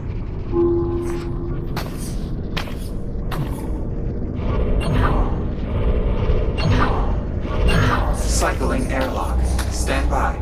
Might want to ready that counterpath gadget of yours, Jack. Affirmative. I'll signal you when it's all clear. I'm gonna just back up a bit here. I count 3 tick forms on the transport jack. You'll need to neutralize all of them in order for me to regain control. Acknowledged. That should be all of them.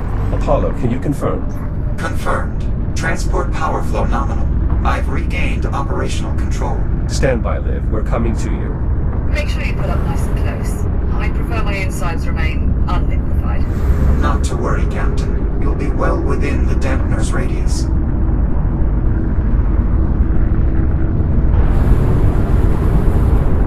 There. That should be more than sufficient for the captain to safely board. Liv, you are cleared to exit. Yeah.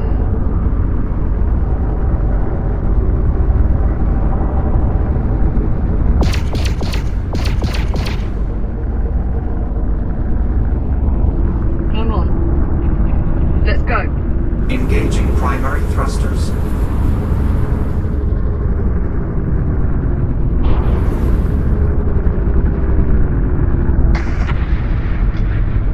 Be advised. Adjusting course.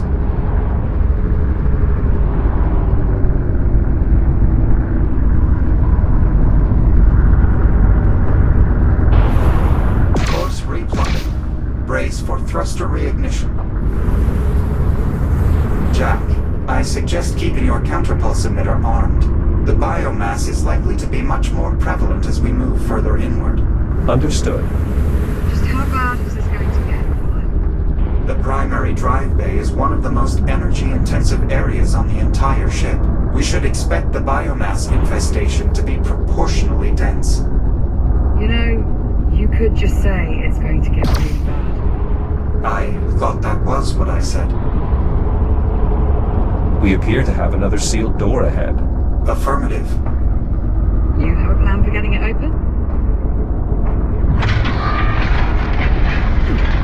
That'll do.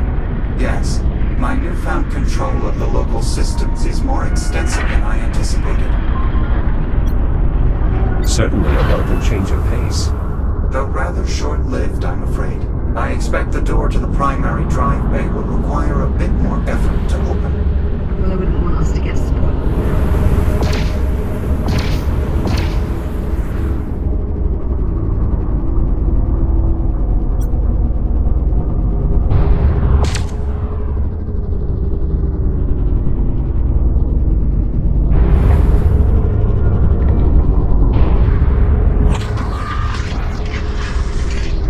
Proximity alert. Jack, look out.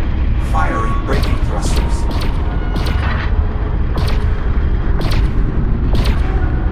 That's the last of them. Apollo. Affirmative. Nicely done. I don't think a single tick made it to the transport. Most fortunately for you, Captain. Though the ticks do appear to be more interested in the transport than you or Jack. Preparing to resume course. Please hold on. We're on. Let's go. Acknowledged. Resuming course. We should be coming up on the drive bay shortly. Popcorn? Popcorn, you read? Coming up on the driveway. How are things looking your end? Can you find me a way to talk to the other? There's got to be something in that metal from Cobble's. Keep looking. I don't need much. Just enough to get a signal out. Could be Morse code for all I care. Just so long as the Ithaca can hear it. Okay. Well, copy that, I guess. Keep me posted. much farther, Apollo? The drive bay is just up ahead.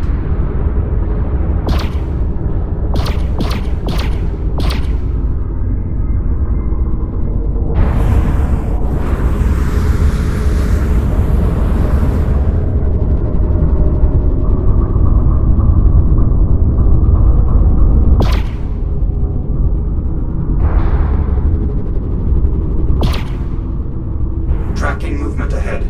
More ticks inbound. They just keep coming.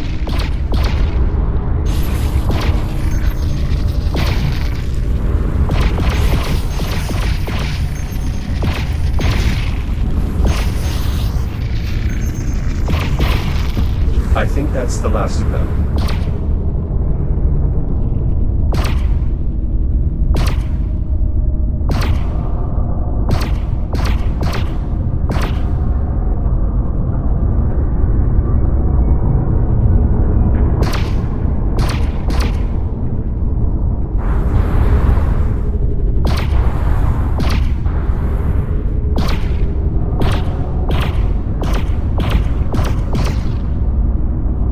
Approaching destination. Reducing speed. The primary drive bay is just beyond these doors. Alright, let's get them open. There's an airlock nearby that will take you to the control station. I see it. I'll proceed first. Right behind you. Popcorn. Popcorn, do you read? He's not responding. Radiological interference from the Estrella is disrupting our local comms. We should be able to re-establish contact once we're clear of the wreckage.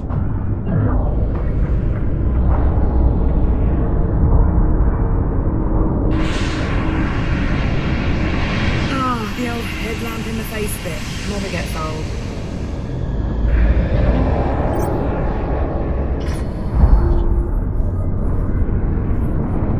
Those escape pods? That's correct. Do they still work?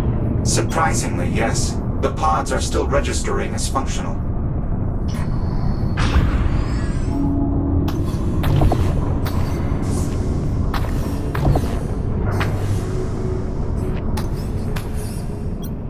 You're thinking we could use them to evacuate once we finish the catalyst. Well, that is what they're here for. And anything's better than having to backtrack through that mess of tunnels. Very well. Once we've finished installing the catalyst, we'll use the escape pods to get clear of the wreckage. For now, let's proceed to the control station.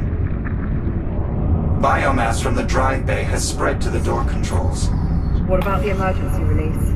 There is considerable buildup around the panel, but it looks to still be accessible. I'll take a look. You could use your counterpulse emitter to nullify any threat from the biomass.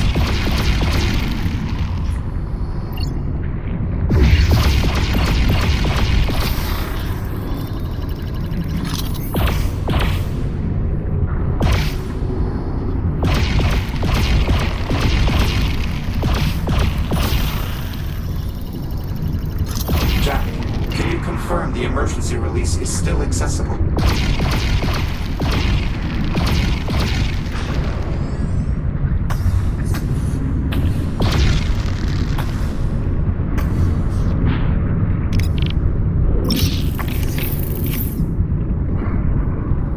The infestation is fairly severe, but I think I can still reach the panel.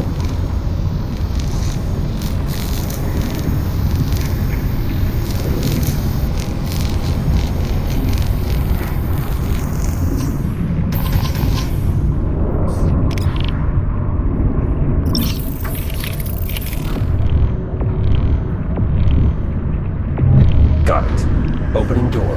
Through here.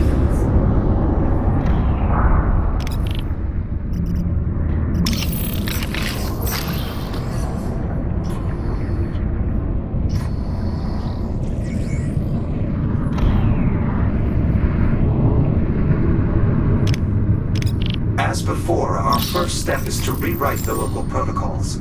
The procedure is identical to the one we performed earlier. Where's the AI core? It's not in the terminal. One of the engineers must have removed it during the initial outbreak, an attempt to seal the drive bay. It's likely the core is still close by. We should search the adjoining rooms. Expect considerable biomass presence. You go, I'll keep an eye on the transport. I won't be long.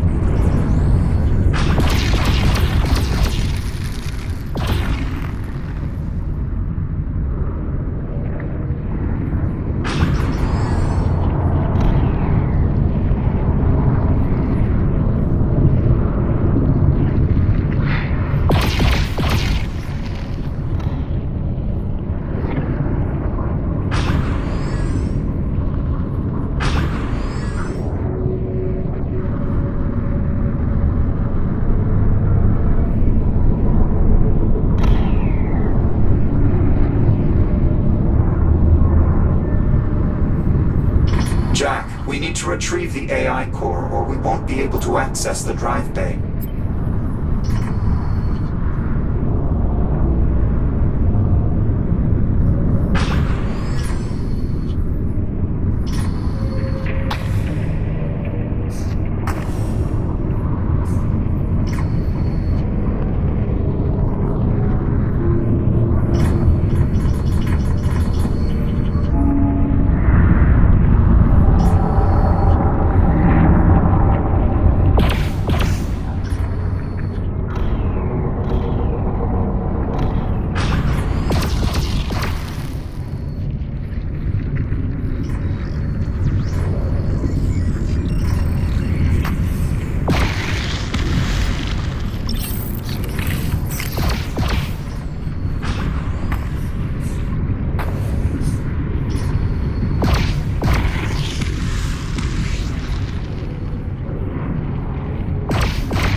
There, at the far end of the corridor. The core appears to be intact. Got it. Liv, I have the core. I'm heading back to you. Copy that. See you shortly.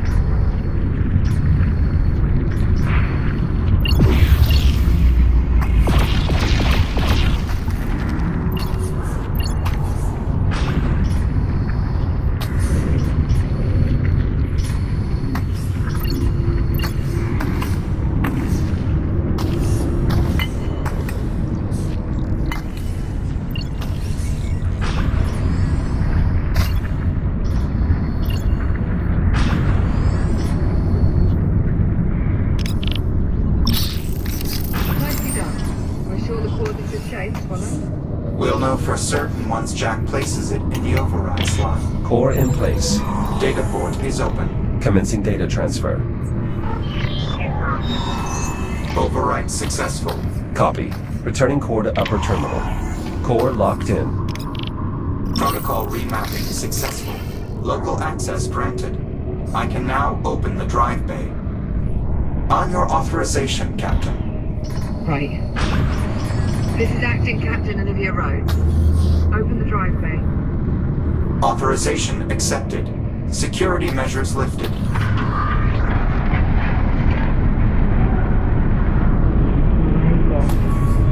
Remarkable. The biomass has all but overtaken the chamber. It's overriding the existing environment, building a new ecosystem. The infestation is worse than I anticipated. This is what happens to Earth. More accurately, what will happen if we fail to accomplish our mission. Alright. Alright. We've got a job to do. So, let's get to it. Captain, I'm afraid given the state of the drive bay, I cannot allow you to accompany us inside. What? No. I'm staying. I'm with you. As much as I would welcome your assistance, I don't think that is an option. Jack is right, Captain. If these new readings are any indication, the drive bay is far too dangerous an environment for a human being. The odds of your survival are close to zero. That is not an exaggeration. Right. Well, I suppose as far far as arguments go, that's not the worst. Okay, new plan. I'm going to track down Popcorn, see if we can work out a way to make contact with the Ithaca. The escape pods are good to go, Apollo? Affirmative. I've already plotted the coordinates. Simply climb inside and seal the camp. Good. Keep this comms channel open. I don't care if the signal gets spotty. I want constant communication. Understood. Jack? Good luck. You too, Olivia. Be sure to come back in one piece, yeah? I assume that's an order. Bloody well right it is. Transport is ready to depart. I will do my utmost to navigate a safe route through the drive bay. All right, I'm on board. Brace for acceleration. Liv, Apollo and I are making our way into the drive bay. Copy that. I'm closing up the escape pod. Acknowledged. Safe travels. Yeah, to both of us.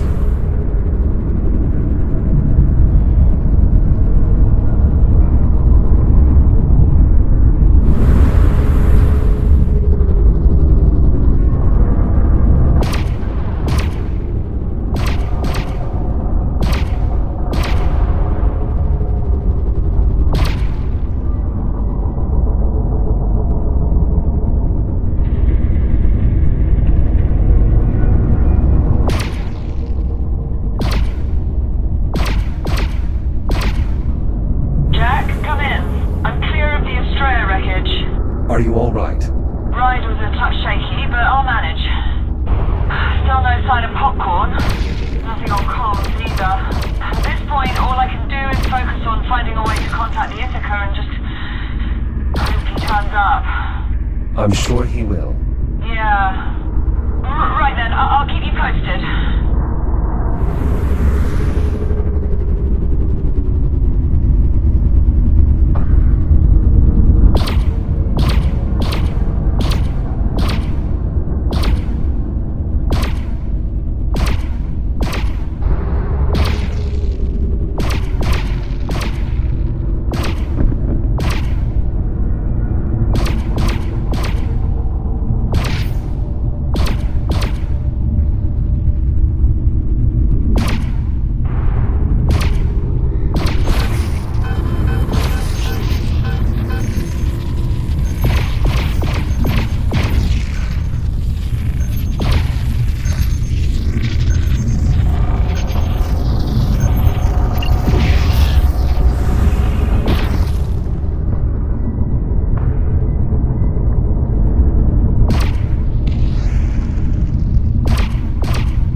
What is it?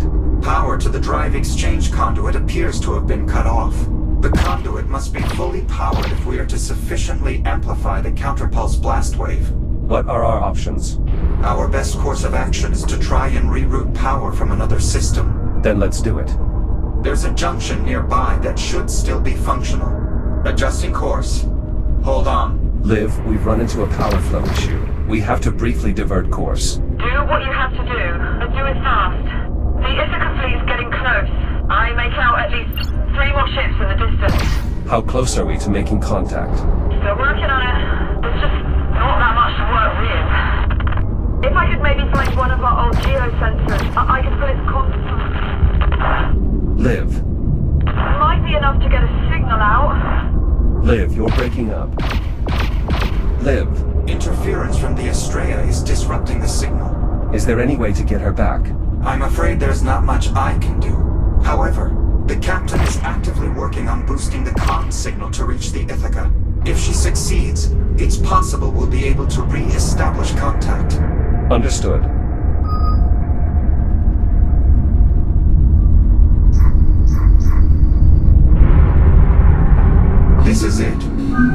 junction controls should allow you to divert power to the exchange conduit. Understood. Stand by. Power rerouted. The exchange conduit is operating at maximum capacity. Well done. Return to the transport and we'll proceed onward.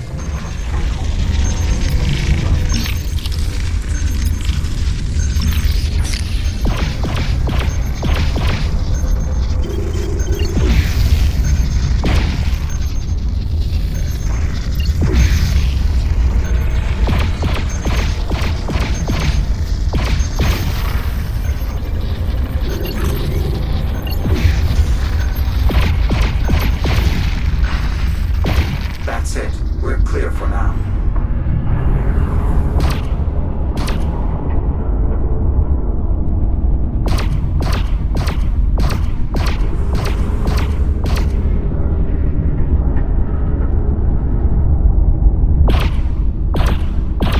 Incoming multiple ticks.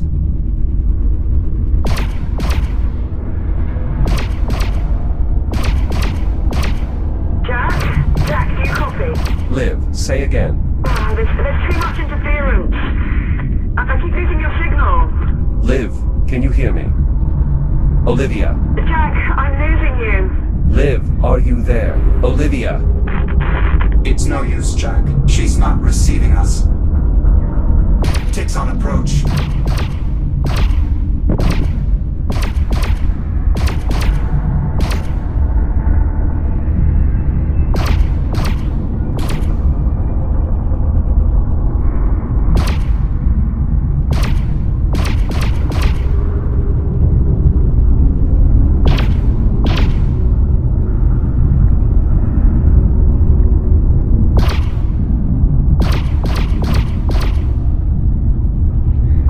Ticks inbound.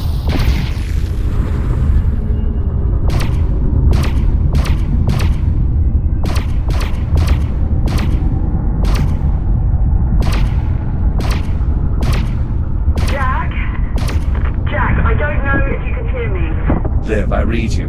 If there's any chance you can still hear this, I'm going to keep working on the comms, but if I can't... Liv. Jack, we need to focus. We're closing in on the exchange conduit.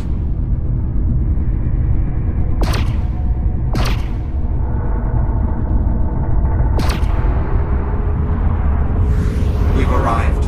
We'll need to connect the catalyst to one of the conduit's fuel cell housings. This will allow the device to trigger a cascading reaction that will amplify the blast radius enough to eliminate all the biomass in this sector. Does it matter which housing we use? We should start by identifying which housings are still operational. Look for any housings with a working data port and call them out. Got it.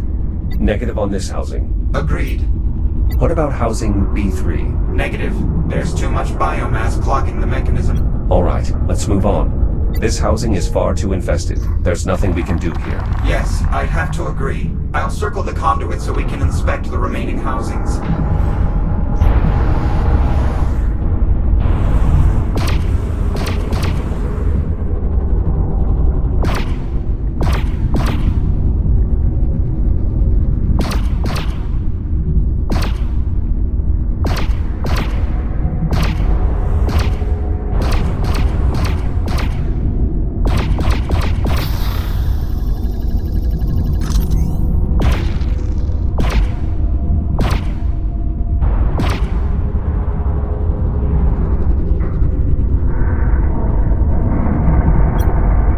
Housing D4 might still be salvageable. Biomass presence is moderate, but still enough to be a problem.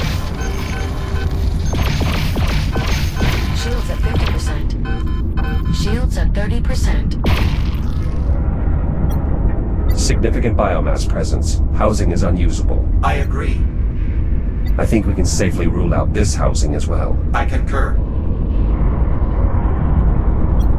Housing C1 still appears functional. Unfortunately, biomass presence around the couplings is too severe. Copy. Let's keep looking. Resuming flight path.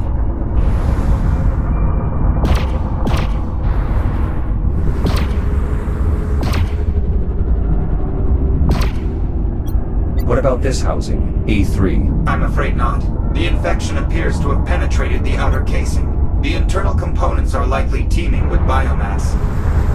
The housing's data port is defective. Nothing to be done here. Agreed. We seem to be running out of options. There's still housings left to inspect. Let's keep looking.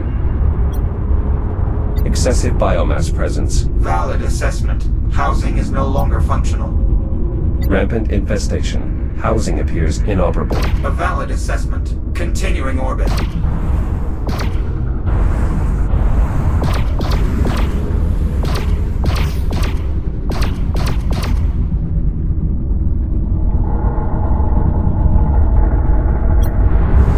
There, housing G4. That looks to be our best option. Data port is functional.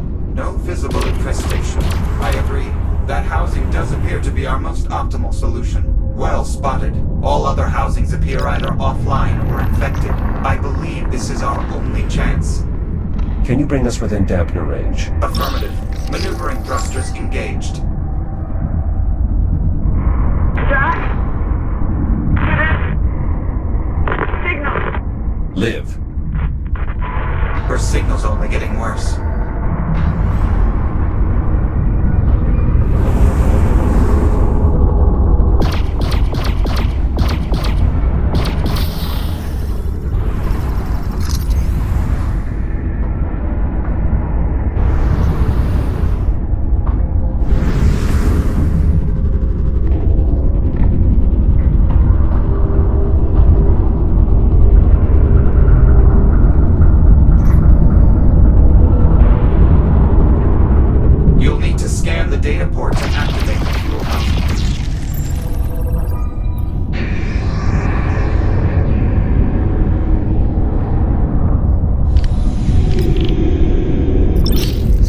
Housing open.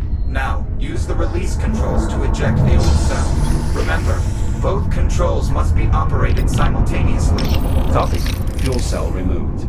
Stand by while I align the transport to the housing. Please keep clear.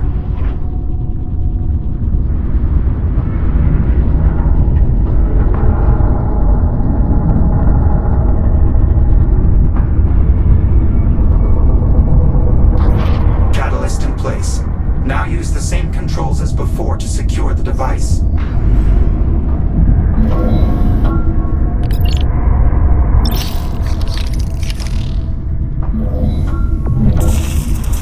Apollo, what's happening?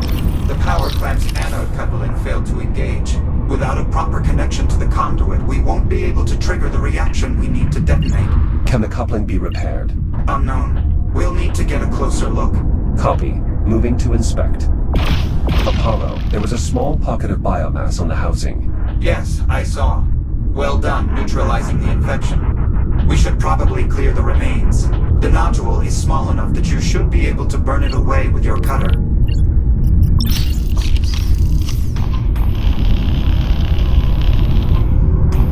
Biomass removed. What about now, Apollo? Can you engage the coupling?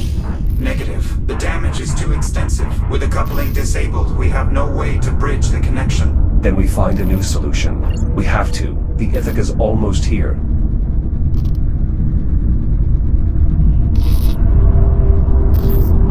Manual extrication of the coupling does not appear possible. What if I use my shell to complete the connection? If I hold both the anode and the coupling, the current should pass straight through. Yes, but once the circuit goes live, the resulting energy surge would destroy your shell. Then I'll simply reboot. At this range, the counterpulse wave will undoubtedly disable the transport's fabricator. You would be unable to reboot. Are there any alternatives? We could try using the fabricator to construct something to bridge the gap. Though without access to the full archive of schematics, our options are exceedingly limited. Give me a moment to locate and print the most tenable option.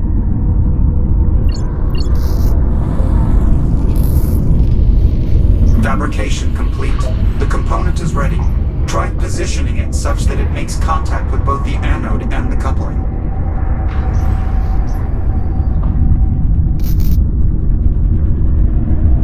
Energizing.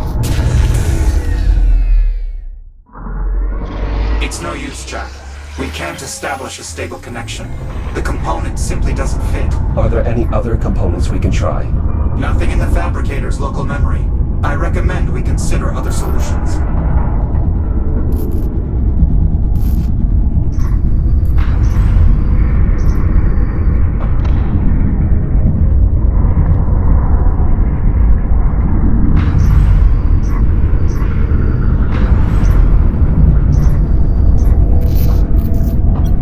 There's no other option. I have to bridge the connection myself. I am sorry to say it, but I must concur. What do I need to do? Stand by while I prep the catalyst for diffusion. Jack, would you like to try contacting Captain Rhodes again? If it's at all possible, yes. I should say goodbye. I will boost the signal as best I can. Liv? Liv, do you copy? Jack! Jack, are you there? I'm here. I read you, Liv. Jack! Thank God. I thought I'd lost you. Liv, there's a problem. What do you mean? What sort of problem? There's a malfunction. I'll have to use my own shell to complete the connection and detonate the device. What? Jack, no! You can't! The EM surge will fry the fabricator. I won't be able to reboot. I understand. You could die. Jack, wait. Just hold on. Let me see if I can find another way for you to reboot. One of your old activation pods. Something. Liv, it's all right. I know what I'm doing. No! God damn it, Jack! Listen to me. You're not doing this.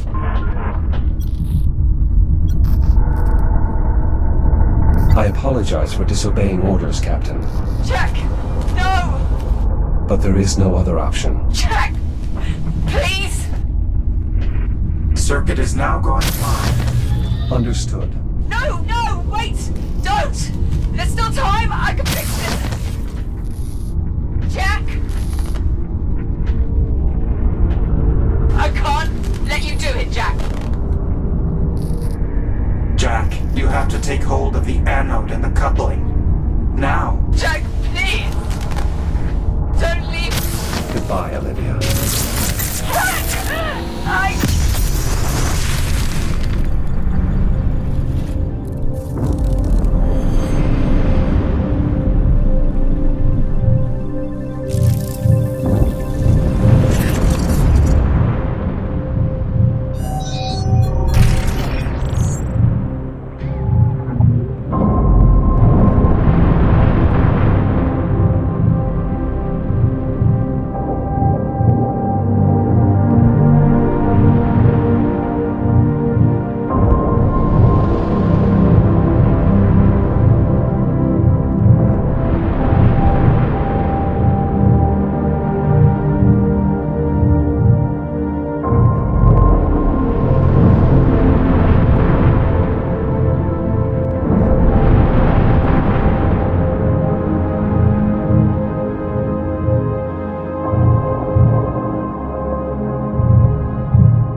Easy, Popcorn. I'm going as fast as I can.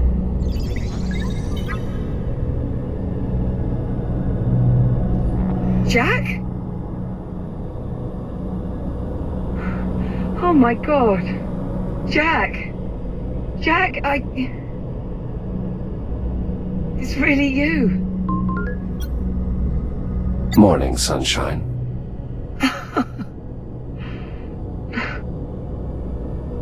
Everything's gonna be alright, Jack. Captain Rhodes.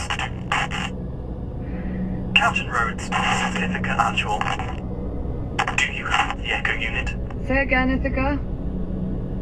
I said, do you have him? That's affirmative, Ithaca. I have him. Copy that. Stand by for rescue. Come on, Jack. It's okay. I've got you.